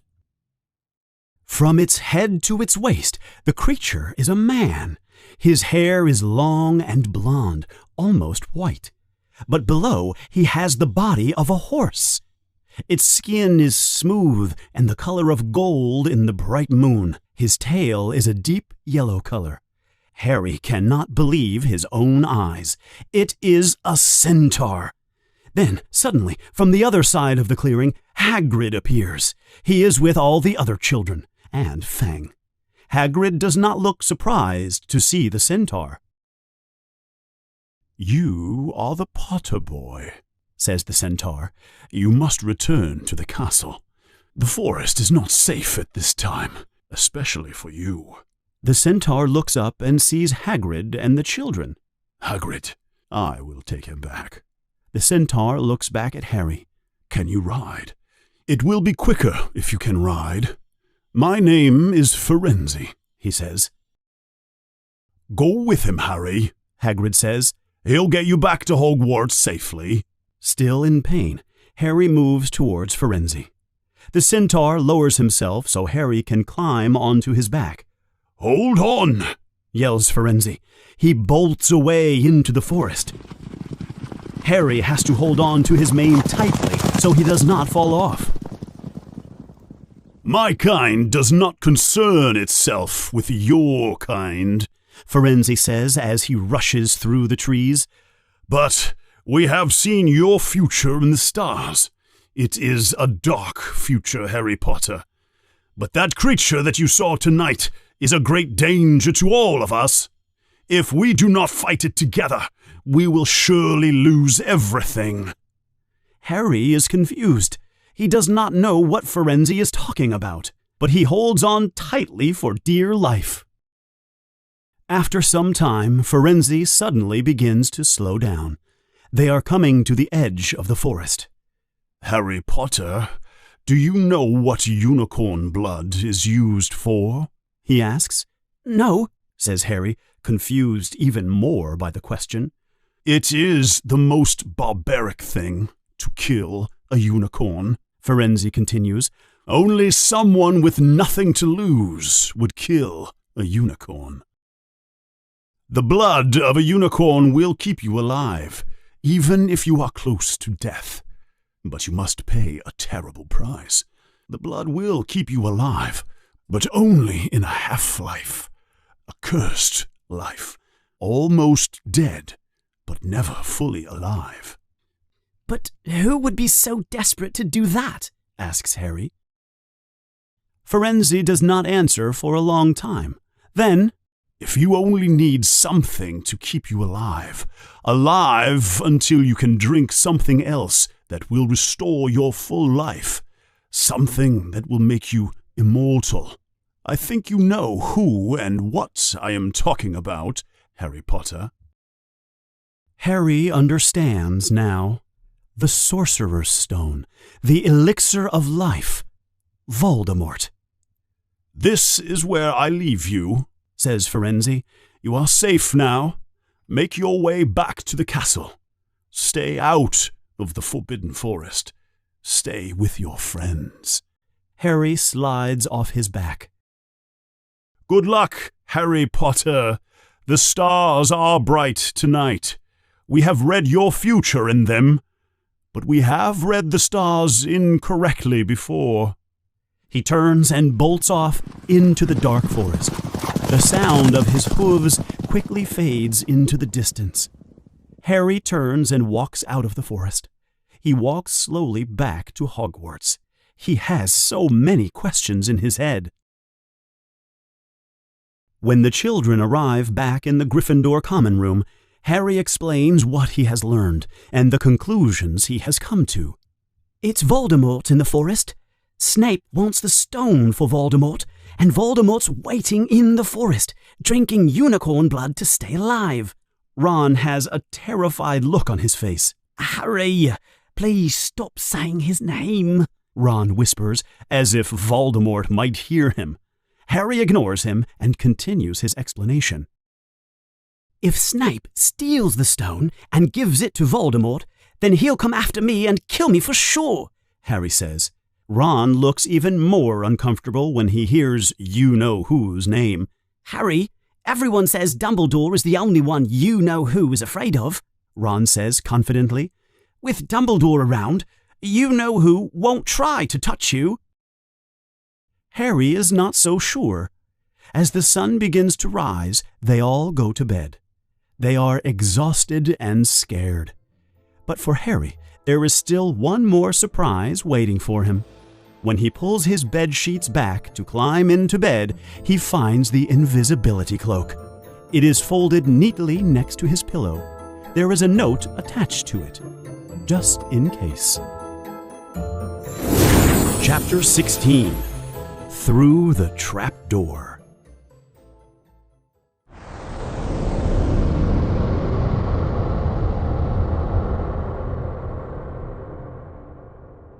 After that night in the Forbidden Forest, Harry has been feeling the pain in his forehead. And during the nights, Harry wakes up frequently because of the old nightmare he has. The flash of green light and the cold, cruel laugh. But now, the nightmares are worse. He sees the hooded creature in the forest. He sees the unicorn blood dripping from his face. Ron, Hermione, and Neville do not seem as concerned about the return of Voldemort or protecting the Philosopher's Stone. And they say the stone is safe because Dumbledore is at the castle. And because of the exams, they do not have time to think about other things. But Harry cannot think of anything else. Something has been bothering him very much. So one day he convinces Ron and Hermione to go to Hagrid's with him. What is the best way to get rid of Hagrid? He asks them as they walk towards Hagrid's house. What are you talking about, Harry? Asks Hermione, confused. Don't you think it's strange, Harry says to them, that the one thing Hagrid wants is a dragon? But it's illegal. It's against wizard law to have a dragon. You're expelled if you get caught, right? Hermione and Ron look confused. So? Asks Ron. So? Harry continues. So then, suddenly, someone appears with a dragon egg, and Hagrid wins the egg in a card game, and because he wants a dragon so much, he'll keep it, and he'll definitely be caught, and then expelled? They arrive at Hagrid's door and knock. Hagrid answers, and he looks confused that they are there to see him. Come on in. To what do I owe the honor of your visit? he says. He is a little suspicious. Hagrid, I've got to ask you something, says Harry immediately. Do you remember the night you won Norbert, your dragon, in that card game? Do you remember what the stranger looked like? I couldn't see what he looked like, answers Hagrid. He never took off his hood. What's this all about, anyway? Do you remember what you talked about with him? Harry asks, worried. Did you say anything to him about Hogwarts or Fluffy? Harry asks. Hagrid thinks hard. He kept buying me drinks. So, yes, maybe. I might have said something about Hogwarts or Fluffy. I might have said that Fluffy would be much easier to take care of than a dragon, especially if you know how to calm him down. You just play him some music and he'll go right to sleep. Hagrid suddenly looks horrified. I shouldn't have told him that, should I have? Hagrid yells. Forget I said anything. Hey, where are you all going? Harry, Ron, and Hermione run as fast as they can back to the castle. We've got to tell Dumbledore, Harry says as they arrive at the front stairs. If that stranger was Snape or Voldemort, then they know how to get past Fluffy. As they are coming up the stairs, "What are you four doing out here?" It is Professor McGonagall. She is coming outside to receive a letter from an owl that has just arrived. She is holding the letter in her hand. We want to see Professor Dumbledore, says Hermione with more courage than any of them feel. "What business do you have with Professor Dumbledore?" she asks suspiciously. After all, why would 4 of the most disobedient children in the school want to see him? It's kind of secret, Harry answers. "Secret?" says Professor McGonagall. "Professor Dumbledore has no time for secrets. He has just left for an important meeting with the Ministry of Magic. He will be back in 2 days." He's gone, cries Harry frantically. But this is important. Do you really think that what you have to say is more important than the Ministry of Magic?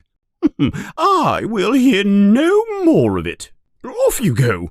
On your way, out of my sight, before I take off more points from Gryffindor. The children return to the Gryffindor common room. They are more worried than ever. Look, it's going to be tonight, Harry says. Snape is going to try to get past Fluffy tonight. Dumbledore is gone. Snape knows how to put Fluffy to sleep. I can't let that happen. Harry pauses and gathers what little courage he has. I'm going through the trapdoor tonight. I'm going to get the stone before Snape does. It's too dangerous, yells Hermione. If you're caught, you'll get expelled for sure this time. So what? Harry shouts. Don't you understand? If Snape gets the stone, Voldemort will come back. If he returns and takes over, everything will be lost. There won't be a Hogwarts to be expelled from. He'll destroy it or turn it into a school for the dark arts. If I get caught, and if I get expelled, that's fine. I'll go back and live with the Dursleys and wait for Voldemort to kill me there. But I'm going to try to get that stone before he does. Voldemort killed my parents. Remember? Harry is almost crying with emotion. You're right, Harry, Hermione says in a small voice. I'll use the invisibility cloak, says Harry. But will the cloak cover all of us? Asks Ron. What do you mean, all of us? Asks Harry. Do you really think you're going alone after all we've been through? You must be crazy. Ron smiles. Harry looks at his friends. He feels very happy to know that they are with him. You can count me in, says Hermione. Neville, however, says nothing. Later that night, the children are prepared to leave the common room and head to the 3rd floor door. Hermione and Ron are there, but they do not see Neville. Where is Neville? Asks Harry. Have either of you seen him?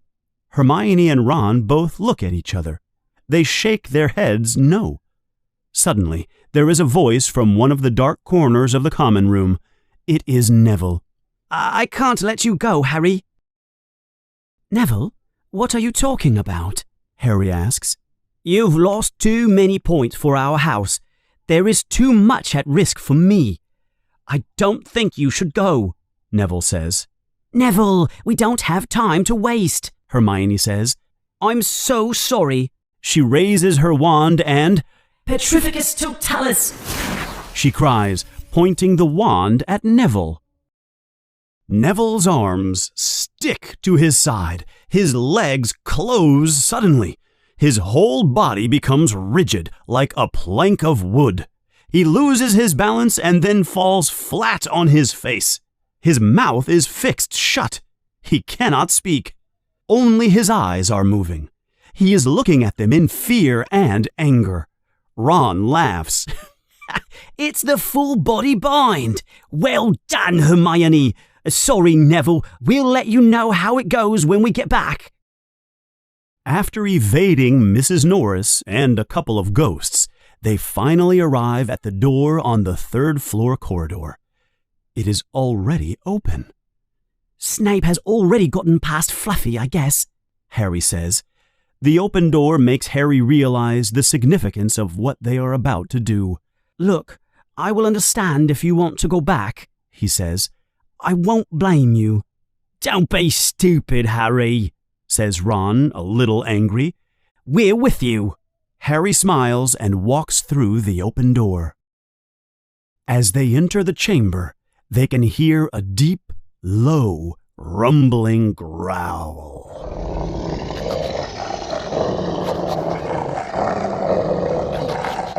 All three of the dogs' noses sniff the air. Fluffy cannot see them under the invisibility cloak, but his noses tell him something is there. Look on the floor, whispers Hermione. It's a harp. Snape must have left it, says Harry. Harry has remembered to bring Hagrid's flute he received at Christmas. He puts it to his lips and blows. He does not play a clear song, but the notes begin to have an effect on the dog. Its eyes become heavy and begin to close. It lowers its body to the floor and lies down flat. Then its eyes close all the way, and Fluffy begins to snore loudly. Keep playing, Ron says. They remove the cloak and approach the trap door. Ron opens the door slowly and quietly. What do you see? Asks Hermione. Harry continues playing the flute. Nothing, just black, Ron says. There's no way to climb down. We'll have to jump. Who goes first? Harry points to himself. You want to go first? Asks Ron. Okay, but I don't know how far down this goes. Harry stops playing the flute and moves towards the dark opening. The dog begins to twitch and shake. He is waking up. There is not much time. Harry quickly lowers himself through the opening until he is hanging from his hands. He closes his eyes and lets go. He falls and he lands on something soft. It's okay, he calls up to the opening above. Hurry! Ron follows quickly. What is this stuff? He asks when he lands. I have no idea. It feels like a plant or something. Come on, Hermione! They see Hermione climb through the hole, then fall and land safely in front of them. Suddenly, there is a loud bark from the dog. Phew! That was close, says Ron. What now? Suddenly, Hermione screams, My legs! This thing has my legs! While they are standing under the trap door, the plant has begun to wrap its branches around their legs like tentacles. They begin to struggle to try to escape. It's crushing me, yells Harry in fear. Wait, stop moving, Hermione yells. I know what this is. It's Devil's Snare. Oh, I'm glad you know what it's called, says Ron. At least I'll know what kills me. One of the branches is wrapped around his neck. Shut up! I'm trying to remember how to kill it, says Hermione. She starts talking to herself, as if she's reading through her classroom notes. Devil's Snare, what did the book say? It likes the dark and the damp. Fire! A fire! Light a fire! Ron takes his wand and waves it in small circles and says some strangled words. A jet of blue flame flies from the wand. Immediately, the plant begins to let go. They free themselves and run for the safety of the wall. I'm glad you paid attention in herbology, Hermione, says Harry. That was too close for comfort. Harry looks up and sees a corridor ahead. It is the only way out of the room. This way, he says. They move off down the dark corridor. They walk forward for some time. Then, do you hear that? Ron whispers. They stop and listen.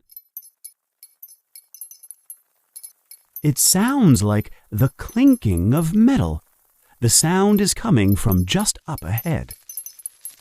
It sounds like wings, says Hermione. There's a light ahead. They reach the end of the passageway. There is a chamber that is full of light, and all around them are little birds flying, as bright as jewels. On the other side of the room, there is a door.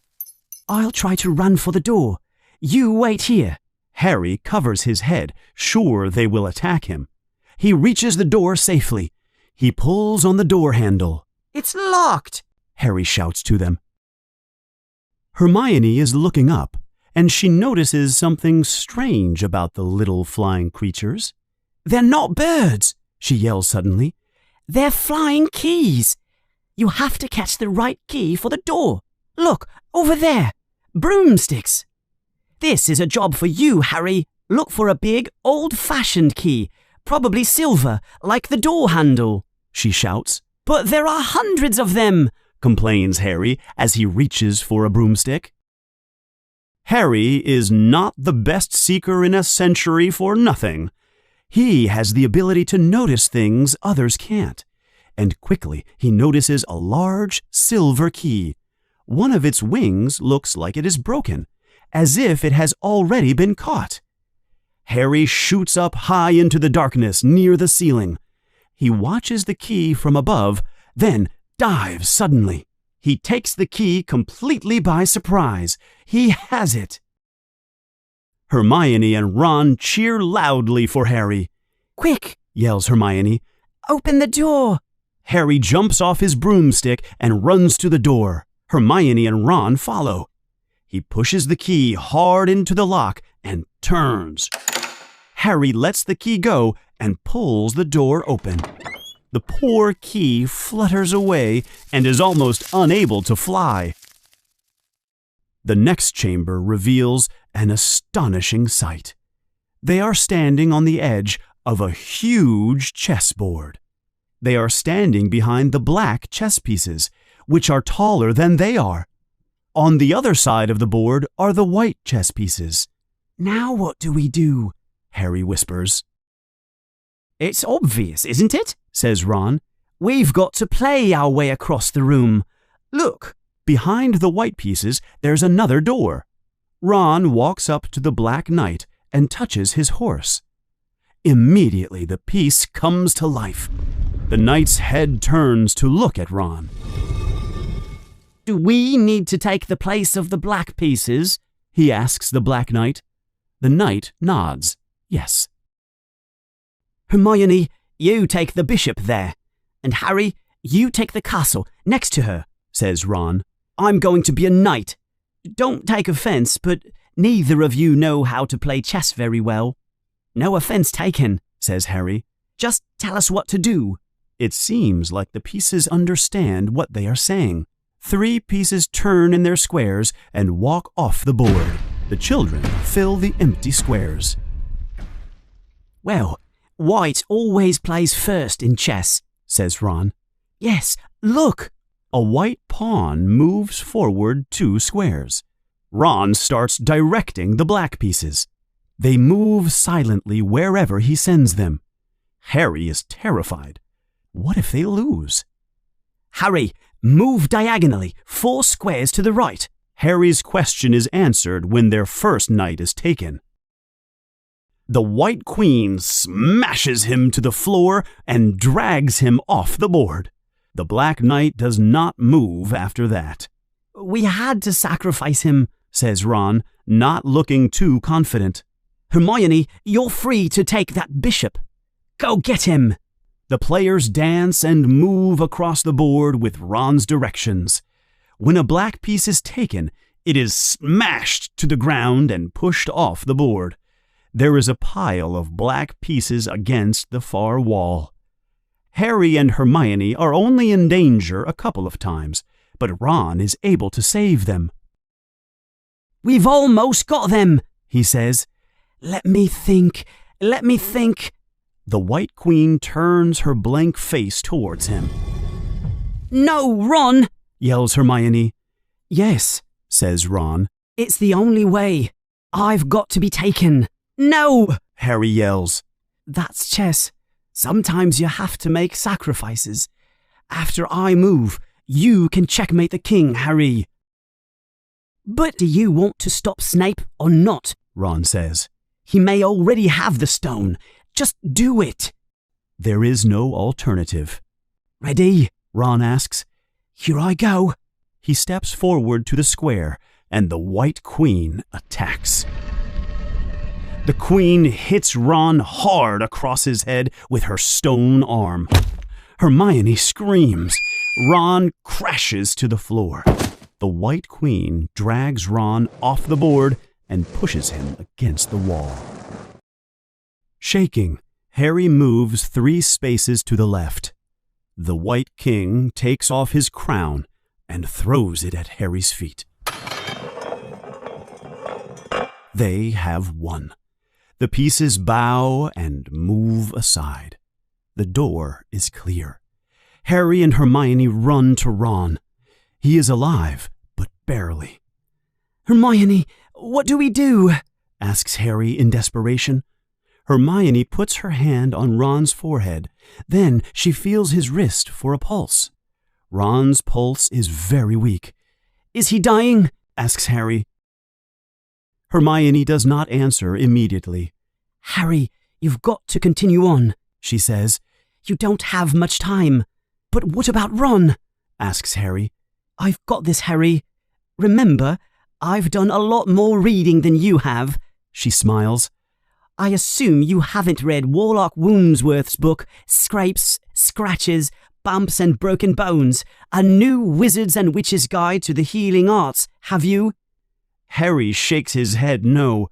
Well, I have, continues Hermione. Twice. I can help him. You go on. Harry does not want to continue on by himself, but he has no choice. He opens the door and leaves Hermione behind. As soon as he closes the door, Harry smells a disgusting smell.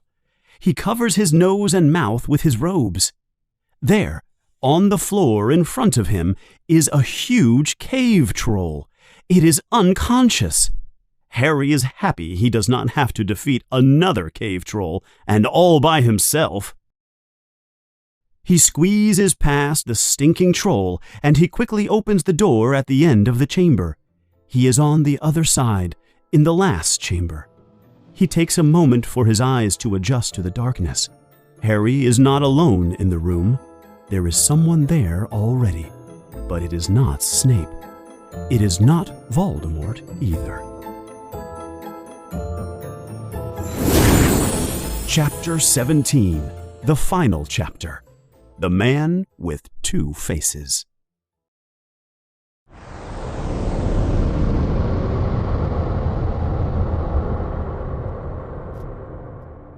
Harry is not alone in the room. There is someone there already, but it is not Snape. It is not Voldemort either. It is Quirrell. You! cries Harry. Quirrell smiles. Yes, Potter, it is me, he answers. I was wondering if you would get this far. Quirrell does not stutter once. But I thought, Snape. Quirrell laughs, a cold, sharp laugh. Severus? Yes, Severus has been very useful to us. The perfect distraction.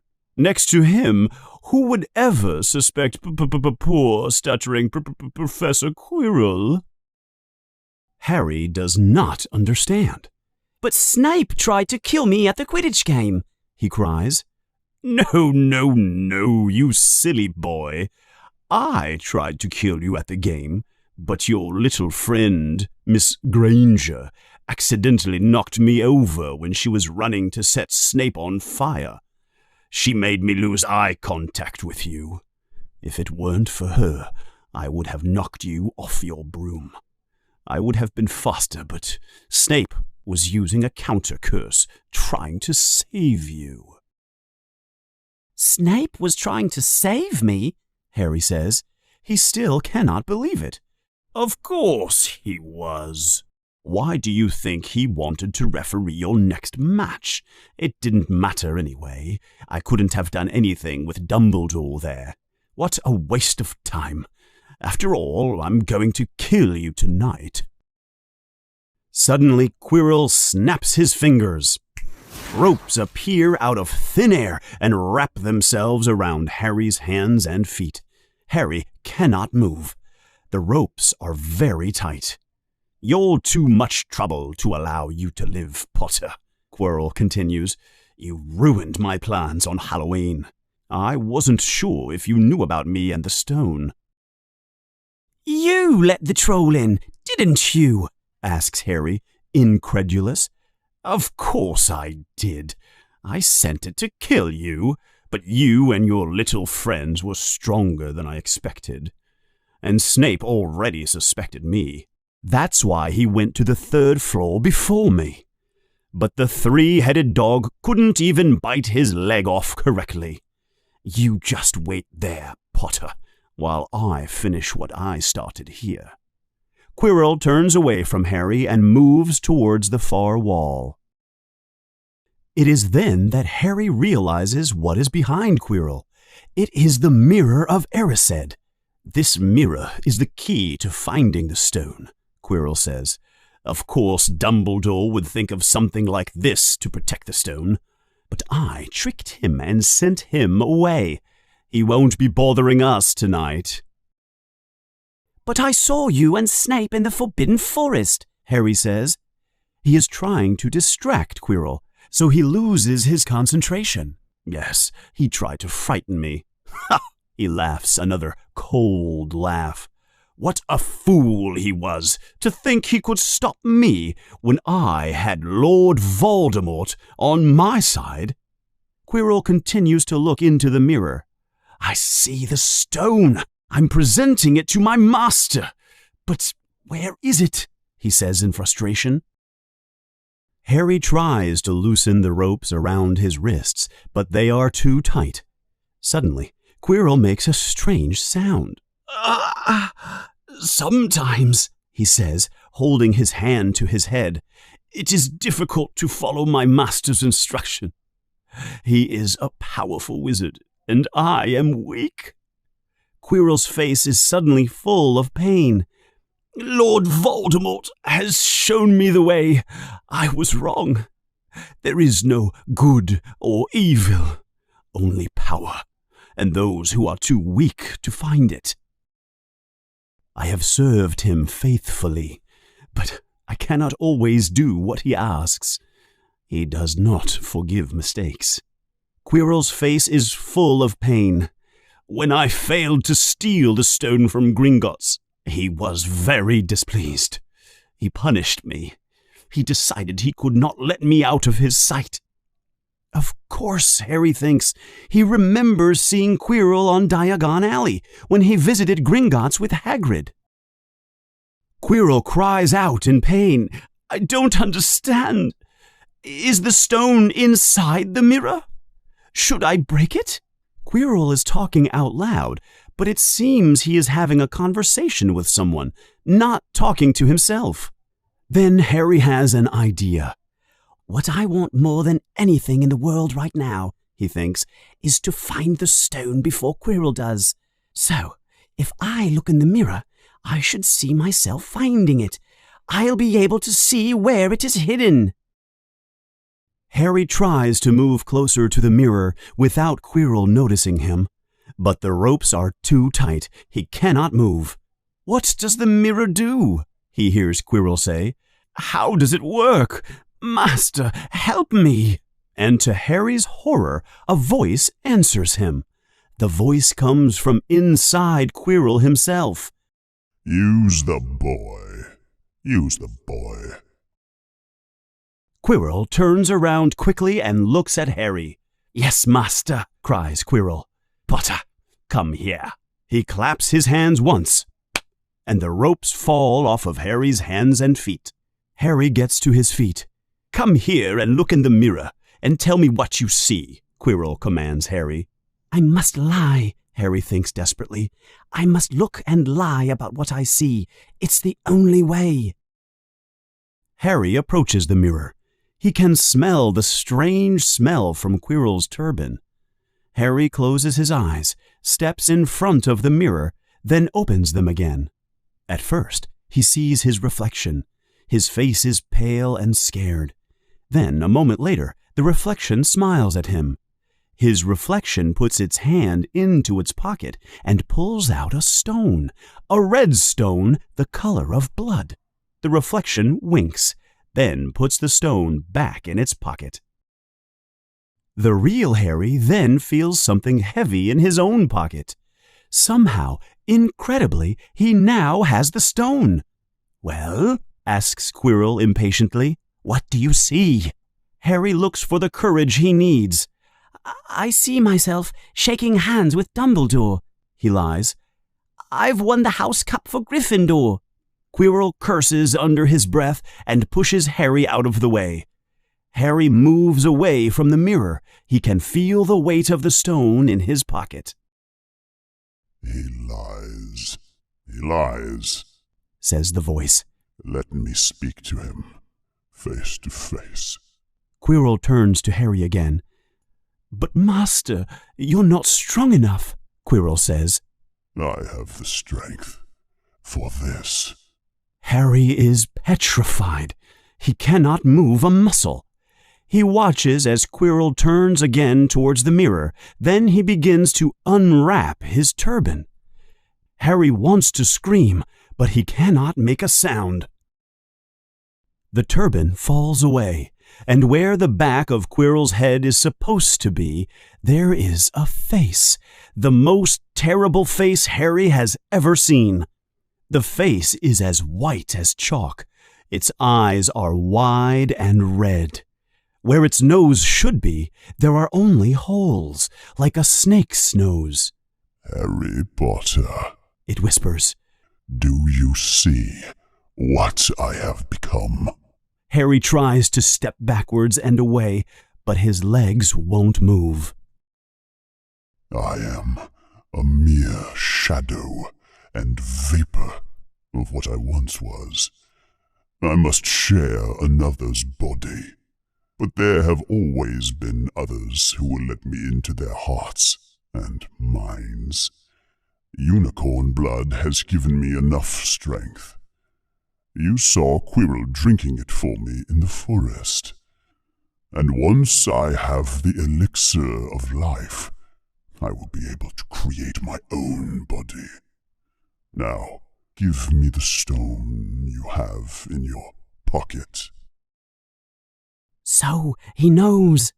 Suddenly, Harry is able to move his legs. He falls backwards. Do not be a fool, yells the face. Do not waste your life. Join me, or you will suffer the same end as your parents. They died begging me for mercy. Liar! Harry shouts in anger and fear. The thing laughs. I killed your father first, but your mother did not need to die. She was trying to protect you. Now, give me the stone." "Never!" Harry runs for the door, but Quirrell's hand closes on Harry's wrist. Immediately, Harry feels a terrible pain across the scar on his forehead. His head feels like it will split in two. Suddenly, Quirrell yells in pain and releases Harry's arm. Quirrell falls to the floor in pain. He is looking at his fingers. They begin to blister. "Get him! Get him!" yells Voldemort. Quirrell jumps up at Harry and pushes him to the ground. He lands on top of Harry and puts both hands around his neck and begins to squeeze. Harry's scar is almost blinding him with pain. But Quirrell begins to howl in agony. "Master, I cannot hold him! My hands! My hands!" Quirrell is on top of Harry, holding him down with his weight. But he releases his hands from around his neck. He looks at his hands. They are red and smoking, as if they were burned in a fire. "Then kill him, you fool, and be done with it," screeches Voldemort. Quirrell raises his hands to cast a mortal curse. But Harry reacts by instinct. He reaches up and grabs Quirrell's face in his own hands. Quirrell screams in agony. He rolls off of Harry. His face begins to blister too. Harry understands Quirrell cannot touch his skin without feeling terrible pain. He must keep holding Quirrell to cause him pain and prevent him from casting a curse. Harry runs over to Quirrell and grabs his arm. He hangs on as tightly as he can. The pain in his own head is terrible. Harry's vision begins to blur. The pain in his head is agonizing. But he does not let go. He can hear Quirrell's terrible shrieks and Voldemort's yells of, Kill him now." Harry hears other voices. He can see nothing. Maybe they are voices in his own head. Then he feels Quirrell's arm pulled from his own hands. I have lost, Harry thinks. Then he falls into complete blackness. In his delirium, Harry sees something gold flashing above him. It is the snitch. He tries to catch it, but he cannot move his arms. He blinks and opens his eyes completely. It is not the snitch at all. It is a pair of glasses. He blinks again, and his vision becomes clear. He sees the smiling face of Albus Dumbledore looking at him. "Good afternoon, Harry," says Dumbledore. Harry stares at Dumbledore, then remembers. The stone! It was Quirrell! He's got the stone! Sir, please, hurry, you must— "Calm down, dear boy. It's okay. Quirrell does not have the stone." Then who does, sir? What happened? Harry is desperate. "Relax, Harry, or Madame Pomfrey will kick me out." Harry realizes at that moment that he is in the hospital wing in a hospital bed. Dumbledore patiently answers all of Harry's questions. He has been in the hospital for 3 days. Quirrell does not have the stone because Dumbledore arrived just in time to prevent him from getting it, and the battle almost killed Harry. The stone has been destroyed. No one will ever be able to drink the elixir of life. And as for Voldemort, Dumbledore says, well, Voldemort has escaped. He is still out there somewhere, maybe looking for another body to share. He was never truly alive, so he cannot be killed. He may return, says Dumbledore, but Harry has delayed that possibility for now. But, sir, says Harry, there are things that I want to know the truth about. Will you tell me? "If you ask me," Dumbledore responds, "I cannot lie to you, Harry. But the truth can be a terrible thing." Harry considers this for a moment, then continues. Well, Voldemort said that he only killed my mother because she tried to stop him from killing me. But why would he want to kill me in the first place? Dumbledore sighs very deeply. My poor Harry, this question I cannot answer. Not today, but when you are ready, you will know. Harry understands that he cannot win an argument with Dumbledore, so he asks another question. Do you know who sent me the invisibility cloak? Ah, that question I can answer. Your father left the cloak with me, and I thought you might like it. Dumbledore smiles. The cloak is a useful thing. Your father used it to sneak into the kitchen and steal food when he was here. I have one more question, says Harry. Of course you do, says Dumbledore, smiling even more. What is it? How did I get the stone? Asks Harry. Well, Harry, that was one of my most brilliant ideas. Only someone who was true of heart could find the stone. The mirror knew that most people only wanted the stone for its magical properties. But it saw the truth in you. You wanted the stone only to prevent Voldemort from getting it. Now, enough questions. You must rest. Your friends have been dying to see you, but Madame Pomfrey would not let them in. Rest now, Mr. Potter. You will need your energy to retell the story of your adventure. Harry smiles and puts his head back on his pillow. He closes his eyes and is asleep almost instantly. Madame Pomfrey finally lets Harry leave the next evening after one more checkup. He arrives in the great hall just in time for the end of the year's celebration dinner. When Harry walks in, all the children stop talking and look at Harry. Then everyone starts talking all at the same time. Harry finds a seat next to Hermione and Ron at the Gryffindor table. The great hall is decorated with Slytherin colors and banners. It is their 7th victory in a row. Dumbledore arrives a few moments later. Another year has come and gone, he says happily. And what a year it has been. But before I release you on your summer vacations, the House Cup here needs to be awarded to the winner. And here are the points. In 4th place, Gryffindor with 308 points.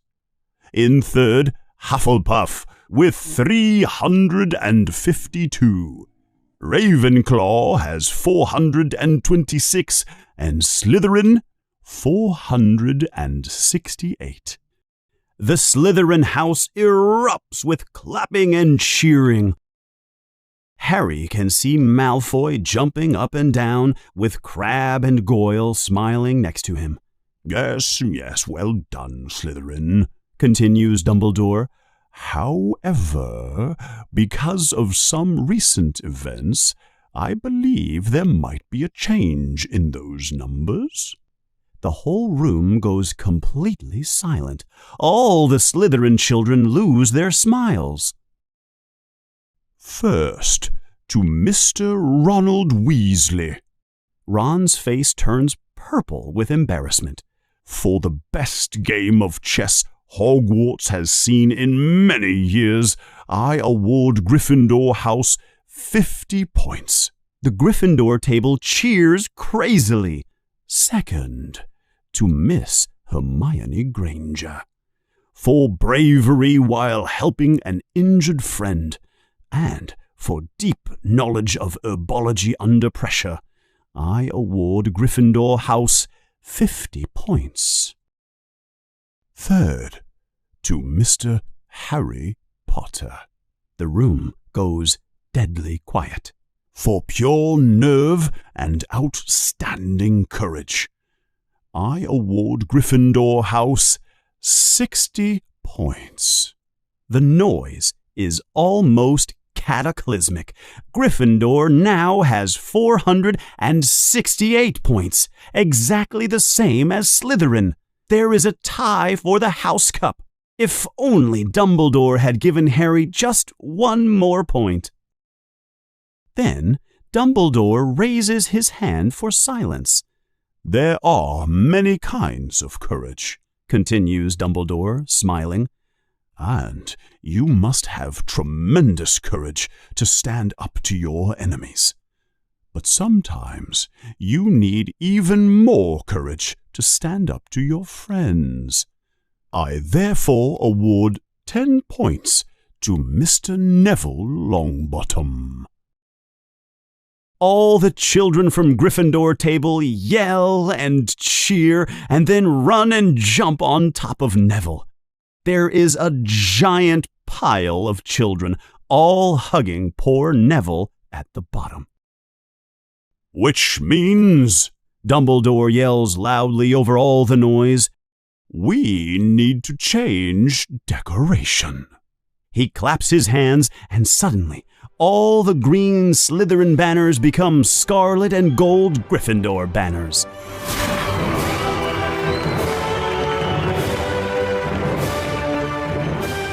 The huge Slytherin serpent vanishes, and a massive Gryffindor lion takes its place. It was the best evening of Harry's life, better than winning at Quidditch or Chris Cashel. I am the creator of this channel, Inglés Essencial, and I hope you enjoyed the video that you just saw. And if you could, take a moment to click the like button or possibly subscribe. Any support that you provide this channel goes a long way in helping me to continue creating the amazing, outstanding, unique, marvelous, unparalleled, if I may use that adjective, content that you just saw. So please take one moment, like and subscribe, and I will see you in the next video. Bye-bye.